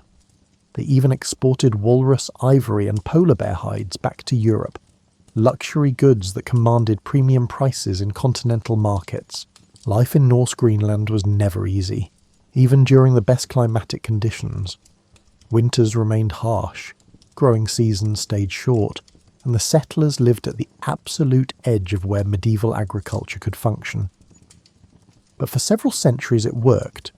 Archaeological evidence shows that the Greenlanders maintained trade contacts with Europe, imported timber for construction, acquired iron tools and weapons, and participated in the broader medieval economy despite their extreme isolation. From Greenland, Norse explorers pushed even farther west, reaching what they called Vinland, the northeast coast of North America. Leif Erikson's voyage around the year 1000 brought Europeans to the Americas 5 centuries before Columbus, though his settlement didn't last.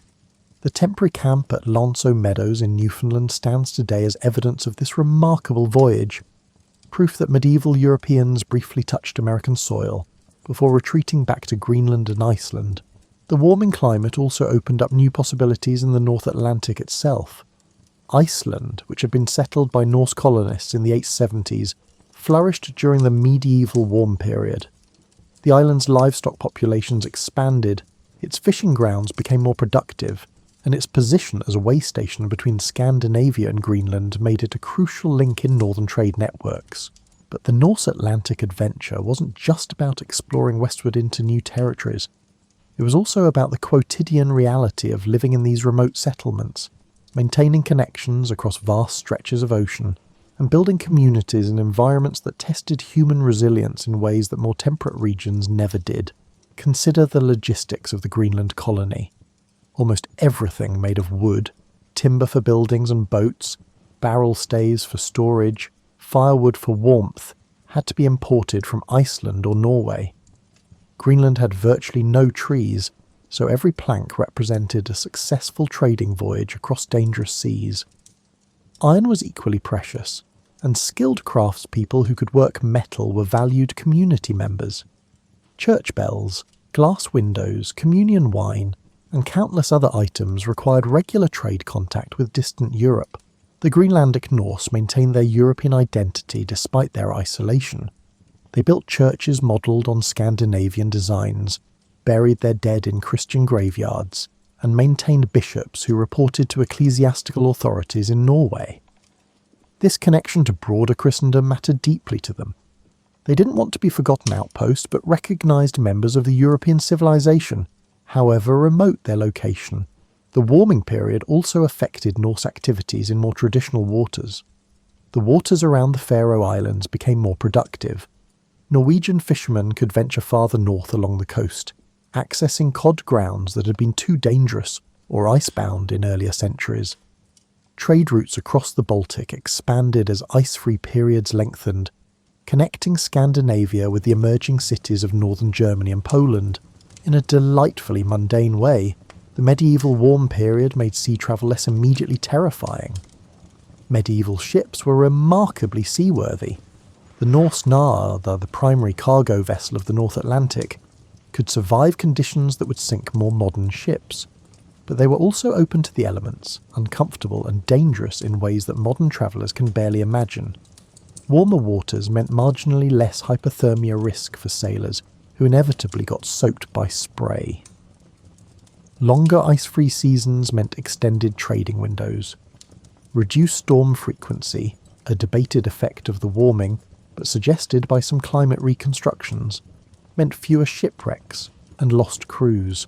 The climatic optimism that allowed the Norse to attempt Greenland colonisation also influenced exploration closer to home. The development of permanent fishing stations in Iceland, the expansion of seal hunting operations, and the growth of Arctic trade in furs and walrus ivory all reflected confidence that the favourable conditions would continue.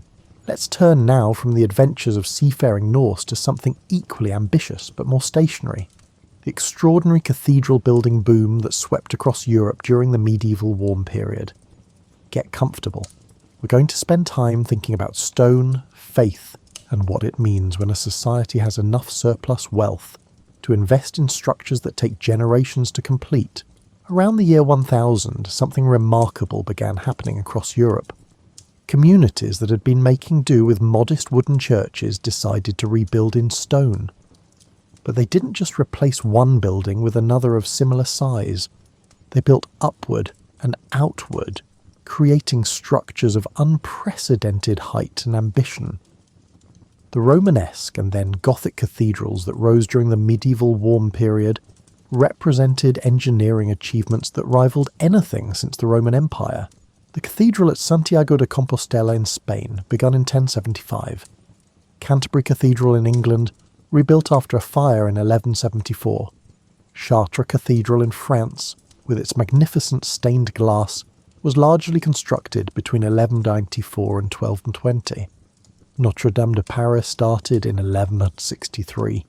Cologne Cathedral begun in 1248. These buildings and hundreds like them represented not just religious fervour, but economic capacity. You don't build cathedrals when you're worried about starving. Imagine the construction site of a major Gothic cathedral in, say, 1200. The scaffolding rises impossibly high, wooden structures that sway alarmingly in the wind but somehow support teams of masons working at heights that would make modern safety inspectors faint. Stonecutters shape blocks with hammer and chisel, producing edges so precise that mortar becomes almost unnecessary. Carpenters construct the complex wooden centering that will support stone arches until the mortar sets. Glassmakers craft coloured windows that transform sunlight into divine revelation. The organisation required for these projects was staggering.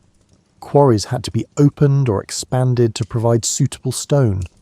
Transportation networks were needed to move massive blocks from quarry to construction site, sometimes across dozens of miles. Skilled craftsmen, masons, carpenters, glaziers, metalworkers had to be recruited, housed, and paid. Raw materials from across Europe had to be acquired: lead for roofing, iron for reinforcement, gold leaf for decoration, and precious pigments for painting. All of this required surplus wealth on a scale that hadn't existed in Europe since the Roman period. The agricultural abundance made possible by the medieval warm period created the economic conditions for cathedral construction. But the decision to actually build these massive structures reflected something else: confidence in the future. Think about what it means to start a building project that you know won't be finished in your lifetime. When a community broke ground on a cathedral, they understood that their grandchildren might see it completed, or their great-grandchildren, or possibly never.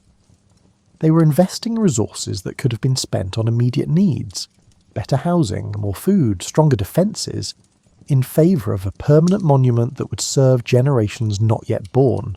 This long-term thinking was itself a luxury made possible by climatic stability. When harvests are unreliable and survival uncertain, you focus on immediate needs. When conditions are favourable and predictable, you can afford to think in terms of centuries rather than seasons. The Gothic architectural revolution that occurred during this period, pointed arches, flying buttresses, ribbed vaults, and all the technical innovations that allowed buildings to soar higher and admit more light, wasn't just artistic development. These innovations solved practical problems of building tall stone structures that didn't collapse under their own weight. Medieval masons were rediscovering structural engineering principles that Romans had known and that had been largely forgotten during the early medieval period. But if you asked a medieval master mason why his cathedral needed to be so tall, he wouldn't talk about engineering principles. He'd talk about reaching toward heaven, about creating a physical manifestation of divine glory, and about light streaming through stained glass as a metaphor for divine grace illuminating the human soul. The Gothic cathedral was theology rendered in stone and glass, a three-dimensional argument about the nature of God and humanity's relationship to the divine. The stained glass windows deserve their own moment of contemplation. Imagine standing inside Chartres Cathedral as afternoon sun streams through the famous blue windows, transforming ordinary daylight into something that seems to come from another world. Medieval people believed these windows served an educational purpose. They told biblical stories to an illiterate population, but they also created an atmosphere that felt genuinely transcendent. The craftsmanship involved in medieval stained glass was remarkable. Glassmakers had to produce coloured glass by adding metallic oxides during the glass-blowing process. Each window required thousands of individual pieces, cut to precise shapes and fitted into lead cames, then assembled into enormous compositions depicting everything, from Bible stories to saints' lives to the trades and professions of the town. The major rose windows, those enormous circular windows at the ends of transepts, contained enough individual glass pieces that cataloguing them all could take weeks. The social organisation of cathedral construction created its own culture. Master builders, the medieval equivalent of architects, moved from project to project, bringing teams of skilled masons with them. These master builders often signed their work. Surviving cathedral designs show remarkably detailed architectural drawings that demonstrate sophisticated understanding of geometry and structural mechanics. The workshops attached to major cathedrals became centres of craft training where skills were passed from master to apprentice.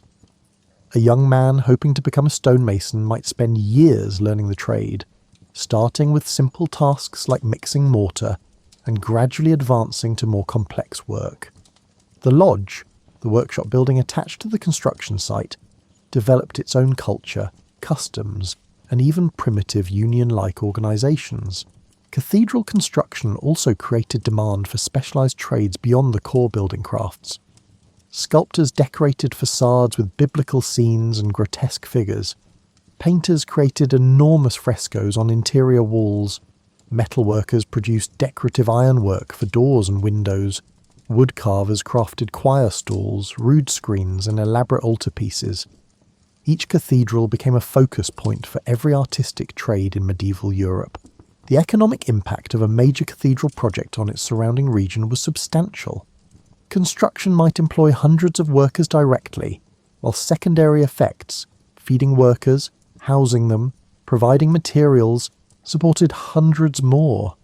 Towns with major cathedral projects effectively had a permanent jobs program that could last for generations, providing employment and circulating money through the local economy. Monasteries and abbeys went through similar building booms during this period. The Cistercian order, founded in 1098, established hundreds of abbeys across Europe during the 12th and 13th centuries. These monasteries weren't just religious centres, but agricultural innovators who applied systematic thinking to farming, livestock breeding, and land management. Cistercian abbeys often sat in remote valleys where the monks had cleared forest and drained wetlands, creating productive farmland through organised labour and engineering. The architectural style developed by the Cistercians, austere, elegant, emphasising proportion and light rather than decoration, created some of the period's most beautiful buildings. Fountains Abbey in Yorkshire, Fontenay Abbey in France, and Poblet Abbey in Spain. These structures combined spiritual purpose with practical design in ways that still impress visitors today. As you drift towards sleep, consider the ambition it took to build these structures. Medieval people lacked power tools, steel reinforcement, modern cranes, or computer-aided design. What they had was time, skill, faith, and the economic surplus created by a climate that had decided for a few centuries to be unusually cooperative. Let's spend some time now in the medieval countryside during what we might call its golden age. Those decades in the middle of the medieval warm period when the benefits were clearest and the eventual ending still felt impossibly distant. Find that perfect spot in your blankets and imagine you're experiencing a full year in rural medieval Europe, watching the seasons turn in a world where nature seemed more generous than usual. Spring arrives in early March, earlier than your grandparents remembered. The last snow melts quickly, leaving fields muddy but ready for ploughing. You'd see teams of oxen or horses pulling ploughs through heavy soil, opening furrows that will receive this year's crop. The plough team is the most valuable asset a village owns, 8 oxen working together, guided by an experienced ploughman who can keep his furrows straight by eyeballing landmarks in the distance. The ploughing takes weeks, and everyone has opinions about how it's going. Some fields are being opened for the first time, form a forest that was cleared during the winter, and now needs to be brought into cultivation. Other fields are returning to service after a year lying fallow, and you can see how the soil is recovered. Thick with earthworms and surprisingly friable, despite its clay content. Once ploughing finishes, planting begins. Spring wheat or barley goes into the ground, each seed pressed into the soil by hand or broadcast across the field, in that ancient motion that farmers have used since agriculture was invented. Children follow the sowers, using sticks to cover seeds with soil, simultaneously protecting them from birds and giving them better contact with the earth. It's tedious work and your back would ache from the constant bending, but there's satisfaction in seeing the neat rows taking shape across the field. Between planting and harvest, there's constant work. Weeding, monitoring for pests, repairing fences to keep livestock from trampling the crops, and maintaining drainage ditches to prevent waterlogging. Medieval farming was labour-intensive in ways that modern agriculture hasn't been for centuries. But there are also moments of relative leisure, times when the crop simply needs to grow and there's nothing to do but wait and hope. Summer brings the hay harvest, one of the year's crucial tasks. Hay provides winter fodder for livestock, and the amount you can store determines how many animals will survive until spring. You'd see entire villages in the meadows, cutting grass with scythes in synchronised rows, turning the cut hay to dry, then gathering it into haystacks that tower over the workers like rustic monuments to agricultural effort. The rhythm of scything is almost hypnotic. The long sweep of the blade through grass, the step forward, the next sweep. Experienced mowers can work for hours with barely a pause, their movements so practiced they seem effortless. Behind them come the women and children, raking the cut grass into windrows, then turning it regularly so all sides dry evenly. If rain threatens before the hay is completely dry, there's a frantic scramble to get it under cover, because wet hay can mould or even spontaneously combust in the stack. The extended growing seasons of the medieval warm period meant hay harvests were more abundant than in previous centuries. Meadows that once yielded one cutting per summer now produced two, sometimes even a third late-season harvest. This surplus hay meant villages could support larger herds, which meant more milk, more meat, and more oxen for ploughing. It was another of those virtuous cycles where better conditions created opportunities that reinforced the benefits. High summer settles over the countryside like a warm blanket. The grain crops are growing tall now, transforming fields into seas of green that ripple in the breeze. Barley and oats head out first, their bearded tops catching the sunlight. Wheat follows later, its seed heads heavy with developing grain. Walking past these fields, you'd hear the constant whisper of wind through stalks, punctuated by bird song and the distant sounds of village life. This is the season of relative plenty, when gardens are producing vegetables and everyone's diet improves. Fresh peas and beans appear on tables. Onions and garlic are pulled as needed. Herbs grow thick in every dooryard garden. Sage and thyme and rosemary, used for both cooking and basic medicine. The village might have a few beehives humming with activity as bees work the wildflowers in the meadows. Livestock are out on pasture, supervised by shepherds or cowherds who spend long days in the fields with their charges. It's lonely work, but not unpleasant during good weather. You might see a young shepherd sitting on a hillside with his sheep scattered across the slope, practicing his carving on a piece of wood or simply watching clouds drift across remarkably blue skies. August brings the grain harvest, the year's defining event. This is when everything comes down to weather and timing. Harvest too early and the grain hasn't fully ripened. Harvest too late and a storm might flatten the crop, or rain might ruin it in the field. Medieval farmers had to judge the perfect moment by experience and instinct, reading signs in the wheat heads and watching the sky with the intensity of meteorologists who knew their lives depended on getting the forecast right. When the harvest begins, it consumes the entire community. Everyone who can work does. Men cutting the grain with sickles or scythes, women binding the cut stalks into sheaves, and children gathering the sheaves into shocks to dry. The work continues from dawn to dusk, and sometimes beyond when moonlight allows. There's a desperate urgency to get the crops safely gathered before weather or accident can destroy months of agricultural labour. The sound of harvest is distinctive, the swish of blades through stalks, the rustle of grain being bound, and the rhythmic thump as sheaves are set upright into shocks. People call to each other across the field, coordinating work, warning about obstacles and maintaining the social cohesion that makes group labour possible. Songs help pace the work, and someone usually knows dozens of verses about harvesting, some ancient and some improvised for the occasion. Once the grain is cut and shocked, it needs to be transported to the village and stored in barns until threshing can begin. This is where you'd see the harvest carts, sturdy wooden vehicles pulled by oxen, loaded so heavily with sheaves that they seem impossible to move. The trip from field to barn is slow and careful. because losing a cartload of grain to an overturned wagon would be a minor disaster. Threshing begins after harvest finishes, and it continues through autumn and into winter whenever weather permits. The sheaves are spread on a prepared threshing floor, usually just beaten earth in a barn or courtyard, and beaten with flails to separate grain from chaff. It's exhausting, repetitive work that produces clouds of dust and leaves everyone coughing. The rhythmic sound of flails striking grain provides the soundtrack for autumn in every medieval village.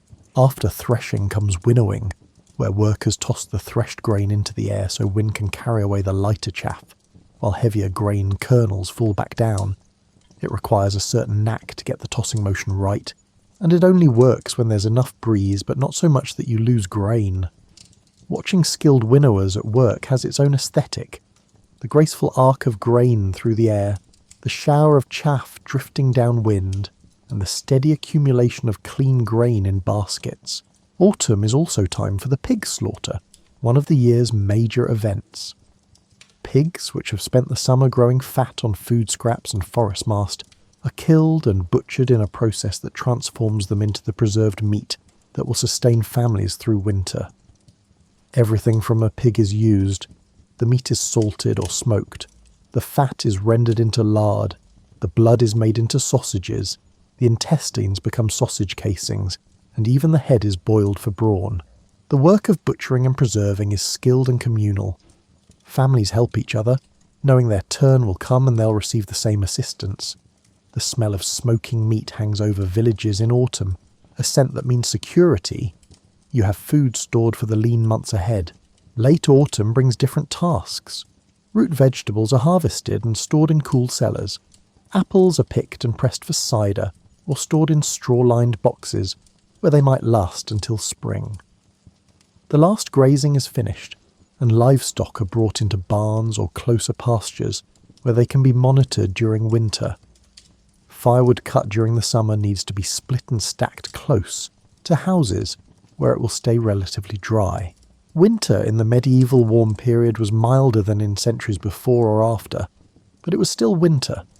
You'd see less outdoor work and more indoor tasks: weaving, tool maintenance, food preparation, and craft work. This is when the social life of villages turned inward, when people gathered in the relative warmth of halls or large houses, and when storytelling and music passed the dark evenings. The Christmas season brought its own traditions: the Yule log, carefully selected and brought to the hearth with ceremony. Special foods were saved for this celebration, perhaps a goose or even beef if the harvest had been good. Evergreen decorations to remind people that life persists even in the darkest season. Mystery plays performed by village amateurs, retelling biblical stories with enthusiasm that compensated for any lack of professional polish. Throughout all these seasons, you'd notice the background presence of the church marking sacred time alongside agricultural time. Saints' days provided regular interruptions to work, creating a rhythm of feast and fasting that structured the year religiously and socially. The liturgical calendar told medieval people where they stood in salvation history, even as the agricultural calendar told them where they stood in the annual cycle of planting and harvest.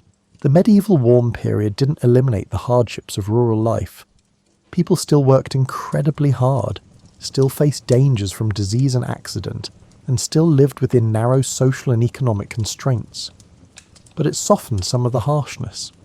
Harvests were more reliable, winters were less brutal, and the margin between sufficiency and starvation widened just enough to make life feel less desperate.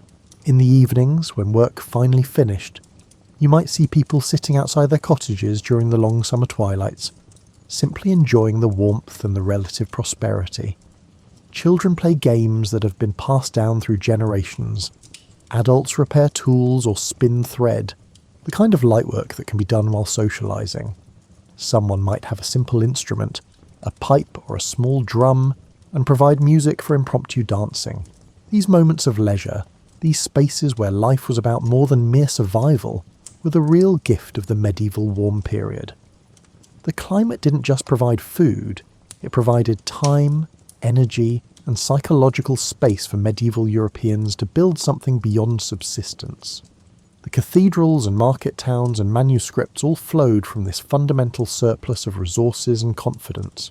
As you settle even deeper into comfort, preparing for the final stage of sleep, let's contemplate something more melancholic. How the medieval warm period ended, and what its fading can teach us about climate, resilience, and the fragility of even seemingly stable conditions. The end of the medieval warm period wasn't dramatic or sudden. There was no catastrophic event, no volcanic eruption or meteor impact that clearly marked a transition. Instead, around 1300, temperatures began to gradually decline. Growing seasons shortened year by year so incrementally that no single year felt definitively different from the one before. Imagine being a farmer in the year 1310, noticing that the last frost came a bit earlier this autumn than usual. Then the next year, spring seemed to arrive late. Then a summer that was unusually cool and wet, with rain at harvest time that ruined part of the crop. Individually, these were just weather variations of the sort that every agricultural society experiences. But they were accumulating into a pattern that would eventually be recognised as the onset of what historians call the Little Ice Age. The Norse colonies in Greenland felt the changes most acutely. Those settlements that had thrived for 3 centuries found their growing seasons becoming shorter, their pastures less productive, and their hunting territories shrinking as ice returned. The last definite record of the Greenland settlements dates to the early 1400s, after which they simply vanished from history. Whether the inhabitants died, were evacuated, or assimilated with the Inuit people who had moved into the territory remains uncertain. The fate of these Greenland colonies offers a sobering lesson about the relationship between climate and settlement. The Norse Greenlanders had built an entire society based on conditions that turned out to be temporary. Their farms, their churches, and their way of life all depended on a climatic window that gradually closed. When conditions changed, they lacked the flexibility to adapt. They couldn't transform their agricultural settlements into hunting societies like the Inuit, couldn't abandon their livestock-based economy, and couldn't or wouldn't change the fundamental patterns that had worked for generations. Archaeological evidence from the abandoned Greenland settlements is haunting. The last inhabitants had eaten their dogs and cattle, suggesting desperate hunger. But they hadn't adopted Inuit hunting techniques or diet, even as those indigenous people thrived in the same environment. Cultural identity, it seems, can be both a source of resilience and a fatal limitation. Back in Europe, the cooling climate created stresses that contributed to what historians sometimes call the crisis of the late Middle Ages.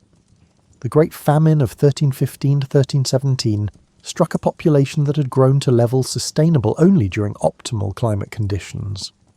3 years of cold, wet weather ruined harvests across northern Europe, and millions died of starvation or diseases that thrive when populations are weakened by malnutrition. The Black Death, arriving in 1347, found a European population already stressed by decades of deteriorating climate and periodic food shortages. Whether climate change directly contributed to the plague's spread remains debated, but there's no question that the warming period's end had weakened medieval Europe's resilience to catastrophe. Yet the story isn't simply one of decline. Medieval Europeans proved remarkably adaptive in many ways. Agricultural practices evolved to suit shorter growing seasons. Communities diversified their crops, relying less on wheat and more on hardier grains. Fishing became more important in coastal regions where farming became marginal. Trade networks adjusted to new realities. The cathedral building boom slowed but didn't entirely stop. Some projects were completed even as conditions deteriorated, a testament to institutional momentum and the importance people placed on these structures.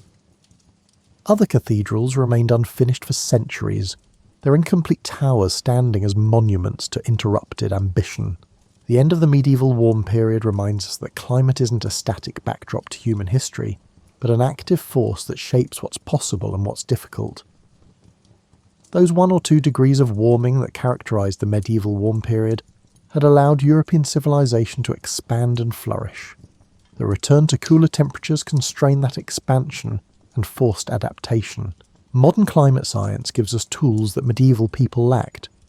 We can measure temperature changes precisely, model climate systems, and predict future trends with reasonable accuracy.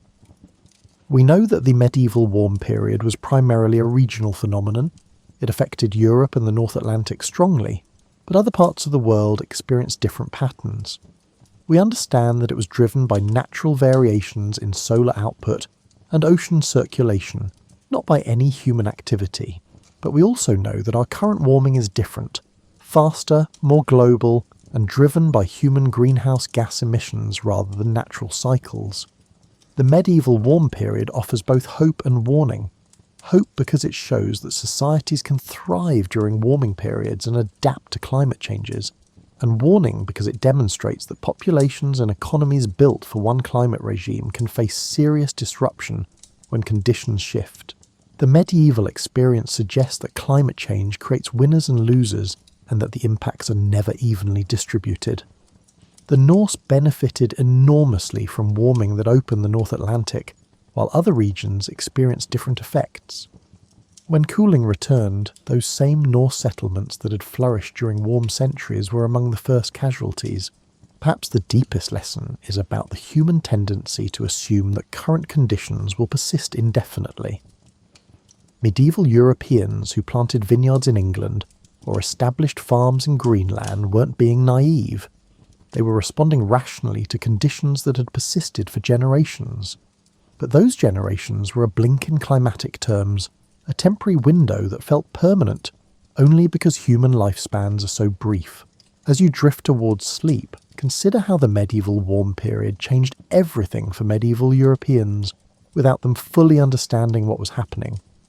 They experienced the benefits: better harvests, expanding populations, ambitious building projects, without knowing they were living through a climatic anomaly. They built their world around conditions that seemed normal, but were actually unusual. The cathedral at Trondheim in Norway, begun in 1070, still stands today, nearly 1,000 years later. The Norse settlement at Brattahlid in Greenland, founded around 985, is now just archaeological ruins slowly disappearing under advancing ice. Both were products of the same optimistic era, both built by people who believed they were creating permanent institutions. One survived climate change, the other didn't. These outcomes weren't inevitable. They resulted from countless individual choices, institutional structures, geographical advantages, and sheer luck. The medieval warm period didn't determine medieval history, but it shaped the space within which that history unfolded, creating opportunities and imposing constraints that influenced everything from agriculture to architecture to exploration. As sleep draws closer and your breathing settles into its nocturnal rhythm, let's take one last quiet moment to reflect on what those warm centuries mean for us, viewing them from the comfortable distance of 700 years. The medieval warm period stands as a reminder that Earth's climate is never truly stable, that the normal conditions we experience are actually temporary states within longer patterns of variation. Medieval Europeans couldn't have known this. They lacked the scientific tools and historical perspective to see their time in context. We have no such excuse. We can look back across centuries and see how profoundly climate shapes human possibilities. Those medieval farmers who brought new land under cultivation, the Norse sailors who colonized Greenland, and the master builders who designed soaring cathedrals. They were all responding to opportunities created by climatic conditions they didn't understand and couldn't predict. Their successes and failures offer a strange kind of comfort. Humans have always lived with climate uncertainty and have always built civilizations on foundations that turned out to be more temporary than they imagined. The surplus wealth that made medieval cathedral culture possible came ultimately from soil and sun, from the interaction of human labour with environmental conditions that happened to be favourable. When we admire a Gothic cathedral today, we're looking at frozen climate data, evidence of what humans can achieve when nature provides an extra margin of resources and time. But we're also looking at ambition, creativity, and the human desire to create something that transcends the immediate moment. The medieval builders knew their cathedrals would outlast them, and they were right. Chartres and Canterbury and Cologne still stand, still inspire, and still serve purposes their creators would recognise. Climate made these structures possible, but human vision and effort made them real. The village prosperity of the medieval warm period, modest by our standards but real by theirs, shows how relatively small environmental changes can cascade through society. An extra week of growing season meant more food, which meant healthier children, which meant more workers, which meant new land could be cleared, which created opportunities for specialisation, which enabled market towns, which facilitated trade, which distributed wealth more widely. Small causes, large effects, and when conditions deteriorated, the process reversed. Shorter growing seasons meant smaller harvests, which meant less surplus, which meant reduced trade, which meant economic contraction, which meant social stress. The medieval warm period's end didn't destroy European civilization, but it certainly tested it, exposing vulnerabilities that had been masked by favourable conditions. Tonight, as you sleep in a climate-controlled room, your comfort maintained by technologies medieval people couldn't have imagined. The story of the medieval warm period offers perspective. We have capabilities they lacked. We can predict weather, control indoor climate, transport food globally, and adapt to environmental changes with resources they never possessed. But we also face challenges at scales they never encountered, with climate changing faster than natural systems can adapt, affecting populations far larger than medieval Europe ever supported. The optimism of the cathedral builders, believing they were creating permanent monuments for a stable future, echoes in our own assumptions about tomorrow. We build cities on coastlines and in deserts, plan for futures that assume conditions won't change dramatically, and invest in infrastructure designed for climate patterns that may already be shifting. Perhaps medieval experience offers a gentle warning. Assume less permanence, build more flexibility, and remember that favourable conditions don't last forever. But there's also inspiration in those medieval centuries. Humans adapted, survived, and occasionally thrived through climate changes they couldn't measure or predict. We have better tools, but face larger challenges. Medieval Europeans worked within their constraints and created remarkable things. We can do the same, hopefully with more foresight about the foundations we're building upon. The fields that medieval farmers cleared during the medieval warm period still feed us today. The churches they built still shelter congregations. The market towns they established still serve as centres of commerce and community. What they created during those warm centuries outlasted the climate that made creation easier, proving that human achievements, carefully designed and solidly built, can endure through changing conditions. As you drift into sleep, let the story of the medieval warm period settle into your thoughts like snow accumulating slowly on a winter field. Quiet, gentle, covering everything with a layer of perspective. Those medieval farmers and sailors and builders were people like you, practical, ambitious, trying to make the best of conditions they inherited, hoping to leave something valuable for those who came after. They succeeded more than they probably imagined. 7 centuries later, we still study their lives, admire their achievements, and learn from their adaptations and their failures. The climate that shaped their world has changed again, and is changing still. But the essential human story of working with what nature provides, adapting when conditions shift, and building toward futures we hope for but can't guarantee, continues. Sleep now, warm and comfortable, and perhaps dream of those medieval summers when growing seasons stretched just a bit longer, when harvests filled barns to overflowing, and when communities looked at empty hillsides and saw opportunities rather than challenges.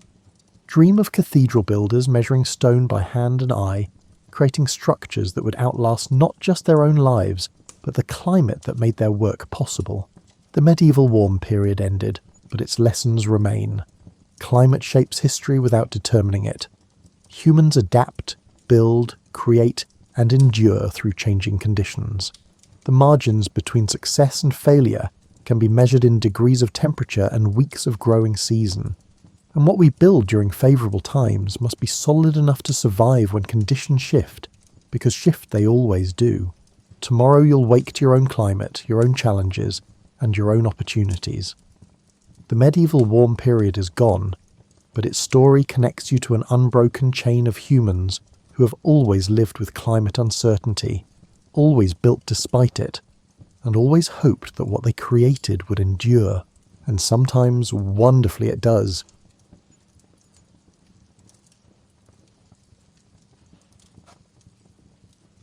I remember the day I first came to court, a half-starved jester with bells on my hat jangling and dread in my belly. The royal castle loomed ahead, all grey stone walls and towering battlements against a cloudy sky. My heart thudded as I passed beneath the iron portcullis. A pair of guards snickered at the sight of me in my threadbare motley. I clutched my lute and fool's bauble tightly, praying I wouldn't end the day in the stocks. Inside, torchlight flickered on tapestries and armoured knights. Servants rushed by with steaming platters of meat and trenchers of bread. The air smelled of wood smoke, spiced wine, and a hint of something foul from the stables. I followed a steward into the enormous hall, my shoes scuffing over rushes strewn on the floor. At the far end, on a raised dais, sat King Edward of England, my new master. He wore a fur-lined mantle and no crown, yet he radiated authority. He fixed his keen grey eyes on me as the gathered courtiers announced me as the evening's entertainment. Every gaze in the hall turned my way. I felt naked despite my motley tunic and jingling bells. I swept a deep bow, arms splayed comically, nearly losing my balance for effect. A few chuckles broke the silence. "Welcome, fool," called the king, his voice echoing off the rafters. "What do they call you?" "Tom, your majesty." "Tom Fool," I answered brightly, hiding my nerves under a grin. In truth, my Christian name was William, but a new life warrants a new name. My answer earned an approving smirk. "Very well, Tom. Let us see if your humour is as sharp as your tongue is quick," said King Edward. He gestured for me to begin. I started with a jaunty tune on my lute, a bawdy tavern song about a tipsy friar losing his robe to the wind. My fingers trembled on the strings, but the melody came out merry and bright. Laughter rose from the tables at the chorus's naughty twist. Emboldened, I launched into a comic tale, peppering it with jabs at castle life, a joke about the cook oversalting the stew, a quip about a knight's rusted armour creaking like an old ox. The courtiers guffawed, and even the queen hid a smile behind her hand. Warm relief spread through my chest. They were laughing. Finally, I decided to make a bold joke aimed at the most significant target. Balancing on one leg in an exaggerated pose, I lowered my voice conspiratorially. "Lords and ladies," I announced, "I've heard a wondrous secret about our sovereign." A hush fell. I flashed an impish grin at King Edward. "It's said His Majesty has a unique blessing from St. Peter himself. Only the king can sit on his throne and make the angels sing, especially after he's enjoyed a hearty dinner." I patted my backside and widened my eyes innocently. For a heartbeat, silence. Some lords looked scandalised that I'd joked about the king's royal behind. The king's eyebrow arched. My pulse pounded. Had I gone too far?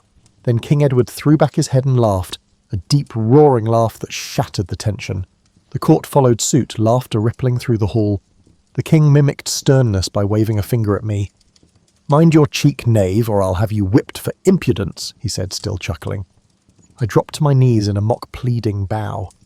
"Mercy, your majesty, I only speak gospel truth in your praise," I replied with an overly pious tone. The king laughed again and gave a dismissive wave, signalling my performance was over. As I backed away, trembling with relief, a servant pressed a silver coin into my palm, a reward from the king. I bowed one last time, cheeks flushed, and retreated to the edge of the hall.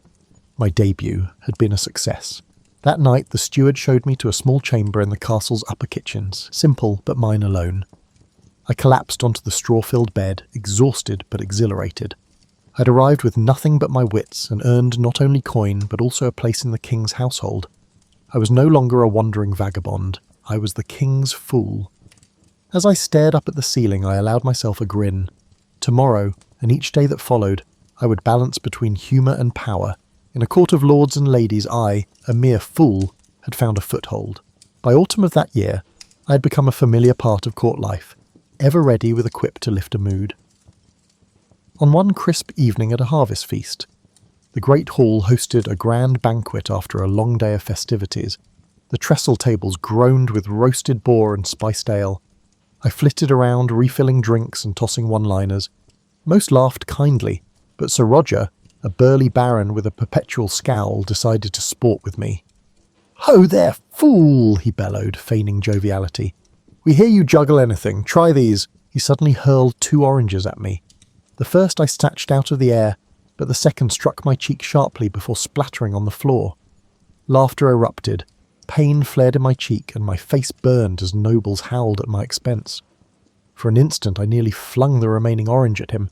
I imagined it smacking that red-faced oaf, but a fool survives on wit, not wrath. I grinned foolishly and juggled the lone orange as if nothing were amiss. "Many thanks, my lord, for the extra supper," I quipped, pretending to bite into the fruit before nearly dropping it in an exaggerated fumble.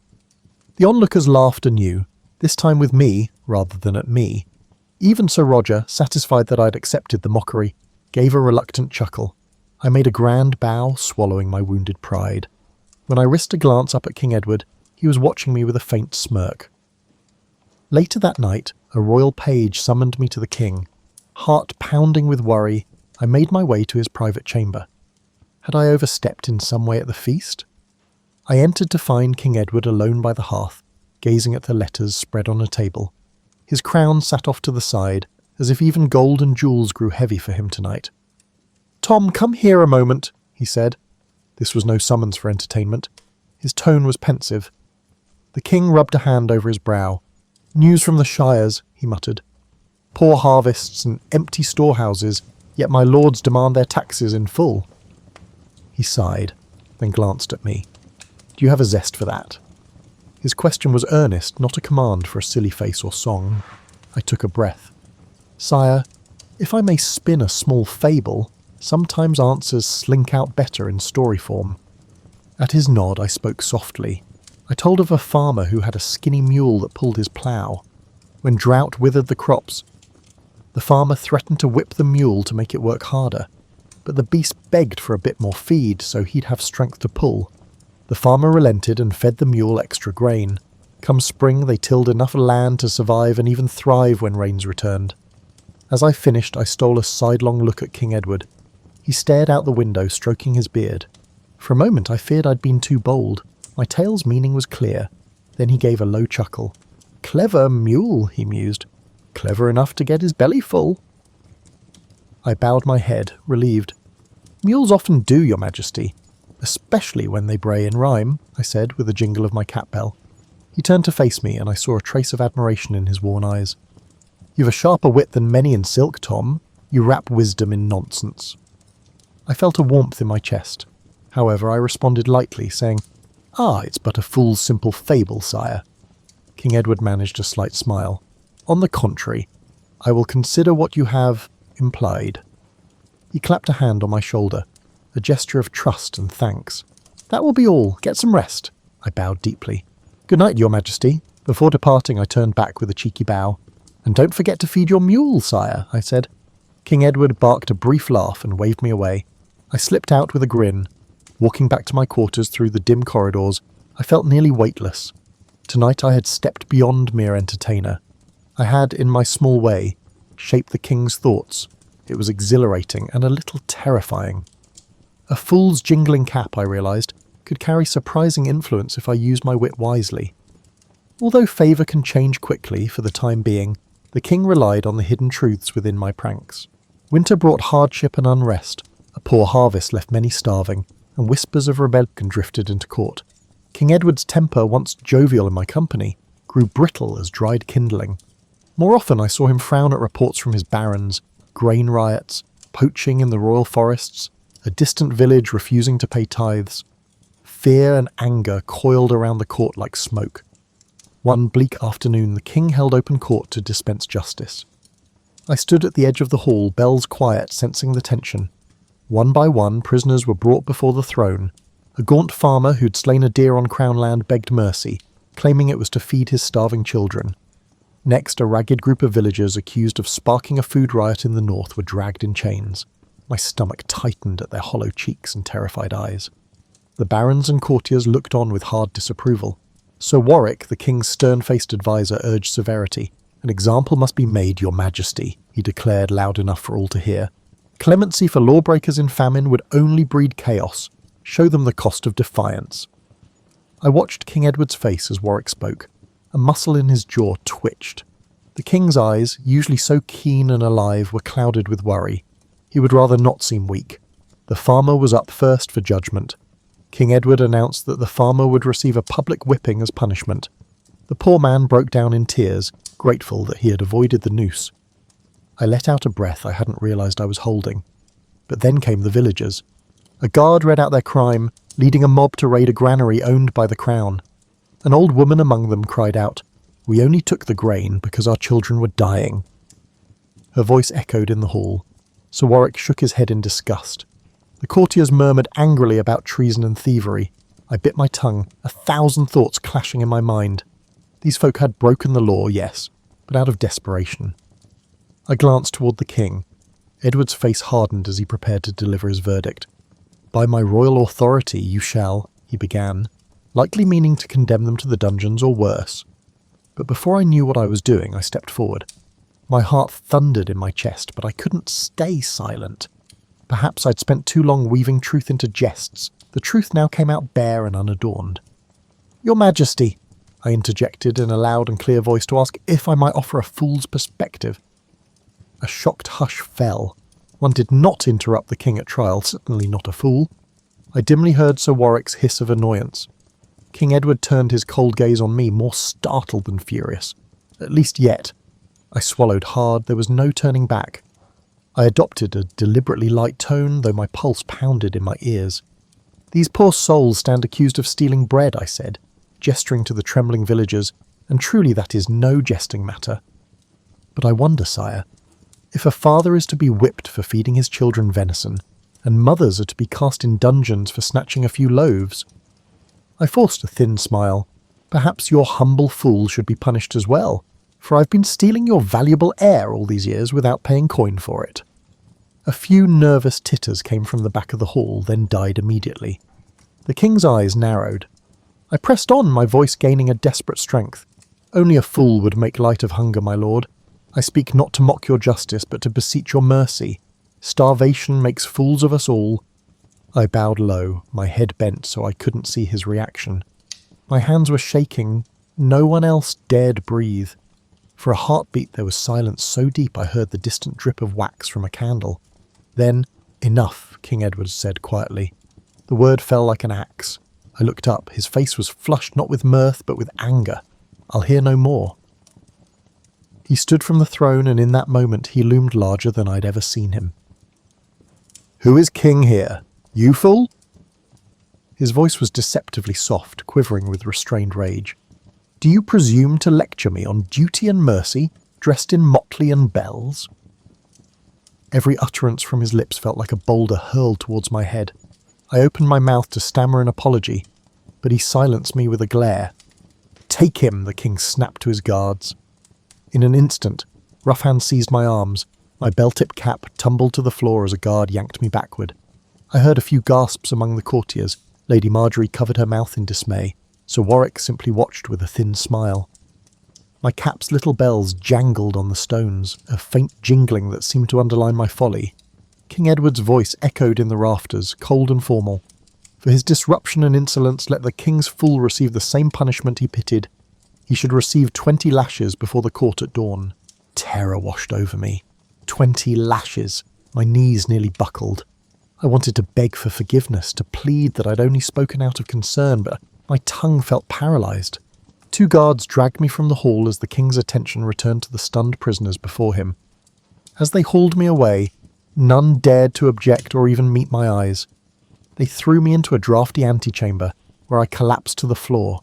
My back pressed against cold stone as I tried to catch my breath. I tasted blood. I must have bitten my tongue without noticing. When I shut my eyes, hot tears forced their way out and rolled down my cheeks. Fool, fool, fool, I cursed myself silently. What had I done? I had wanted to save a few peasants from the king's wrath. Instead, I had only intensified the king's wrath and burned myself in the process. In my mind I saw the king's face again, enraged and unyielding. That image stabbed at my heart more sharply than any whip could. Not long ago I had sat by that same man's hearth trading fables and easing his burdens. Now he looked at me as just another disobedient subject. Toward midnight, The guards came to escort me to the pillory in the courtyard. The sentence was to be carried out at first light. They locked my wrists and neck in the wooden stocks. I stood hunched in that cruel device for endless hours, shivering in the winter cold alone under the stars. Snow began to fall, thin, icy flakes catching in my hair. The pain had not yet begun, but a dread deeper than any wound gnawed at me. As darkness deepened, a lone figure approached through the torchlit yard. I squinted through frozen lashes to see Master Robert, the king's old chamberlain, carrying a cloak. Without a word, he draped it over my shoulders. His eyes were sad as he met my gaze. "You were brave, Tom," he whispered, just loud enough for me to hear. He was indeed brave, if not a little foolish. A bitter laugh escaped me. What other thing could I be? He shook his head and pressed a small flask of ale to my lips. Gratefully, I drank a burning mouthful that chased some of the chill from my bones. "Is His Majesty—" I croaked, my throat raw from the cold night air as I struggled to hold back sobs. Master Robert sighed. He was alone in his chambers. He's unlikely to change his mind by morning. "I am sorry," he hesitated. "Some of us perceive the truth in your words, but the king, he's under enormous strain." I nodded as best I could with my neck trapped. A tear slipped down my face, hot against my numb skin. "Thank you," I managed to whisper. The chamberlain squeezed my shoulder gently and departed, leaving the cloak as my only comfort. I spent the remaining hours in silent prayer that the king's heart would soften, that dawn would never come, and that I might endure what was to come. I was not a warrior or a martyr, just a fool who had flown too close to the sun. The strange freedom I'd had to speak truth had shown its price. At sunrise they flogged me. I bit down on a leather strap to keep from screaming as each lash tore across my back.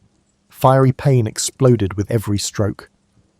By the 10th blow my vision blurred.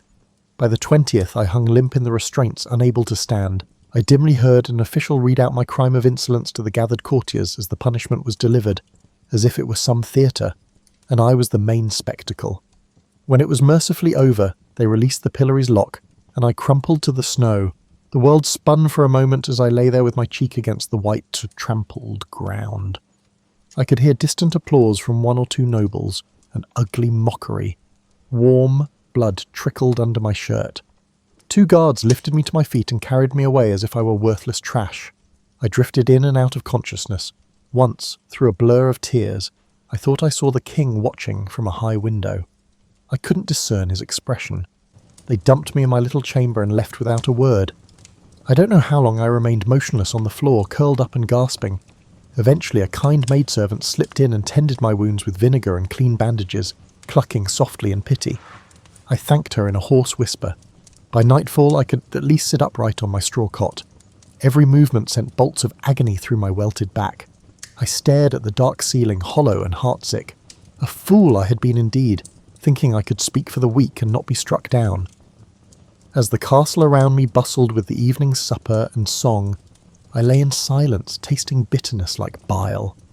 I did not know what hurt more, the fiery stripes across my back or the cold distance that now yawned between me and the king I had thought perhaps foolishly was my friend. After a week under siege with little progress, the king decided to send a message of surrender terms to Duke Geoffrey. To my surprise, he chose me as the envoy. Perhaps he chose me as the envoy as a form of punishment, or perhaps he believed that having a fool present would emphasize his contempt. Either way, I found myself standing before the king in his pavilion as he thrust a sealed parchment into my hand. "Carry our surrender offer to Duke Geoffrey's gate. You've a silver tongue. Perhaps you can persuade him where siege engines cannot," he said coolly. His knights smirked. We all knew this errand carried risk. A rebel might easily kill the king's fool as a mockery of the message. I realized King Edward was effectively sending me as a disposable herald. Still, I mustered my courage. This was the first duty he had given me since my disgrace. Perhaps, if I succeeded, it could begin to mend the rift. "As you command, sire," I said quietly. Soon after, I rode out under a truce flag, replacing my motley with a simple tunic adorned with the royal arms. A pair of trumpeters accompanied me part way and sounded a call before falling back.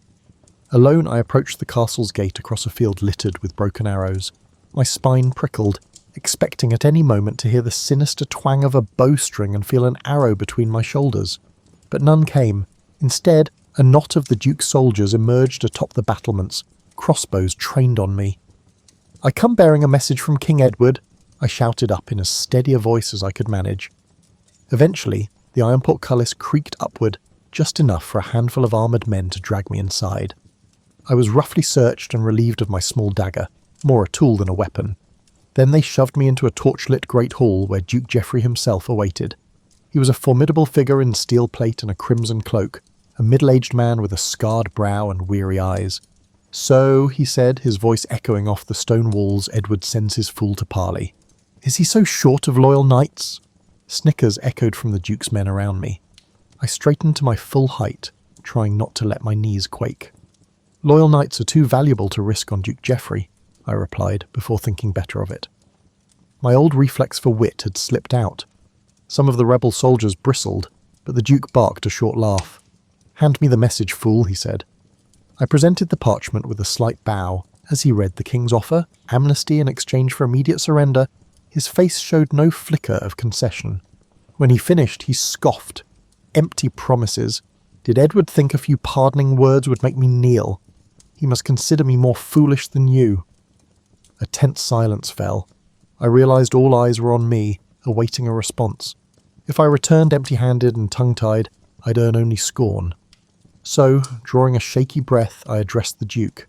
"His Majesty desires no more bloodshed. He offers you a chance to retain your lands and honour, Your Grace. I implore you to think of the kingdom and your men who have families waiting for them." My voice echoed in the hall. It was a bold speech for my station, but I spoke with genuine pleading. I had seen enough suffering. Duke Geoffrey regarded me with a faintly surprised expression. He spoke earnestly, as if he were a fool. He sighed deeply, and for a moment I thought I saw sorrow in his eyes. "You are young. You do not know Edward as I do. He keeps his promises only while it suits him. Tell your king that Geoffrey of March will not yield to pretty words and hollow clemency. We will meet on the field and settle our differences with steel." My heart sank. "Is that your final answer, my lord?" I asked softly. "It is," he said.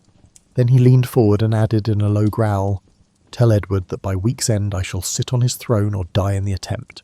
I bowed, understanding the parley was over. But as I turned to leave, one of the Duke's captains stepped forward with a hand on his sword, eyeing me with a wolfish grin. Duke Geoffrey waved a gauntleted hand dismissively. "No, he's but a messenger, and an honest one at that. Let him return unharmed. We are not the savages that Edward would claim." He looked at me. "Go, fool. Thank whatever god you pray to that I am not in the mood to play games with a jester today." They escorted me back to the gate. I felt the glare of archers on my back as I walked out, refusing to break into a run. They shoved me out and slammed the portcullis behind me. Weak-kneed with relief, I walked back to our lines. Facing the rebel lord had been terrifying, but at least I survived unscathed. Back in King Edward's camp, I delivered Duke Geoffrey's reply faithfully to King Edward and his council. The king's face tightened at the Duke's defiance. He said nothing to me except a curt nod of dismissal. It was as if I were truly nothing more than a talking letter. That night I sat by the campfires, watching armoured men hurry about sharpening swords and whispering prayers and murmuring about ill omens. Blood would begin to flow by dawn. I felt utterly small beneath the vast dark sky. Once a fool's quick wit had mattered in the king's hall, now it meant nothing on the eve of slaughter. I realised I was witnessing the gears of history turning, indifferent to one humble jester. In the flicker of the firelight, I caught sight of King Edward standing with his generals, resolute and grim. I remembered when he used to smile at my antics. But that was before famine, rebellion, and my own overbold tongue had come between us. Now, I was just another soul in his train, useful only for the odd errand. As trumpets sounded low and mournful in the darkness, I wrapped my cloak tight and tried to steal a few hours of sleep on the cold ground. Tomorrow's battle would decide the fate of the kingdom. I could do nothing but witness it, a fool on the sidelines of kings hoping to survive the coming dawn. At dawn, King Edward's army clashed with Duke Geoffrey's rebels in a cacophony of steel and screams. Suddenly, I saw King Edward unhorsed. His white charger had been felled under him, and the king was on foot fighting off rebel soldiers who pressed in around him. My heart pounded in my chest. The knights who should have been by his side dispersed, leaving only me close enough to assist him in that moment. Without thinking, I grabbed a discarded spear from the churned mud and ran towards the king. The sight of a motley-clad fool sprinting into the thick of battle stunned both friends and foes alike. One rebel knight charged the king from behind. I hurled myself at him with all my might. By sheer luck, he went down in a clatter of armour, more surprised than hurt. King Edward whirled at the sound and caught sight of me, mud-splattered and wild-eyed, standing over the knight I'd felled. For an instant our eyes met. Then another rebel lunged at the king. Edward parried, and together we stood back to back, sovereign and fool, in an unlikely circle of defence. I brandished the spear wildly, screaming more in terror than fury. In that moment a surge of royal knights ploughed into the melee, driving the rebels back.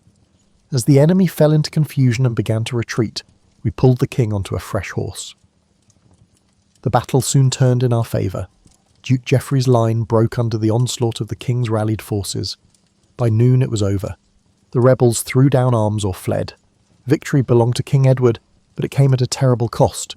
Bodies carpeted the field and the cries of the wounded echoed in the smoky air. In the aftermath I slumped, exhausted, on a fallen log, my hand still trembling from adrenaline. Blood spattered my once colourful attire, some of it from a shallow cut on my arm. As the king moved among the living and dead, tending to the wounded and gazing sorrowfully over the carnage, I watched in a daze.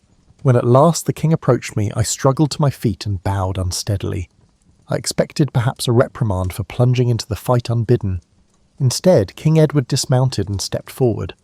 For a long moment he simply regarded me, taking in the spear still clenched in my hand and the drying blood on my cheek. Then, to my shock, he knelt slightly and placed a hand on my shoulder. "You saved my life today," he said quietly. There was an openness in his face I had not seen since my earliest days at court. "Fool or not, Tom, you have the heart of a true friend." "Sire, I only did what anyone would," I stammered, suddenly choking up. He shook his head and turned to the lords gathering around. In a clear voice he proclaimed that my bravery had saved him and would not be forgotten. My cheeks burned with humble pride as nobles who once sneered now inclined their heads to me. I understood that my return to the king's favour was not due to humour, but rather to my unwavering loyalty during crucial moments. That evening we shared a quiet victory meal in camp. Late that night, as I sat by the dying fire, King Edward draped his own fur cloak around my shoulders. "You'll catch your death in this chill, Tom," he said softly. Side by side under the starry sky, we sat in a comfortable silence. After a long pause, he murmured, "So much loss. Will God forgive me for this day?" In that moment he was not a mighty king, but a weary man. I found the courage to answer gently that he had done his duty and even shown mercy. "If a king can be merciful," I said, "surely God can too." He managed a worn smile and gripped my arm. "Thank you, Tom," he whispered. By the time I crawled into my small tent, I felt lighter than I had in a long while. The gulf between the king and his fool had closed in the crucible of war, and with it came a renewed trust. I dared to hope that better days lay ahead, when I might serve him with both wit and devotion as I once did. For a brief golden time after the battle, life at court was kinder to me. King Edward kept me close, and though I still donned caps and bells to amuse him, I also became something of a confidant again. I even offered the king an occasional candid observation to aid his rule. The memory of my past estrangement faded like a terrible dream. But fortune's wheel never stops turning. Some years later, a harsh winter illness swept through the land. The illness affected both the upper and lower classes equally. King Edward, vigorous in battle, succumbed in his bedchamber after a week of fever. I sat at his bedside near the end, holding his hand as the fever took him on a frigid February night. When he breathed his last, I lost not only my king, but also my truest friend. The court mourned, and then the power shifted. King Edward's heir was a boy of 12, so a council of regents took control.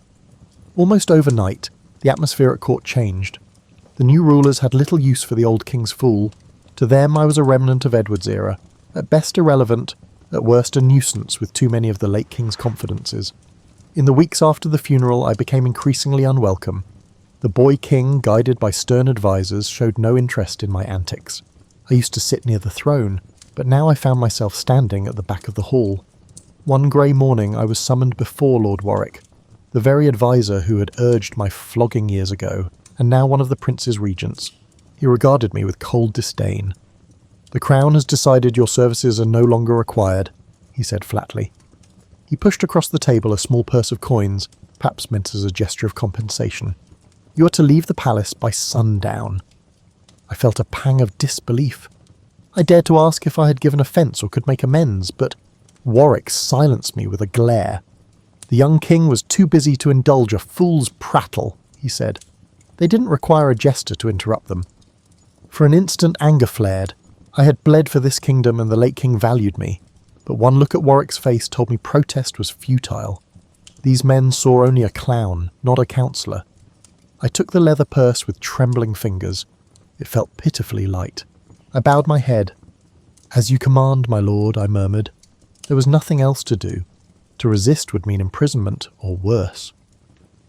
That afternoon I packed my scant belongings, a few worn motley tunics, my lute, and the gilded wooden fool's sceptre King Edward had once given me as a jesting staff of office. Not one familiar face came to wish me well. Any who might have were gone, or afraid to show kindness to a dismissed fool. I walked out of the palace gates at twilight, a solitary figure for the first time in years. The guards hardly glanced at me as I passed under the portcullis, where I'd first entered so many years ago, a frightened youth, eager to entertain a king. How different that departure was now, older, wiser, and bearing the weight of sorrows and joys alike. As I left the royal court behind, I paused on a hill overlooking the capital. The sun was sinking in a cold purple sky. In the distance, the towers of the castle caught the last light. Standing in that same spot on happier days alongside King Edward, I recalled listening to him confide his worries. I remembered our laughter, our battles of wit, and even our moments of anger. A sad smile tugged at my lips. A fool I came, and a fool I depart, I whispered to the chill air. My breath swirled like ghostly incense. There was no audience to laugh or applaud, only the lonely wind. I drew my tattered cloak tighter and turned away from the only home I had known in my adult life. It was time to explore the fate that a king's fool without a king might face. For months I roamed through villages and market towns, free and without a master. Initially the freedom felt jarring. I could go anywhere, say anything, yet who cared now for the words of a king's fool? I earned my supper by telling stories or juggling in tavern yards, performing not for nobles but for farmers and fishermen. Some nights I slept in a hayloft or under the open sky, and my joints ached more than they used to, and the laughter of coarse villagers was a poor substitute for the attentive hush of a royal court. One autumn evening I found myself in a small country inn, entertaining a handful of locals by the hearth. I narrated humorous stories about court life, taking care not to mention specific names, and managed to elicit a few chuckles from the audience. Afterward, as the patrons drifted off, the innkeeper pressed a mug of ale into my hand, pity or payment, perhaps both, and asked, "Were you truly the king's fool once?" I nodded with a faint smile. "I was," I replied. He shook his head in wonder and went to lock up, leaving me alone with the dying fire. I sat there long after the last embers crumbled, nursing the ale and my memories. Yes, I had been the king's fool. I had lived in a castle, worn silks, however patched, dined on venison and custard, and traded wits with powerful men. I had experienced both highs and lows. Now I was no one of importance. Despite feeling unimportant, I still sensed the same heart beating in my chest and maintained the same keen eye for absurdity in the world. In the silence of that tavern, I realized that in my own way, I still carried the truth speaker's torch. I could now speak freely about the Lord's vanity, the poor's plight, and other palace secrets. The strange privilege I once held to speak truth to power had come at enormous risk. Now I held a different sort of freedom. I could speak truth openly, but power no longer heeded. It was a lonely freedom, stripped of the glamour that once gave my words weight. I drained my ale and stepped outside into the crisp night. A thin sliver of moon hung overhead. The village was dark and sleeping. Only the distant bark of a dog and the rustle of trees kept me company. Pulling my threadbare cloak around my shoulders, I walked down the empty lane toward the inn's stable loft, where a pile of straw waited as my bed. Overhead, countless stars glittered. The same stars I used to gaze at from the castle parapets in King Edward's day. How many times had I stood by his side after a feast, pointing out a constellation or making a wish? I closed my eyes and could almost hear the king's rich laugh beside me. An ache swelled in my throat, part sorrow, part sweet reminiscence. "Ah, Edward," I murmured to the sky. They took your fool away, but they'll never quite rid me of you. Perhaps it was a foolish thing to say, but then foolishness had always been my trade. I climbed into the loft and lay down on the straw. Through a gap in the roof I could just see a splash of stars. I thought of the people I had been, the eager young jester, the broken wretch in the stocks, the unlikely hero on the battlefield, the trusted friend, and now the vagabond storyteller. Which was the real me? Perhaps all of them, perhaps none. As I drifted to sleep, I found myself smiling in the dark. I had played my part in the grand pageant of kings and clowns, and though my costume was torn and my stage now a humble inn, I still had my wits, my memories, and my voice. In the morning I would move on to the next village and the next crowd.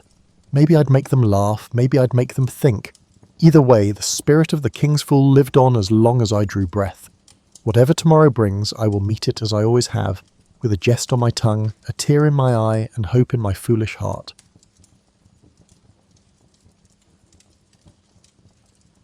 Friends, we're going back more than 400 years to meet a young girl who would have a profound impact on American history. The interesting part of our story is that almost everything you believe you know about her is likely incorrect. Of course, you've heard of Pocahontas. Everybody has. However, her name wasn't really that. Ammonute, which translates to little mischief in her native Powhatan language, was her true name. And believe me when I say that she immediately lived up to that moniker. She was born in what is now Virginia in 1596. Her father was Chief Wahunsa-Nakau, but everyone called him Chief Powhatan because, to be honest, his real name was too long even for his own people. Now picture yourself as the daughter of a chief, in a world where your father ruled over 30 tribes and about 15,000 people. It's like being the child of the president, the governor, and the mayor combined.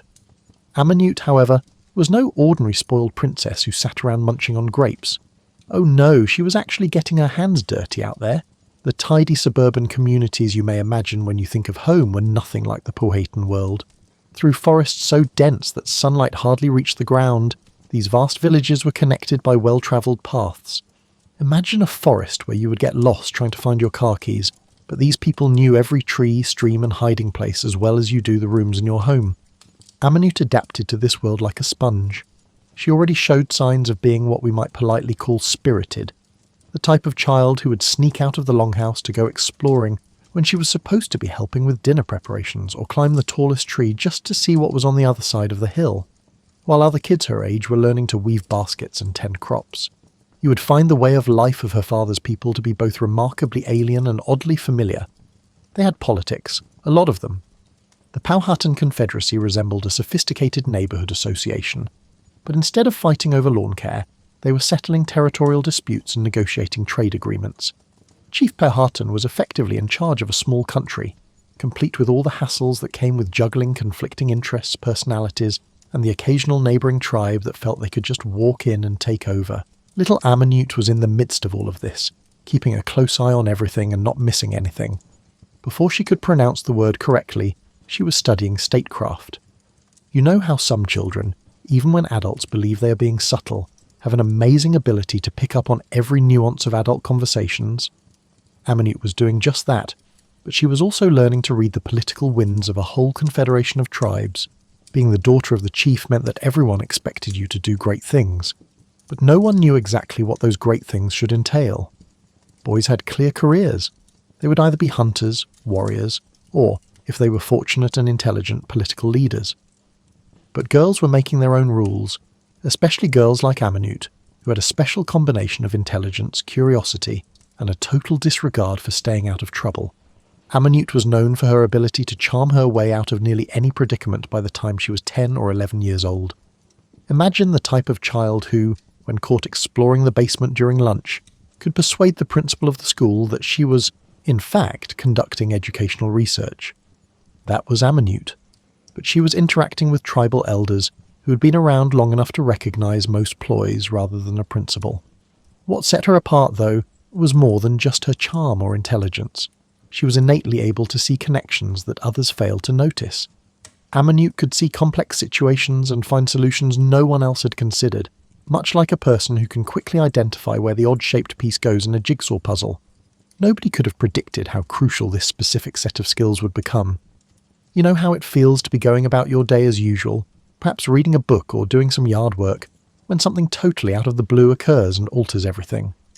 Perhaps you run into someone you haven't seen in 20 years, or the phone rings with news that could change your life. That time, however, came for Amanute and her people in the spring of 1607, and it showed up as 3 ships that appeared on the horizon like something from a fever dream. Imagine waking up one morning at the age of 11 to find that aliens have landed in your backyard. Not the spooky aliens from movies, but the ungainly, obviously lost, and most likely harmless kind. That's about what happened when 104 English colonists arrived on the shores of the Chesapeake Bay, surveyed the mosquito-infested swampland, and concluded that the area would be ideal for establishing a settlement. The Powhatan people likely had a few other names for their new home, most of which would not be suitable for bedtime reading, but the English named it Jamestown, after King James I. Because, let's face it, would you really pick a swampy island with dirty water, hostile mosquitoes, and soil that appeared to have lost all life as a place to establish a new town? However, there they were, pale, strangely dressed strangers, unpacking their things as if they had recently moved into the area. Chief Powhatan was no idiot now. Having been in charge of his confederacy for decades, he had witnessed his fair share of strange situations, unanticipated guests, and individuals who were obviously inexperienced. His attitude toward the English was similar to that of a patient neighbour, observing someone attempt to put together IKEA furniture without first reading the instructions, curious, a little amused, but also wondering when they would eventually ask for assistance. Amanute, who's 11 years old and inherently interested in anything novel and possibly thrilling, found these odd newcomers to be fascinating. They wore more layers of clothes than seemed practically necessary for the Virginia weather, had hair in colours she had never seen, and had pale skin that burned in the sun.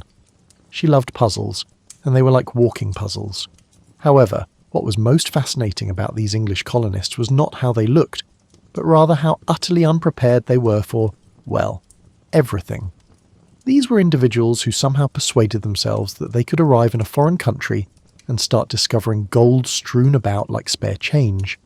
It seems that no one had considered bringing anyone who truly knew how to grow food or construct houses that wouldn't collapse in the first strong wind, despite the fact that they had packed a ton of expensive clothing and weapons. It was similar to watching your city cousins attempt camping, but instead of spending a weekend in the woods, they were planning to stay forever, and they had forgotten how to survive rather than where the can opener was. One of the colonists' leaders was a man by the name of John Smith. Historians take some of Smith's stories with a grain of salt the size of a dinner roll, because Smith was the type of person who would later write extremely detailed accounts of his adventures. If you've ever known someone who tells really great stories that get a little better every time they tell them, you'll understand why. Smith's later writings claim that he met Amanute when he was taken prisoner on one of his exploration trips. Back in England, he told a very dramatic story about how young Pocahontas, he used her nickname, threw herself across his body to save his life just as he was about to be executed. Although it is a romantic story that has served as the basis for innumerable novels and films, the real world was likely far more ordinary and fascinating. Most likely, Smith misinterpreted Amanute's presence during a formal ceremony, which could have been an adoption ritual. Imagine assuming the bride and groom are in trouble because everyone appears so serious during a wedding ceremony from a different culture, without knowing what's happening. That was most likely Smith, standing there feeling as though he was going to die while being accepted into the community. Amanute most likely found the entire scene to be both amusing and fascinating at the same time. This adult man was obviously afraid of a ceremony that was supposed to be helpful to him, and he was totally unaware of the significance of everything that was going on around him. She was already learning that the ability to translate not just words but entire worldviews is sometimes the most crucial competency when interacting with people from diverse cultural backgrounds. And the most significant event in her early life was going to be that ability, that innate talent for recognizing connections and creating bridges between other worlds. You may be wondering how an 11-year-old girl became one of the most significant diplomats in history as you settle into your cozy spot for tonight's chapter. So grab that hot beverage and prepare yourself for a tale of a person who learned to speak 2 languages that were not simply Powhatan and English, but rather the languages of 2 completely different worldviews. Anyone who has ever been the only person in a room who can understand both sides of an argument will recognise Aminute's situation after her initial meeting with John Smith. You know how it feels when your friend is upset with your other friend, and you hear both of their points of view, only to discover that their anger is about entirely different things. That was Aminute's life, except that two civilizations' survival was at stake rather than a friend's drama. If they weren't so desperate, the English colonists' struggles would almost be humorous. Imagine attempting to cultivate a garden without ever seeing a seed sprout or building a house without ever holding a hammer. Like people who arrive at a beach expecting to find a shopping mall, these individuals had travelled to Virginia expecting to find cities teeming with gold. They were put in the awkward situation of needing assistance from the very people they had thought would be impressed by their superior European ways when reality set in. Aminute started going to Jamestown on a regular basis, and her presence there was like having a professional interpreter at a multilingual meeting. She did a lot of literal translation, but she also translated expectations, traditions, and entire ways of thinking. She could explain that the English probably didn't mean to come across as rude or menacing to her people. She could explain the rationale behind her people's actions to the English when they did something that scared or perplexed them. She was developing into what we might refer to as a cultural interpreter, but she was doing it naturally, much like some people are born musicians or athletes. She understood the reasons behind each side's reactions and, more crucially, how to facilitate mutual understanding. This work wasn't simple. Consider yourself constantly caught between two groups of people who both believe they are correct about everything and who continue to turn to you for solutions to issues that seem to be growing more complex by the day. Because they continued to try to grow crops that weren't suitable for Virginia soil, and because they had brought along more gentlemen than farmers, the English were always running out of food. The Powhatan people were growing more and more irritated with their neighbours, who seemed to believe that borrowing food and supplies without asking was okay. However, Aminute possessed a quality that most diplomats learn over the course of years. She truly liked people, even when they were acting absurdly. She admired the English colonists' unyielding resolve, even when it took them in completely different directions, and found their errors more humorous than dangerous. However, she could also understand why her people were annoyed by these odd neighbours, who didn't seem to understand common sense or basic courtesy. She took a refreshingly realistic approach to diplomacy. She would bring food to Jamestown when people were hungry, or set up unofficial meetings where both parties could actually speak to one another, rather than assuming things, in place of formal negotiations and drawn-out speeches. She was skilled at finding common ground in unexpected places and using humour to diffuse tension. She observed, for example, that both the Powhatan and the English enjoyed storytelling, games, and showcasing their abilities. She would therefore plan storytelling sessions or contests in place of official diplomatic gatherings so that people could get to know one another as unique individuals rather than as representatives of intimidating foreign cultures. Once you've witnessed someone laugh at a funny joke or face the same common issues you do, it's difficult to remain afraid of them. Pocahontas, which translates to playful one in Powhatan, was the name the English adopted for her. It was a loving moniker that reflected both her gift for finding novel solutions to issues and her ability to inject humour into serious situations.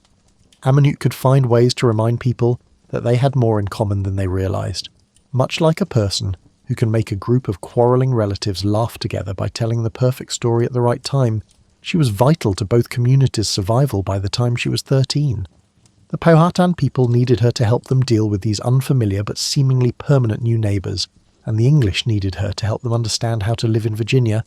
Imagine what it would be like to spend your adolescence literally torn between two worlds, each with its own set of rules, expectations, and ideals for you as you become more comfortable in your evening attire. Growing up for Aminute meant negotiating the more complicated relationship between her people and the English colonists, in addition to the typical difficulties of puberty. The situation at Jamestown had changed from being awkwardly funny to actually dangerous by 1609, when she was around 13. The colonists had to endure what they dubbed the starving time, a severe winter in which they had to eat tree bark and shoe leather in order to survive. It was similar to witnessing your neighbours go through the most dreadful camping trip imaginable, only instead of being able to simply leave when things became too tough, Aminute was in the unique position of being a teenager and a prominent figure in two distinct societies. Imagine being in high school and being asked for your opinion on important political issues by adults from two different communities. Most adults would be overwhelmed by this kind of responsibility, but she managed it with a sense of humour and wisdom that seemed well beyond her years. Her father's relationship with the English had grown more tense. Chief Powhatan faced a problem that would be difficult for any leader to handle. How do you deal with neighbours who consistently take more than they give, who don't seem to understand the fundamentals of reciprocity, and who keep making promises they can't or won't keep? It was similar to having house guests who had stayed for years and had no intention of going. Though not in the way the Disney films would have you believe, something happened during this trying time that would forever alter Amenute's life. She was taken prisoner by English colonists in 1613, when she was around 17, with the intention of using her as a bargaining chip with her father. Although the term captured conjures up images of a dramatic chase scene, the truth was likely more akin to being duped by people she trusted. A betrayal that must have been like learning that friends you'd supported during adversity had been plotting to take advantage of you all along. She was brought by the English to a community known as Henricus, where they intended to detain her until Chief Powhatan accepted their demands. Amenute didn't spend her time in captivity planning retaliation or longing for her freedom, which is where the story takes an interesting turn. Rather, she began constructing bridges, as she had always done. Alexander Whitaker, an English minister she met at Henricus, was tasked with converting her to Christianity. In reality, it was more akin to a lengthy philosophical debate between two highly intelligent individuals with diametrically opposed worldviews. Whitaker was confronted by a young woman who questioned preconceptions, asked insightful questions, and approached Christianity with the same curiosity she had always shown in learning about other cultures. At this point, our story begins to resemble a romantic comedy, albeit one with far greater stakes and a lot more cultural nuance. She also met a tobacco farmer named John Rolfe. Rolfe was a widower, a businessman, and a man who devoted most of his time to contemplating tobacco plants. He was not the handsome hero of movie fantasies. In addition, he had a sincere desire to comprehend Amenute as a human being rather than just as a political figure or symbol. Their bond grew gradually, much like a friendship that progressively transforms into something more. Rolfe was one of the few English colonists who treated Amenute as an equal, rather than an exotic curiosity, who genuinely listened when she spoke, and who inquired about her culture without passing judgment. Finding someone who was prepared to meet her halfway must have been like finding a cosy chair, after years of standing as the link between two worlds. However, the romance was more than a straightforward tale of love. Amenute was faced with a decision that would shape the rest of her life. She could attempt to return to her father's world, given the growing hostility between the Powhatan and the English, or she could dedicate herself to creating something new that incorporated the best aspects of both worlds she'd learned to appreciate.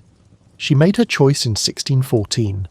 She became a Christian, changed her name to Rebecca, and wed John Rolfe in the first known interracial union in American history. Politically speaking, the marriage established a formal alliance between the English and the Powhatan, which resulted in years of peace in the area. More than that, though, it was a decision that reflected who she had grown into, someone who thought that intercultural understanding was not only feasible, but also necessary. Imagine an 18-year-old woman who had just made one of the most important choices in early American history as you delve deeper into this evening's story. Although the term American wouldn't be coined for another 150 years, Amenute was essentially creating a new way of being American when she changed her name to Rebecca Rolfe in 1614. Her union with John Rolfe brought about what historians refer to as the Peace of Pocahontas, a period of time during which the Powhatan Confederacy and the English colonists were able to live side by side without perpetual hostilities. The stakes were the survival of entire communities, so it was similar to finally bringing rival neighbours together on property lines and noise levels. Both sides were able to concentrate on building rather than defending for the first time since the arrival of the English. Rebecca threw herself into this new life with the same vigour she had always used to tackle challenging issues. It was probably like learning to play a completely different sport, with completely different rules when she learned how to manage a household in the English way. She was now running a colonial farmhouse in place of the communal longhouses where she had been raised. She was dealing with the very English idea of a nuclear family, rather than shared responsibilities dispersed throughout an extended family network. She contributed to the creation of something completely new, though, rather than merely assimilating into English culture. Powhatan and English traditions merged in her home in ways that benefited everyone. She raised her son Thomas, born in 1615, to be at home in both worlds, served corn alongside English bread, and used indigenous plants for medicine while also learning European cures. Being one of the first individuals to be born into a truly bicultural family, Thomas Rolfe exemplifies something extraordinary in American history. He would grow up understanding that having multiple identities was a strength to be celebrated rather than a problem to be solved. He came to view cultural differences as chances for growth, rather than causes for contention, as a result of Rebecca's influence. In the meantime, John Rolfe's tobacco experiments were yielding impressive results. By 1617, tobacco was starting to become the colony's first significant source of income. He had been working to create tobacco strains that would thrive in Virginia soil and satisfy European palates. The establishment of long-term economic ties between her people and the English may have seemed like a side note to Rebecca's story, but it was actually essential to everything she had been striving for. Rebecca saw what many others did not. Mutual benefit, not just tolerance, is typically necessary for enduring peace between communities. The tobacco industry produced financial incentives for collaboration, providing both parties with realistic justifications to uphold mutually beneficial partnerships. It was similar to discovering a profitable business venture that simultaneously resolved a political issue. In colonial circles, Rebecca had gained some notoriety by 1616.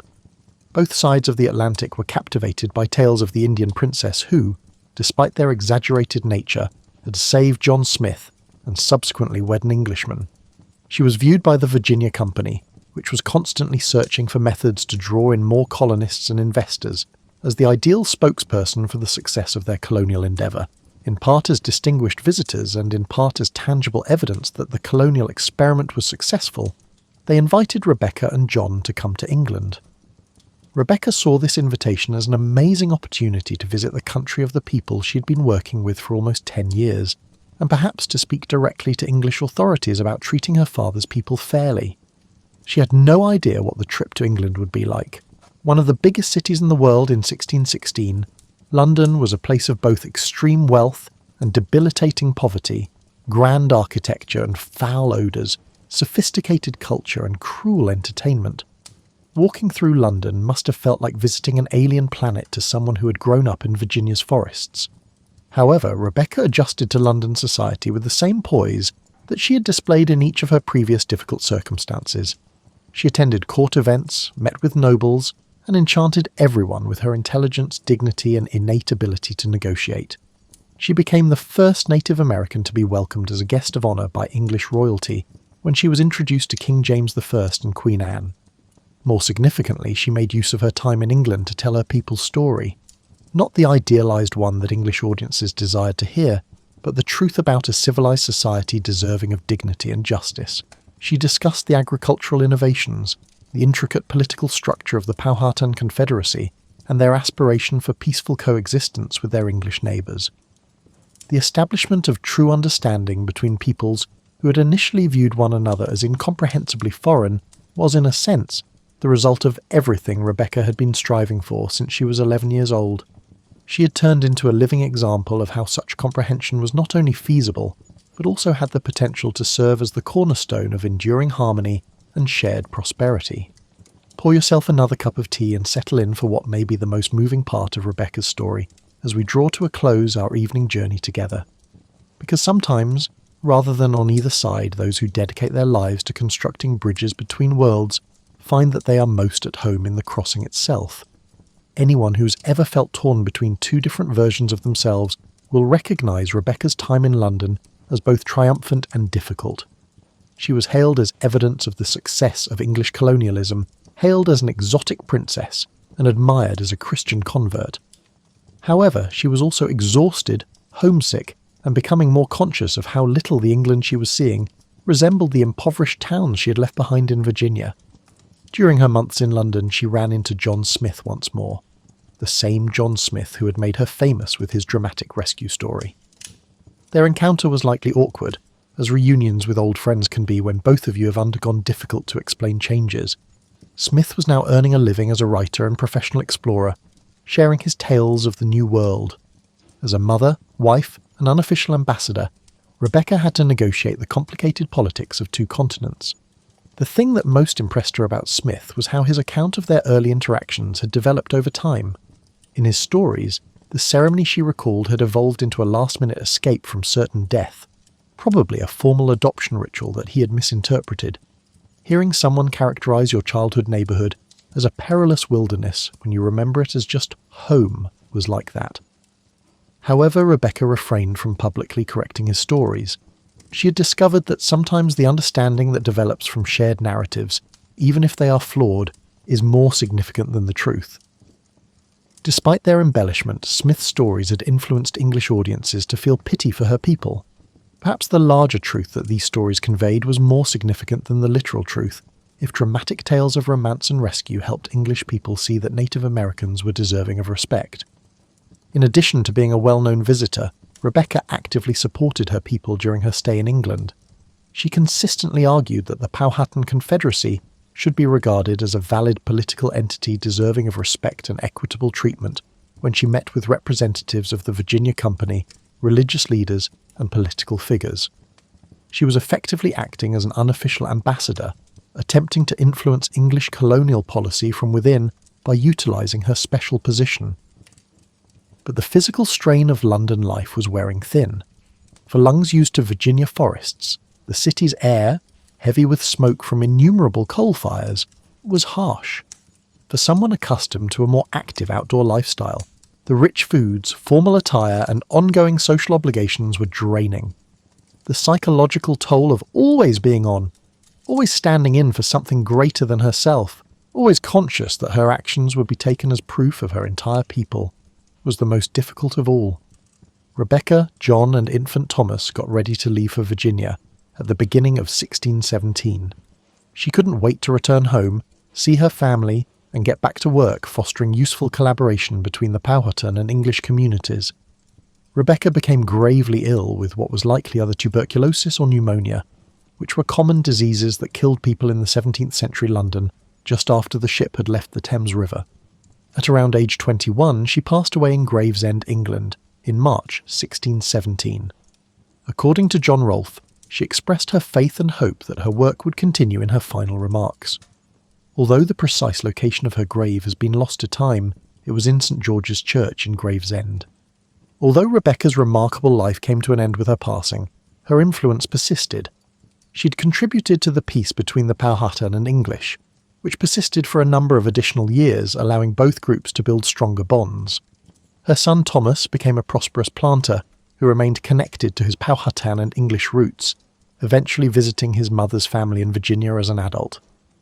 Most significantly, Rebecca had shown that people from vastly different cultures could not only understand one another, but also develop completely new lifestyles that respected the best aspects of both traditions, something that many people in her era believed was impossible. She had demonstrated that being torn between two worlds could mean belonging everywhere rather than nowhere. As our time with Rebecca draws to a close, remember this. You just spent time with someone who, more than 400 years ago, figured out how to do something we're still learning, how to create true understanding between people who have very different perspectives on the world. Rebecca's death in England was not the end of her story. It was only the beginning in many respects. Thomas Rolfe, her son, became the embodiment of all she had strived for. He was equally comfortable in Powhatan council meetings and English drawing rooms, equally proficient in both indigenous ecological knowledge and European agricultural methods. He took his mother's genetic heritage and her talent for seeing connections where others saw only differences with him when he eventually visited Virginia as an adult to meet his grandfather, Chief Powhatan's people. Rebecca's lineage persisted in Virginia through Thomas and his descendants, eventually extending throughout the American South and beyond. She's one of the most common ancestors of old Virginia families, with thousands of Americans today tracing their lineage back to Rebecca and John Rolfe. More than genetic inheritance, however, these descendants continued her method of negotiating difficult cultural circumstances, the capacity to stay loyal to oneself while remaining receptive to new information. Rebecca may not have realised it, but her life story also evolved beyond historical fact to become a fundamental American myth. Despite the fact that the reality was far more complicated and the conclusion far more tragic than the myth implied, the story of Pocahontas saving John Smith came to represent the potential for collaboration between Native Americans and European settlers. Every American generation has retold and reimagined her story, which is fascinating because it frequently reveals more about the storytellers than it does about Rebecca. She's occasionally portrayed as the honourable savage who eschewed barbarism for civilization. She is the unfortunate victim of colonialism at times. At times, she's the courageous heroine who used love and compassion to unite two worlds. Although there are truthful aspects in each of these versions, none fully conveys the complexity of her true self. Because she was more human, the real Rebecca was more fascinating than any of these mythological representations. She was a person who found herself in an unprecedented circumstance and responded with intelligence, flexibility, and extraordinary emotional maturity. She was neither a symbol nor a stereotype. She made errors, had to make difficult decisions, and occasionally had to put workable solutions ahead of ideal results. To put it another way, she was just the kind of person that we need more of in every age. Her method of diplomacy, which is founded on interpersonal connections, realistic problem-solving, and sincere interest in the opinions of others, provides lessons that are still applicable today. Rebecca's example serves as a reminder that, in a society where people frequently appear more concerned with winning arguments than with understanding one another, listening to others with genuine interest and respect is frequently the most effective way to influence them.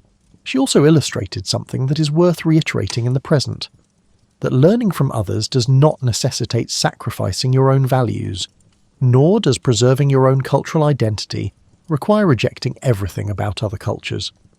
Rebecca converted to Christianity while maintaining her Powhatan identity. She was able to navigate English society while maintaining her understanding of her father's political concerns.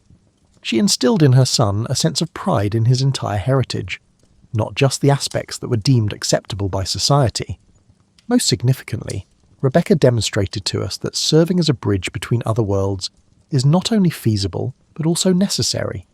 There are people who fulfill this role in every community and time period, assisting various groups in understanding one another by translating not just words, but entire world views. Though they rarely receive the credit they merit, these bridge builders enable civilization. Think about this as you get ready for bed tonight.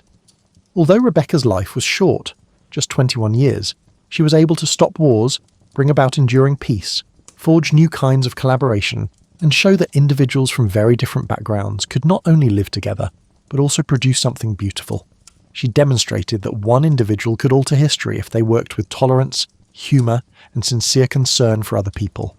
Remember Rebecca the next time you're in a situation where people seem to be talking over one another, when various groups are assuming things rather than asking questions, or when conflict seems unavoidable because no one is paying attention. Remember that understanding can develop even in the most unlikely situations, that bridge building is feasible, and that sometimes the most significant thing you can do is just assist people in seeing one another as fellow human beings rather than as symbols of terrifying alien ideas. I hope you have a little more of Rebecca's ability to see connections where others only see differences when you wake up tomorrow. Sweet dreams.